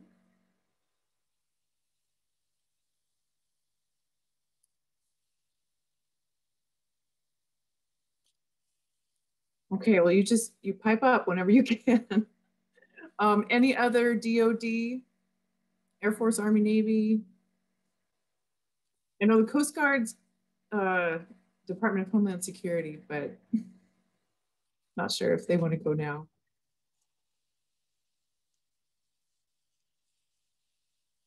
Well, we'll get to you shortly. Okay, let's go. Let's jump into, I don't think we have anyone from Department of Education, but I'll give it a once, going twice. All right, do we have anyone from EPA, Environmental Protection Agency? Or wait, Denali Commission, there's the last D. Chad, would you like to say a few things about Denali Commission's opportunities? Sure. I think our agriculture folks might be feeling a little left out too. We have to get to them too.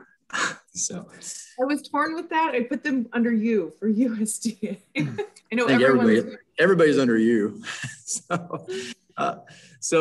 Yeah, I'm Chad Stovall with the Denali Commission. I'm Director of Programs and represent all our program managers. So I'll speak broadly and try to keep this short to catch us up on time. I know we're running over. We really appreciate the 40 different folks on the call here. Thank you for turning out to this. Southeast Alaska is definitely in need. We want to be sensitive to that. So we just recently received our full appropriation for our FY21 work plan. You can find that on our website. Those are our funding categories that we administer on a yearly basis. There is fairly broad, everything from economic development, energy, sanitation, village infrastructure protection, and housing, several other things. You can see the amounts of funding that we've allocated to each one of those categories on our work plan website. We're a very pliable agency. Really, our whole mission is to clear out impediments to federal resources coming into the state of Alaska. So whether it's match, whether it's utilizing funding that's going to be pulled back to the Treasury, please think of us. We have a project submission portal on our website. We also are moving more towards a collaboration agency where we try to do things like this and put folks that have funding with folks that need funding. And so we have funding panels that we're standing up. So if you'd like to bring some of the projects, some of the 3-year, 5-year forecasts you have in mind for your region or communities, please take a look at our funding panel request form on our website as well. If anybody would like to follow up with me and speak directly about your projects, your efforts, participation in any of these projects or collaboration efforts, please feel free to give me a call. I'll leave my contact information in the chat box here as well. So thank you all. Okay, perfect. And here shortly, I guess we will jump into USDA right after I give a quick plug for EPA in case no one else from EPA is here. Denali Commission has partnered with EPA to present a notice of funding opportunity that should be open this Friday, barring any technical complications, but it should definitely be open next week in case there is something. For the backhaul program. It's a statewide backhaul program looking to have to fund one entity, one tribal entity to complete the backhaul here over the next few years. So let's jump into USDA. Sorry, agriculture, I skipped you. Let's try rural development. Is Renee on the line?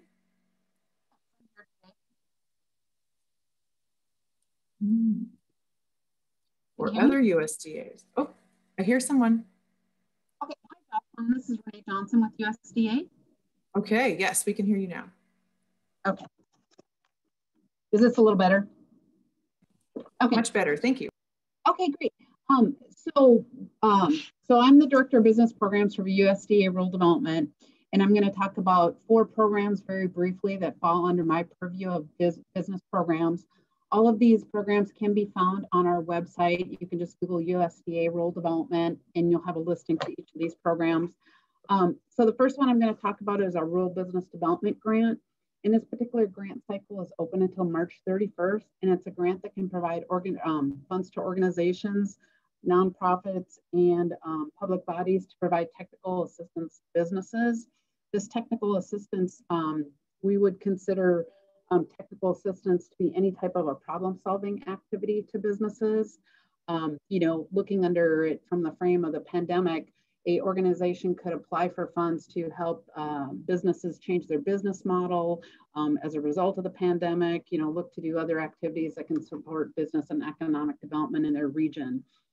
The second program that we have available is we have a loan guarantee program that can help provide a loan guarantee to lenders who are providing financing in rural areas. And we actually have a segment of that program that can provide payment deferrals, which may be necessary for businesses in this time. The other program we have is a Rural Energy for America program, which can provide a 25% grant for renewable and energy efficiency projects here in Alaska. And the final program that I'm just going to touch briefly on is our Value Added Producer Grant Program. This program can provide funds to egg producers, including harvesters, to generate new products or expand their markets. So all of these programs are located on the USDA Rural Development website, and my contact information is listed there as well. I don't know if any of the other USDA, any of my other colleagues are on the line, but this was just specific to business programs, and that'll do it. Fantastic. Thank you, Renee. Priscilla Morris, did you want to say anything for Forest Service? I don't know if you had anything. Yeah, sorry. So yeah, we currently have a funders group with the Denali Commission. It's the Forest Service, State and Private Forestry through the Wood Innovations Program and Alaska Energy Authority. And we are currently looking for other funders to join our group. And the program of work primarily focuses on wood heating systems in the form of district heating loops in communities of need. So currently right now, we have just about over 170,000 coming from the Forest Service this year. There was quite a bit more funds coming from the Forest Service last year, but our budget has changed. So there's a little flexibility there. So we're definitely trying to build this program. It's a new program started last year. And if anybody is looking into increasing infrastructure and sustainably heating, definitely I'll pop my information down in the chat, and thanks. And that's pretty much all I had. If anybody has any questions, please reach out. Yes, that was a really great partnership. We are happy to be a partner with Forest Service and AEA regarding those wood heating systems. And Denali Commission funding can be used as non-federal match, and we can also take federal transfers from other agencies as an interagency agreement, which puts it into a conditional use with no expiration. Some agencies have they have expiring funds, and Denali Commission can help with some of those expiring funds. Just a little plug there. Okay, let's move on. I think that's everyone from USDA. Let's go Department of Energy. Actually, Jocelyn, this is Rodney Peach. Oh, hi, Rodney. Would you like to say something? Yeah, sorry. I don't have my video up. I didn't get my hair all prettied up like you, but there we are. I have a hard time hearing, so I have to get really close to the computer, so I don't want everybody to see my ugly mug. Real quick, I'm with USDA Rural Utility Services, and we work with electric utilities throughout the whole United States, obviously in Alaska. I cover West Coast, Alaska, Hawaii, Pacific Islands, specifically the states of California, Washington, Oregon, Idaho, Nevada, those areas. What we do is we make loans to electric utilities for plant improvements.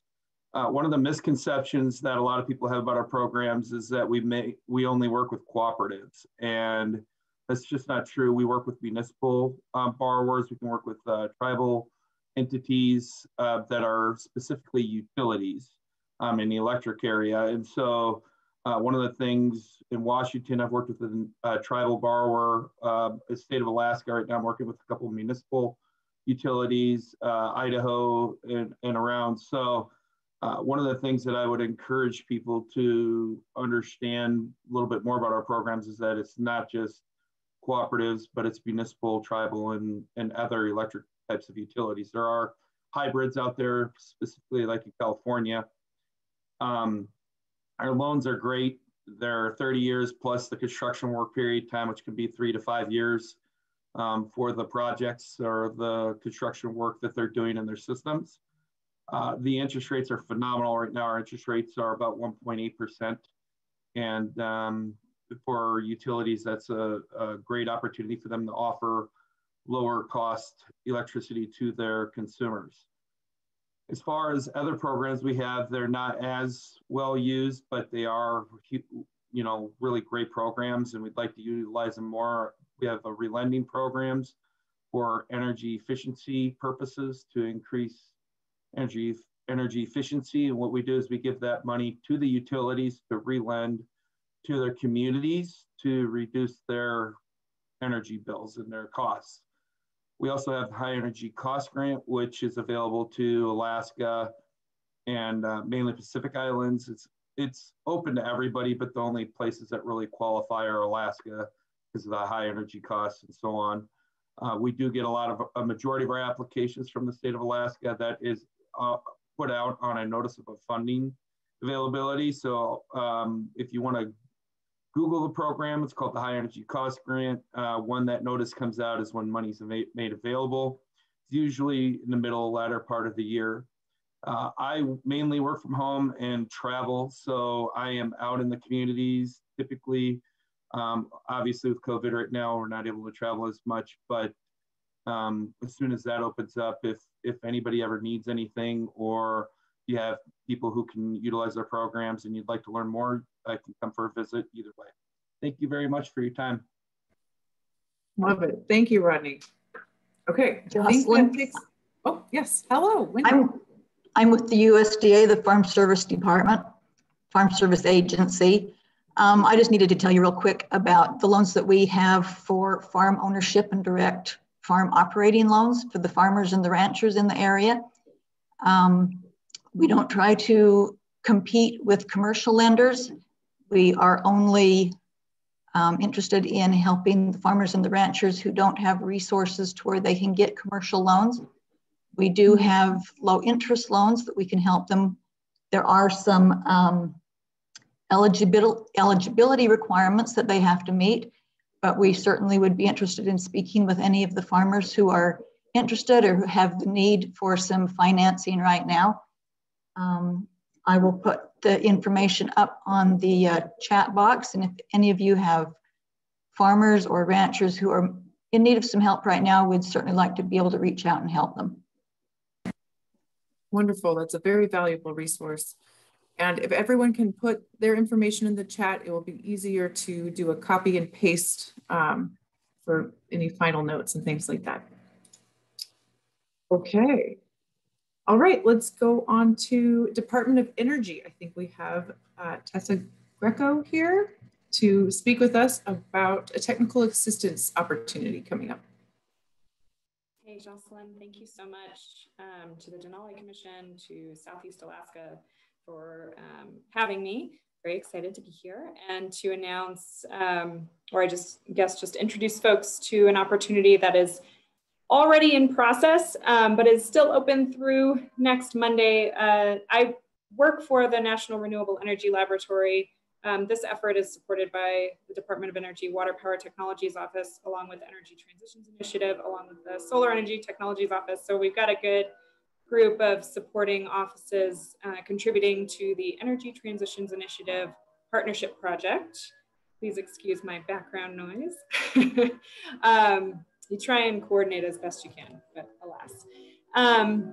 So essentially, this is a technical assistance program, which is it's really a partnership between a few national laboratories, as well as some regional partners that we're working with across the nation Alaska actually has representation from 2 regional partners, the Renewable Energy Alaska Project and University of Alaska Fairbanks, Alaska Center for Energy and Power.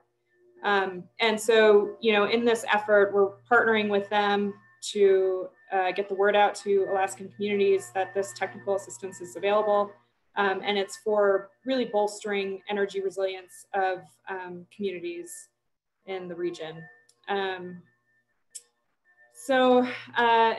sorry, I should say, so it's energy resilience for remote island and islanded communities specifically. I do have a site that I'll drop into the chat, as well as some contacts, myself included. If anyone would like to learn more, I'll give you not only my information, but also information for our main contact at REAP and our main contact at ACEP.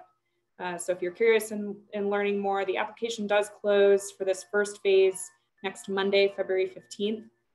We do expect to announce a second phase of technical assistance support in the fall of this year. So if you don't make this round, or can't organize quickly enough, there will be another opportunity, and we hope opportunities beyond that as well. So I'll end there. Thanks, Jocelyn. Great, thank you. And we do have some more time. I'm sorry that we are now passing the 1 hour mark. We figured it would probably go a little bit longer. I hope you all are able to stick on. I was going to add for Department of Energy, the Office of Indian Energy. They also have a technical assistance program for eligible tribes and tribal consortium. And I will post that information in the chat box here shortly.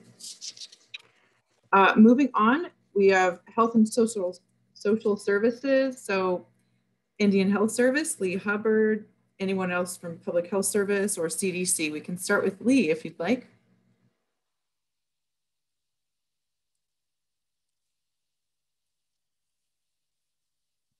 Southeast Conference, can you help Lee unmute his mic?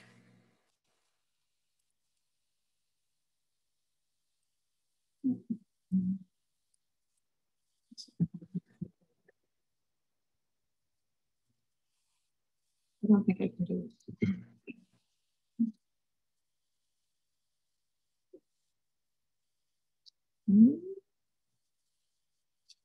Technical difficulties.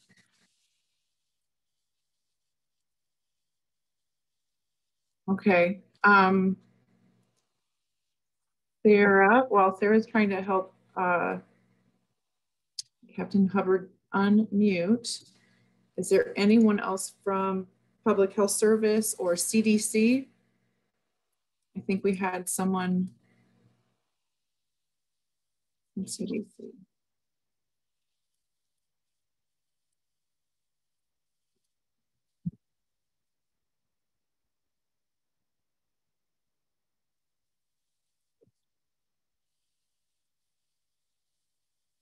Okay. Okay, sorry for the difficulty. We will come back once we figure that out. Unfortunately, I think we just lost Greg Stuckey with the Office of Native American Programs for Housing and Urban Development. Is there anyone else from Housing and Urban Development, HUD, that's here with us today?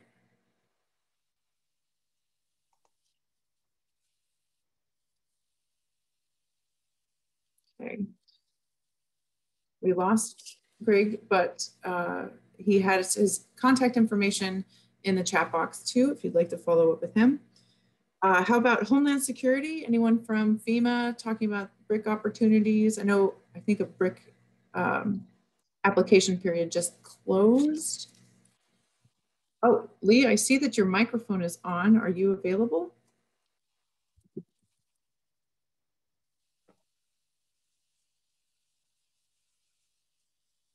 Oh, we cannot hear you though.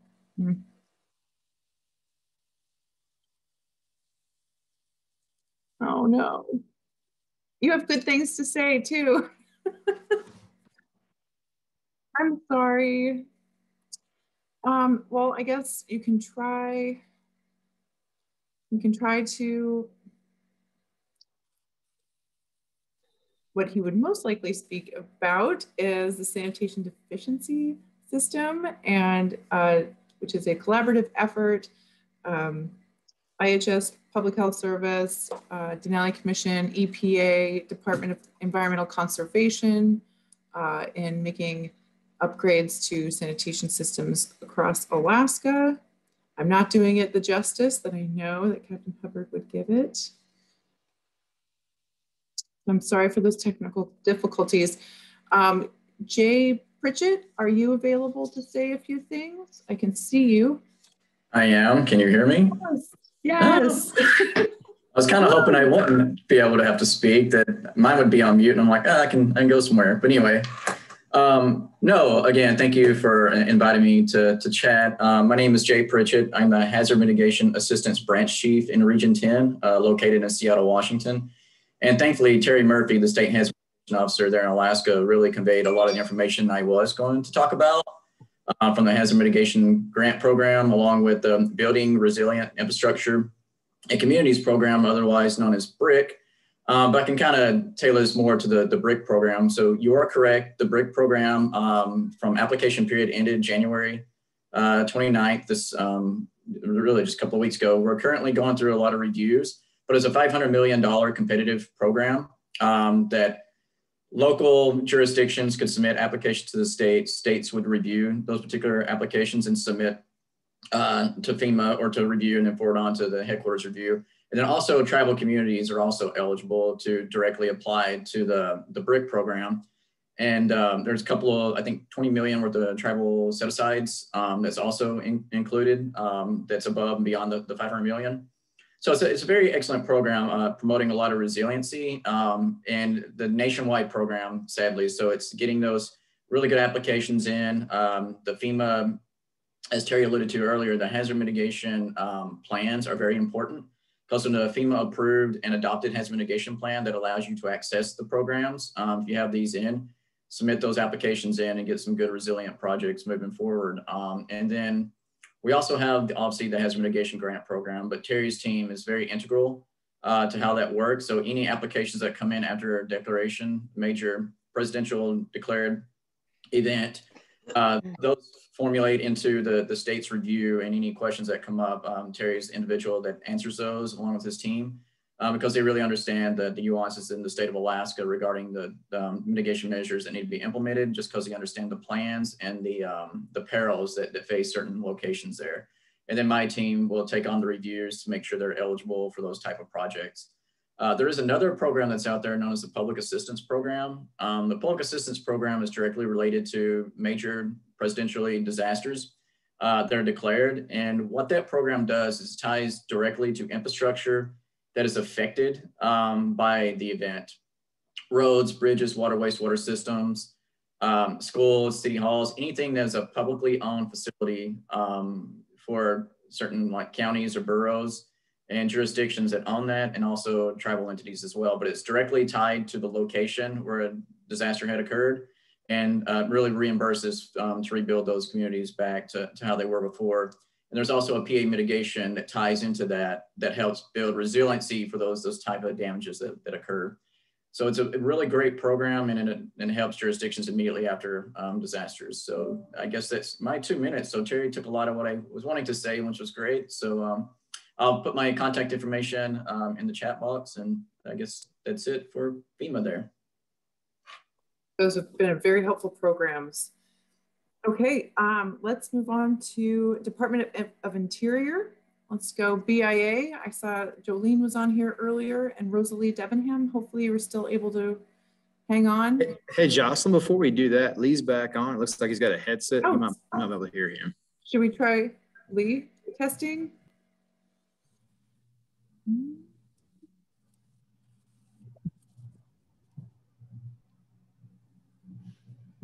Unless Sarah can unmute him.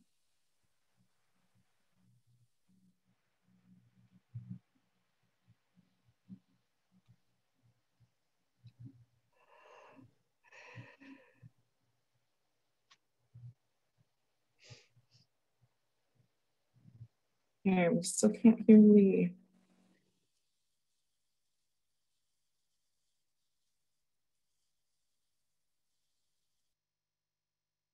Go ahead. Try that. Lee? All right, let's try this. Can everybody hear me? Yes, great. All right. Welcome. Well, good afternoon, everyone. Sorry about that. Apologies. I'm in my 4-year-old's room, and if he was here, he probably could have, fixed my computer setup for me. But unfortunately, he's in daycare, so just timing was a bad time of the day, I guess. But anyway, good afternoon, everybody. I'm Captain Lee Hubbard. I'm the director of the Alaska Area IHS Sanitation Facilities Construction Program. Our program is focused on serving Alaska Native individual and community sanitation needs. We partner with various federal, state, tribal, municipal, and non-governmental organizations to fund water, sewer, and solid waste projects, facility projects, and individual home service projects too. In FY20, the IHS Alaska area awarded approximately $1.1 million in IHS CARES Act funding, in addition to approximately $40 million IHS sanitation funding. This was combined with approximately $15 million from our partner funding agencies, the EPA and the Denali Commission, and awarded to 35 projects through the IHS Sanitation Efficiency System annual funding process. A new SDS system, sanitation efficiency cycle, has been initiated and will conclude approximately October of this year. We're currently working with our project management partners, the Alaska Native Tribal Health Consortium, Division of Environmental Health and Engineering, and the State of Alaska DEC Village Safe Water Program to develop projects for review. Please feel free to contact me if you should have any questions about our program. I'm going to go ahead and drop my email into the chat. And other than that, thank you very much for the opportunity to present, and I hope you have a really good week. Thank you. Thank you. So glad we were able to work that out. Okay, let's move on to BIA. Jolene John. Yes, good afternoon. I am at the BIA Alaska Regional Office, currently acting as Deputy Regional Director of Native Services. Thank you for having us. Our funding, as you know, are primarily for tribal governments and tribal consortia across the state. But I wanted to quickly point out specifically to the Southeast region with the recent landslide at the community of Haines. Our tribal transportation program was able to submit a letter of intent to do an emergency relief of federally owned roads benefits program under the Federal Highways Administration. So if the Southeast other communities happen to experience this problem, our tribal transportation program can assist in that fashion. But I wanted to give majority of this time to our Juneau-based staff, Rosalie, to talk about the Tribal Climate Resilience Grant. So Rosalie? Hello, hi everyone. My name is Rosalie Debenham. I work for the Bureau of Indian Affairs. I wanted to let you know that soon, within the next couple of weeks, we're going to have the Tribal Resilience Grant notice of funding out on grants.gov. These awards are for federally recognized tribes and tribal organizations. They cover tribal activities that support tribal climate adaptation and resilience planning, ocean and coastal management planning, relocation, manage, retreat, or protect in place planning or design activities. And also this year we have a youth internship and engagement category, and we also still have the travel grant awards as well. For the workshop planning and design categories, the maximum is 150,000. And then for the youth awards, it's 50,000 for the capacity building grants. Those have a maximum 65,000. For travel grants, it's 15,000. There's a couple of new things, but if you know of a tribe that is interested in applying for these, that all of those requirements will be on grants.gov. If anyone has any questions about it, you can contact me. Rosalie Debenham, and I will put my contact information in the chat box. But again, that award notice of funding should be out in the next couple of weeks. We're just making a few changes for this upcoming funding cycle. And yeah, thank you for your time. Fantastic. Thank you, Jolene and Rosalie. And thank you for that great reminder. I did mean to start off with most, if not all, grant opportunities should be available on grants.gov for our listeners today. You can sort, there's a pretty good sort and search function to look for Alaska related projects, for example, or opportunities. Okay, next on the list, let's see, we're still kind of in Department of Interior, so I don't think we have anyone from Office of Policy Analysis, but we do have Park Service, Rivers Trails Conservation Program. Zach, are you still here? Yes. Tell us about your awesome program. Sure, can you hear me? All right, victory, made it. Okay, so I'm Zach Babb. I'm the program manager for the National Park Service's Rivers, Trails, and Conservation Assistance Program. That's RTCA. And we are the National Park Service's community outreach branch. And we work outside national parks and directly with local communities to help them advance their recreation and conservation goals. So folks come to us with an idea and we help them develop that and turn it into a reality. We work across Alaska. There's currently 5 of us. We've got 14 open projects ranging from places like Nome to Port Alexander and Southeast. We do a lot of park and trail work. We also do conservation work. We also help with organizational development and strategic planning. And we can help folks with a bit of fundraising as it relates to recreation projects. And we currently have an open application period for 2021. It closes March 1st. And I will include contact information in the chat. And I encourage everybody to come on out and ask for help. We want to help you out. So that's it. Thanks. Fantastic. Helping create better places to live, work, and play outside of our national park system. That's my elevator pitch for you, Zach. Okay, let's see. Any other Department of Interior? Geological Services? I don't think so. I think we're ready to move on Department of Justice. Is Bonnie still on the line? Everyone's going dark. It must be lunchtime. I'm still here. Can you hear me? Yes, we can. Loud and clear. Okay, the camera is wonky, but the audio works. That's good. Hello, my name is Barbara Bonnie Robertson. I'm with the U.S. Department of Justice Office for Victims of Crime.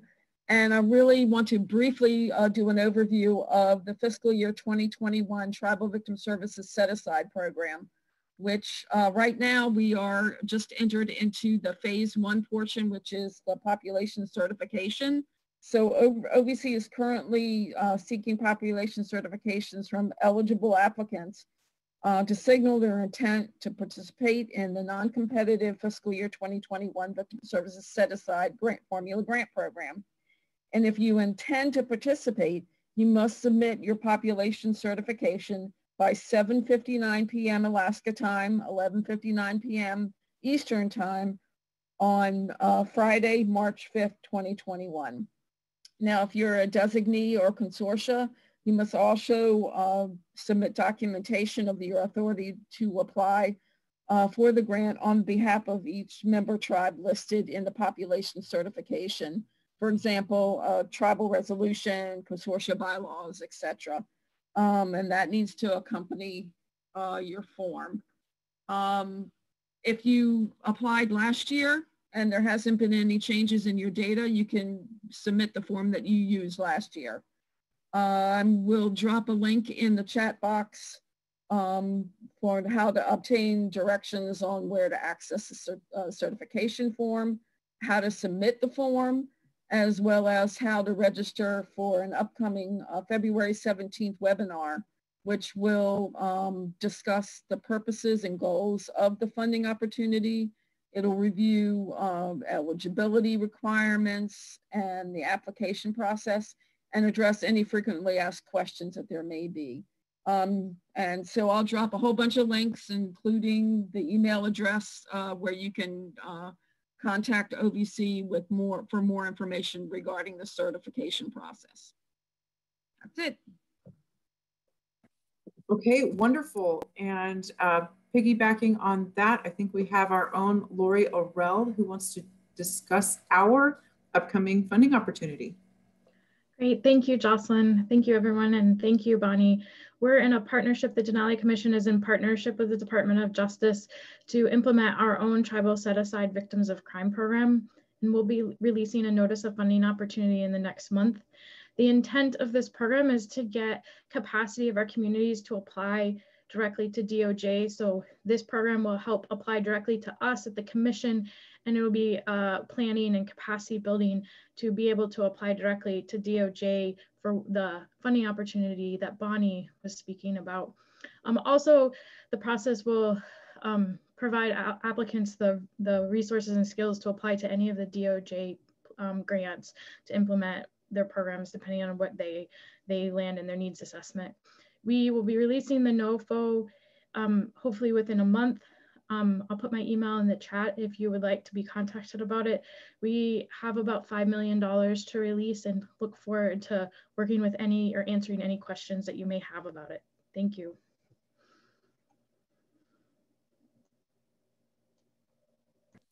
Okay, fantastic. Thank you so much. Do we have anyone from U.S. Treasury, so Community Development or Federal Reserve Bank? I know there are some current, what is it? There's some climate resilience strategy action planning groups, and I believe it was child care and child wellness in the times of COVID to help support our workers and things like that. But I will try to post some information that I have once I find it in my emails. And otherwise, we're down to Veterans Affairs. Did I miss any federal agency that would like to talk about their existing or upcoming opportunities?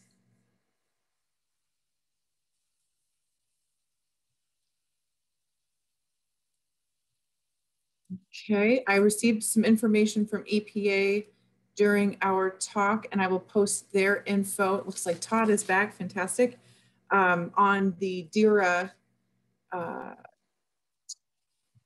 some DERA opportunities for funding, and I will post those over here. So Todd, and if there's any other private funders on the call, now is the time we're going to open it up to any private funding opportunities that could be in the works. Great. Thanks, Jocelyn. This is Todd Shank. I'm a senior program officer at Rasmussen Foundation, and just want to make sure to put a plug in here for our foundation. We do fund around the state. Our mission is broadly to make life better for all Alaskans. So that includes a lot. And this past year has been a different year. We have had to repurpose some funding to respond to COVID, but just quickly for this conversation, our two largest grant programs are our Tier 1 program, which are grants up to $25,000. Those are primarily capital grants. We buy a lot of vans. We help renovate offices and do a lot of other capital projects. Those are reviewed on a rolling basis throughout the year and generally take about 90 days to process. And then our second program that I'd highlight is our Tier 2 program. These are grants over $25,000. And we review those at 2 board meetings each year, one in June and one in November. So those grants take about 6 months probably. We encourage you to reach out to us and have a conversation about your project and figure out if we're a good fit for each other. For example, for the June board meeting, letters of intent are due next week. So as I said, they take generally about 6 months to process. So you can find us online at rasmussen.org or reach out to me directly. And I did put my contact info in the chat. So thanks, Jocelyn. Okay, thank you so much. I think that's wrapping us up to the end of our funders panel. I want to thank all of our listeners that have stuck through it with us. Thank you for all the funders for joining us today. It was really great learning about all of your programs. I think we're going to close with with that and with our great appreciation for your participation, and hopefully we can get together here in the next quarter. Thank you, Robert, with Southeast Conference. I don't know if you have any closing words you'd like to give to all of our guests today. Absolutely. A great thank you to each and every one of you. You know, one of the most significant things about our regional meetings, we have them twice a year face to face, and that is because the personal connections and the networking are so critical to everything we do in the region and across the state. And even though this is a distant second to being in person, it's a great second place. And to be able to see most of you and hear from you is very meaningful. And the information and contact information in the chat boxes, we're going to post all that online. This session as well has been recorded, so it will be online for those that couldn't hang in there. But we've got quite a few that did and a lot of interest. So this will be a resource for quite a time to come. So thank you, one and all. And with that, we will officially conclude day 2 of the Southeast Conference Mid-Session Summit. Tomorrow, we've got another packed agenda, and we're going to start early at 8:15 and go right on through the day, hearing from tourism, transportation, energy, the seafood, and then we're going to end with the UAS update and hear from President Pat Pitney and Chancellor Carey, and we're going to present them with the scholarship check from our annual meeting fundraising. So thanks everyone for participating today, and we will see you at 8:15 in the morning. Have a great day.